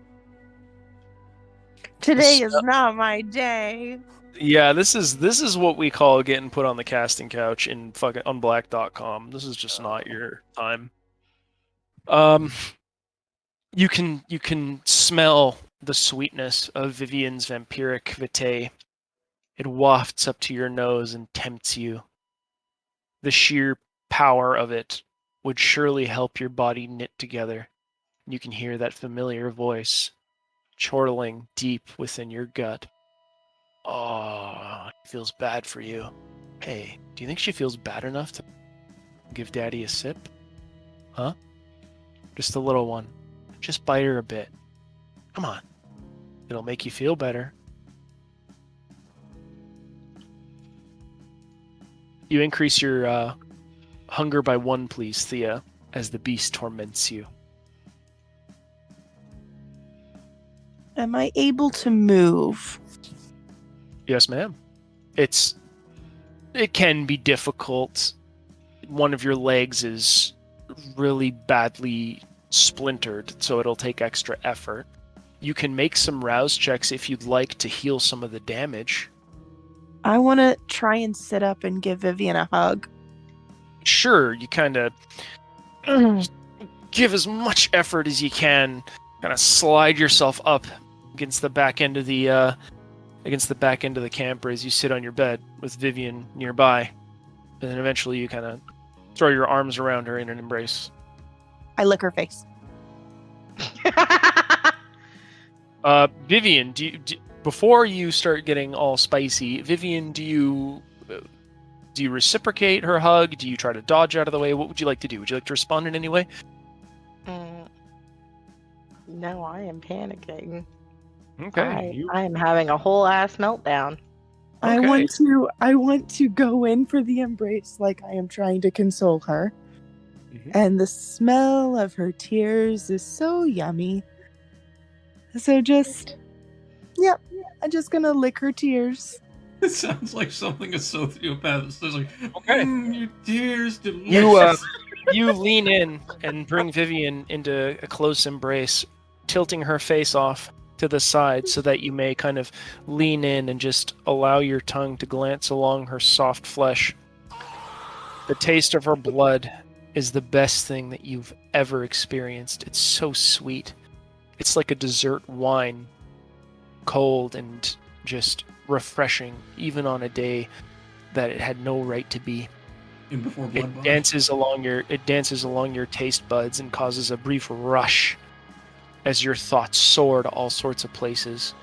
You can feel your battered body suddenly flick a bit with some renewed enthusiasm as you continue to lap up her tears. Vivian, you feel probably the only appendage on Thea's body that still works in the form of her tongue glancing along your flesh, directed specifically to where your tears are falling. However, I'm gonna ask you, Thea, to do me a small favor. How long do you do this for? Not long. It is a very sweet taste. And you know what I'm gonna do? I'm gonna have you make another. I'm gonna actually make you have you make a hunger check. Roll 3 dice, please. Okay. 3d20? Uh, Or 3d10. 3d10. Okay. Get 1 success. Okay. You know better than to go far, even in your current state. And you can resist overindulging. And you manage to, should you so choose, pull yourself back just in the nick of time. Any longer, and perhaps certain bonds would be formed that would be best left unformed. I would be pulling myself back, yes. I didn't want to eat it, I just wanted to taste it. However, that being said, as you have tasted of Vivian's blood to some degree, any powers in her clan that you wish to learn that she has, you may now do so. Any in her whole clan. that she knows. In her that she knows, to a level that she knows at the moment that you have tasted her blood. Viv, I need you to send me your character sheet. What clan stuff do I know apart from crazy? Wait, hold on. Put a pause on what I just said. I'm double checking to make sure you don't need like a full drink. 1 sec. Just gonna double check to make sure I'm not. I don't mean to dangle like the treat in front of your face and then shit in your mouth, but like just calm your delicious tatas. Let's see here. Never mind. It specifies a drink.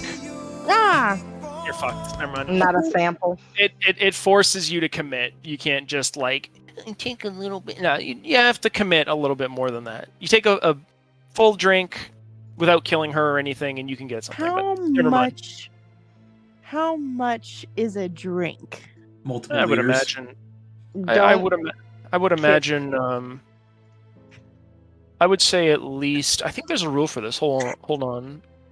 Did you just say, Viv? Did you just say, "Don't kiss me"? Yes.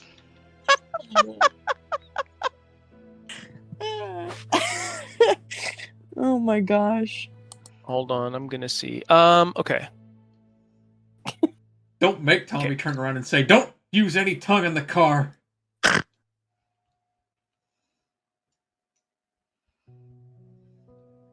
Oh. Okay.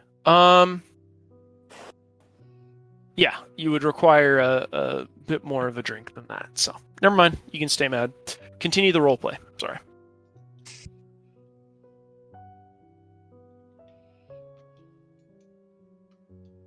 Darn.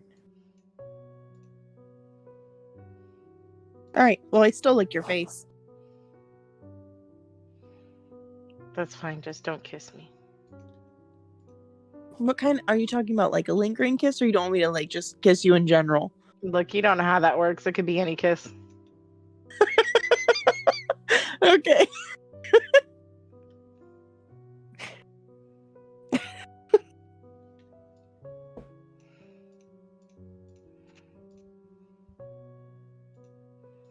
I didn't want to do anything else. I just wanted to console her and lick her face. Yeah, you can do such. That is currently the situation that is happening right now. Your gashed body requires some effort to kind of position around given your multiple serious injuries, but you can still pull yourself together enough to console Vivian, who is currently having a panic attack. You know, it ain't so bad. Tommy, eventually, Mhm. you get 3-4 blocks from where you lived, and the sirens become increasingly distant. One of the nearby and familiar places that you make your way to... actually, pause. Where would you like to drive? So I'm telling you right now that you've managed to drive just far enough away from your neighborhood that the sirens are starting to fade into the distance. Is there any particular part of Chicago you'd like to drive to, or any place you want to go to? We'll say that I'm driving towards the, where was that homeless place that I met Lauren in? The L? It's got a parking lot kind of nearby, and, well, like all the places you're accustomed to, it is quite shady.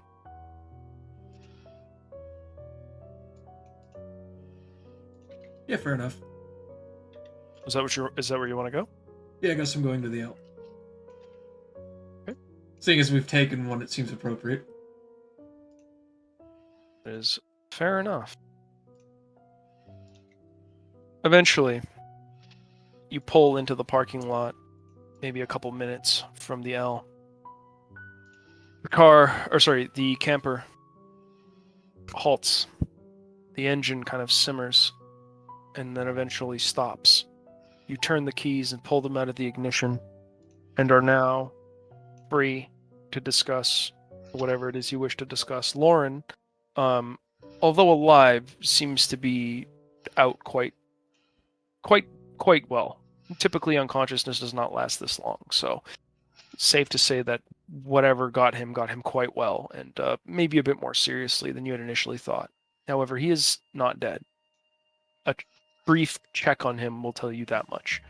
It is likely that, given just some rest and, no more additional damage, he'll pull himself out of it.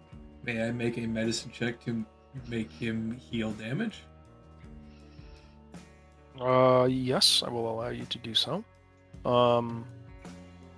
You've positioned him the best way you can. I'm trying to think. I'm assuming you put him in about as comfortable an area as you can manage. Oh, mechanically, gotcha. Yeah, sure. Make a medicine check. Let me double check the rules on how that works, Spoon. I can't remember how much health you heal. I'm gonna look for medicine here. Do you happen to remember how much you can heal?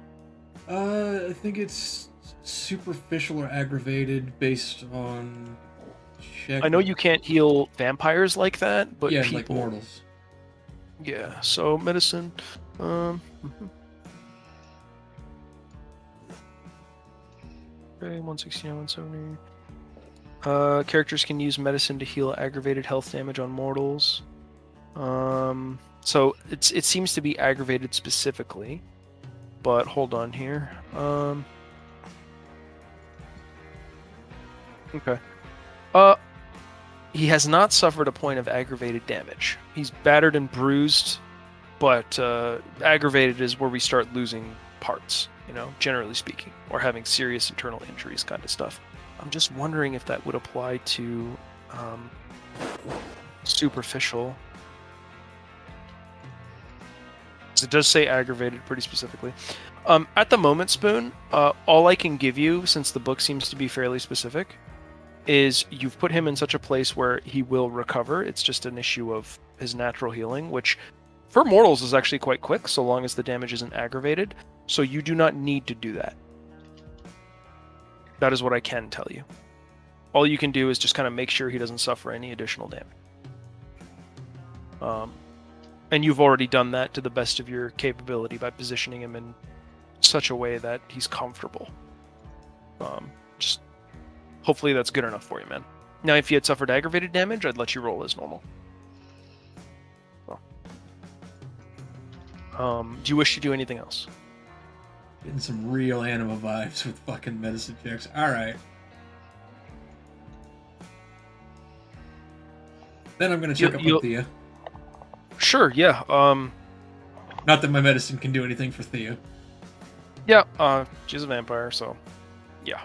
You walk up to Thea and Vivian, who are currently consoling one another in an embrace, and you tend to arrive just at the odd moment that Thea tends to be sampling Vivian's tears, which is the stuff memes are made of, quite literally. Go ahead. What do you say? Vivian. Yeah. Why does Thea have a belt around her stump? I didn't want her to bleed out. I didn't know what to do. Right. Here. Let me through.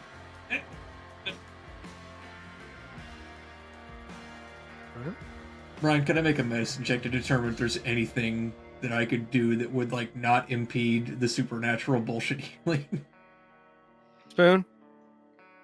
Only supernatural healing matters here. I'm aware, but I don't think the belt is helping. Yeah, I mean, without a roll, I can tell you that if you took half here, you would succeed. And That was the what I plan. can tell you, yeah, you know that the belt won't fucking do anything. It's just it's sweet, but it doesn't do fuck all. It might make the healing slightly more awkward. Right. I'm not going to promise that you're going to get your arm back, but I don't think this will help. As I'm just like unspooling the belt. Yep. Thea, do you wish to risk some rouse checks to heal aggravated damage? Your hunger is 3, so it is risky. Remember, you would have to make 3 rouse checks, and it doesn't matter if you succeed or fail. You will always heal, even if you fail, but you increase your hunger if you fail. So that's why they're kind of spicy. Nope. Yeah. So you'll be in a bad place until maybe you get a bit of a drinky poo. But yeah. Sorry. Go ahead, guys. Speaking of, would I be able to determine whether or not Lauren is up for a generous donation to the blood drive?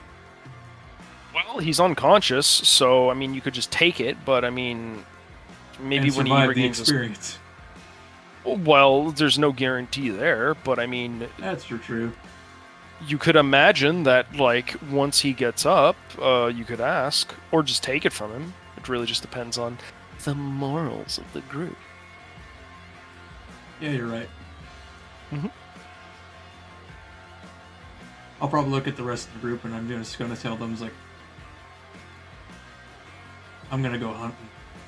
I got the shit beaten out of me, not that the both of you are withstanding. Mm. I can put in a good word for the both of you, but I can't promise something.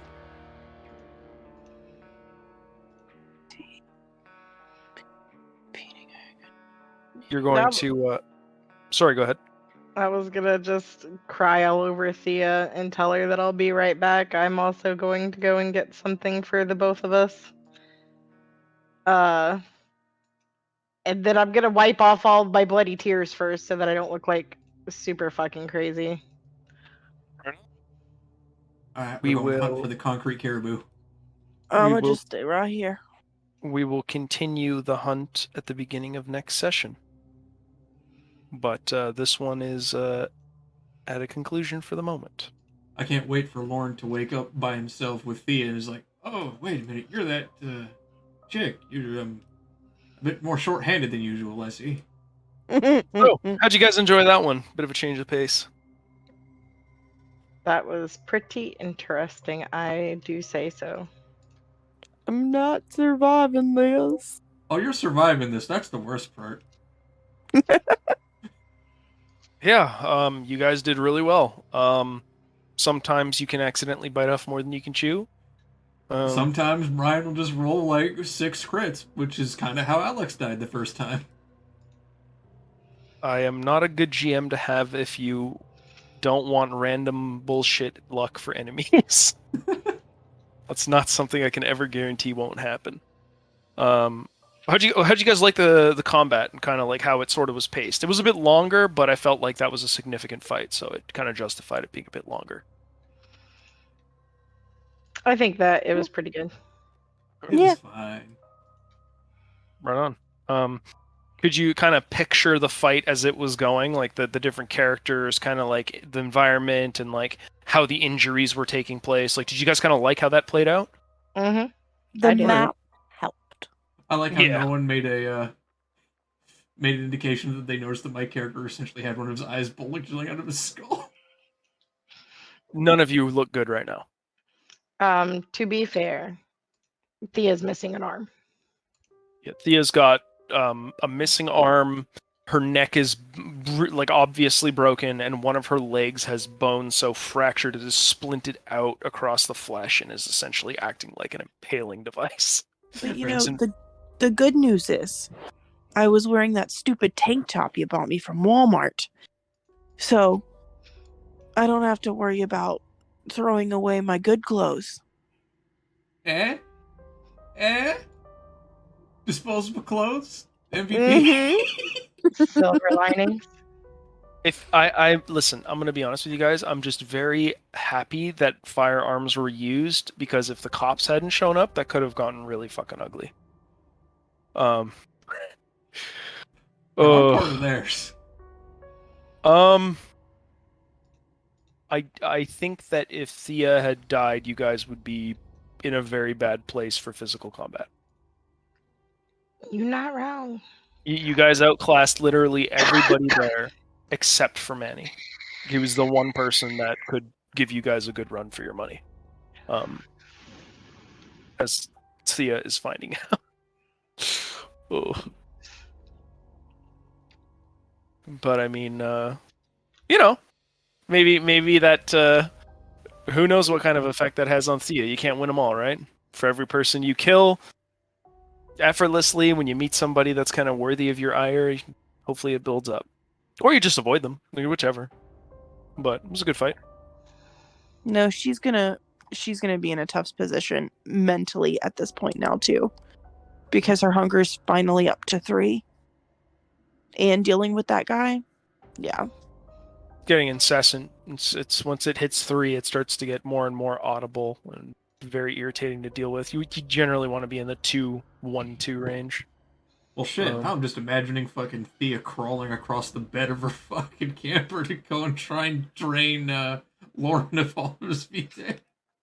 What I will say is that maybe it was for the best because Thea's tough. The only person tougher than Thea is Tommy, like physically, but like he might not be as good a fighter. But because of how you guys engaged the fight, Thea was basically tanking damage. Thankfully, just by pure luck, you guys guessed right on high or low. If Vivian had to absorb those blows, that would have been really fucking awful. So, because I don't know, how much health did you have, Star? I had, still like- had 2 left. Yeah, so like if you had been forced to absorb one of his blows, you would have been in a worse state than Thea. I'd be missing an arm. You would be missing some stuff. But Thea's tough. She can take My it to bottom it. jaw would be gone. Yeah, thankfully Thea's still pretty tough. She can take it. Fortitude is one of my favorite vampire powers because it's very simple even at its first level, but like that extra bit of health is the difference between only 2 aggravated damage and 3, you know? So Yeah. that's why I like it anyway. But yeah, well, hope you guys had fun. That was a bit of a change of pace. Usually it's a lot more heavy on the role play, but you know, when combat happens, usually I try to make it fast unless it's something that could have some, you know, pivotal effect on the story. And you know, or if I'm introducing a new specific type of character, or if I think, you know, it warrants some kind of boss battle-esque theme and pacing, which is slow and tense and kind of nerve-wracking. Because usually you guys can breeze through most things, right? Like it might take a bit of damage here or there, but typically a use of a power and maybe a couple okay rolls and you guys get through it. But like, when things start getting a bit spicy and you encounter somebody that's on your level or slightly higher, that's when we start soiling ourselves and we're like, oh fuck, okay, what do we do? But yeah, no, I had fun GMing that. The one thing that I will say is I expected that character to be a challenge for the group, but not unbeatable. Unfortunately, my rolls were nuts. Like the amount of 10s I rolled was kind of gross. I did not expect. It was wild. Yeah. And again, he was slightly more skilled than Thea in brawling, but you can't account for that many 10s, right? Like that's just, what are the odds? Apparently insanely high. But you know, worked out okay. Okay, we're basically down a party member, and I still don't have my bike. Yeah, that is kind of a He's like, but my bike. Yeah, but all right. Really so why are we going to Tommy's house to get his bike? How did that end up? We got into a massive fucking gunfight. We have a bum in Thea's van, and Thea is fucking dead. But nothing's changed there because she's a vampire. We went for a bike and we left one arm short. Oh man. Well, I honestly was expecting Spoon to get unlucky, but he rolled okay. Thea, Sin usually rolls pretty good, but she was off today, man. I don't know what was my going on. luck ran out. Yeah. That being said, though, so long as nothing crazy happens next session, maybe you guys can get some blood into her so she can risk some rouse checks and, patch herself up. Fuck's sake. As the rest of the group just fucking starts pulling out knives and sitting in the back corners like, no, don't do it, Brian. We know there's more bullshit in the fucking counter. Don't do it. Don't make us fight the werewolf. It always, if that was a werewolf, you all would have died. Oh yeah. That would have been. Don't worry. I'm sure he'll have a much easier time now. Yeah, they deal superficial damage that cannot be halved, so you just take full damage all the time, and that's miserable. And that's just bad with werewolves. And if they're particularly old, they just deal aggravated. Period. Just eat shit, Babu. Yeah, it fucking feels pretty bad, man. But I gotta go to bed. Yeah. XP. Do you guys want XP or did you play that for free? No, it's good. I want XP. Okay, so you want your taxes. Fair enough. That was a good one. So I'll give you guys 3 XP. It was pretty solid. I will say this much, and I'm not saying it to be mean. Potentially, had the fight turned out in a different way that I had been expecting, there would have been maybe a bit more bonus XP in store for you guys. But that was more of a maybe, on the off chance thing. But honestly, this is about roughly where it might have gone. Although the rolls made it, way more crazy than I had pictured. I was going to be like, yeah, it's going to be a tough fight. It's going to go either way. It's going to be pretty rough. But I didn't expect you guys to kind of, tackle the fight from 2 different angles. So because all 3 of you weren't dealing with that one area, it kind of made things a bit more difficult. I didn't want to get surrounded by fucking people with machetes. Fuck that. Yeah, there was a risk. There was a risk for that too. And that guy, by the way, who was using that machete, if it wasn't for your toughness, that was a fucked up hit. So yeah, to give you an idea, if I didn't have toughness, he did 8 wounds? 8 wounds, so it would have been 4 if you didn't have toughness, but you subtract 2, then halve, so it was 3, I think. Yeah, if I didn't have the toughness power at all, I would be down to 1 superficial. Yeah, that was a bullshit roll though. So. Actually, I take that back. I was also dealing with fucking gun guy. I'd probably be aggravated right now. Yeah. But to be fair, normally those fights are pretty easy. You guys saw, it takes 1 or 2 hits, and most normal people, you just kind of shit on them. But Alright, I really gotta go to bed. Good night. Hey, thank you for coming out. I hope you had a good time, and I'll see you next week, same day, same time. Bye. By the way, Bye Brad forever. Wright, can we get a anti-flashbang device up in here? Anti-flashbang? Yeah, like fucking like the screen's still white. You Alright, could just I'll see you guys later. I have to go do laundry. you could just leave. Yeah. Thanks for coming up. Hope you had a good time. Yeah. Bye-bye. Goodbye forever. And we'll never see them again. Bro, holy shit, I did not expect those rolls. But I always say that every time it happens. Hey man, I roll like using RNG systems. If I'm rolling dice in tabletop, I roll in front of you. But it's gotten to the point now where I wouldn't blame my players if they still like low-key hated me for those rolls. Does that make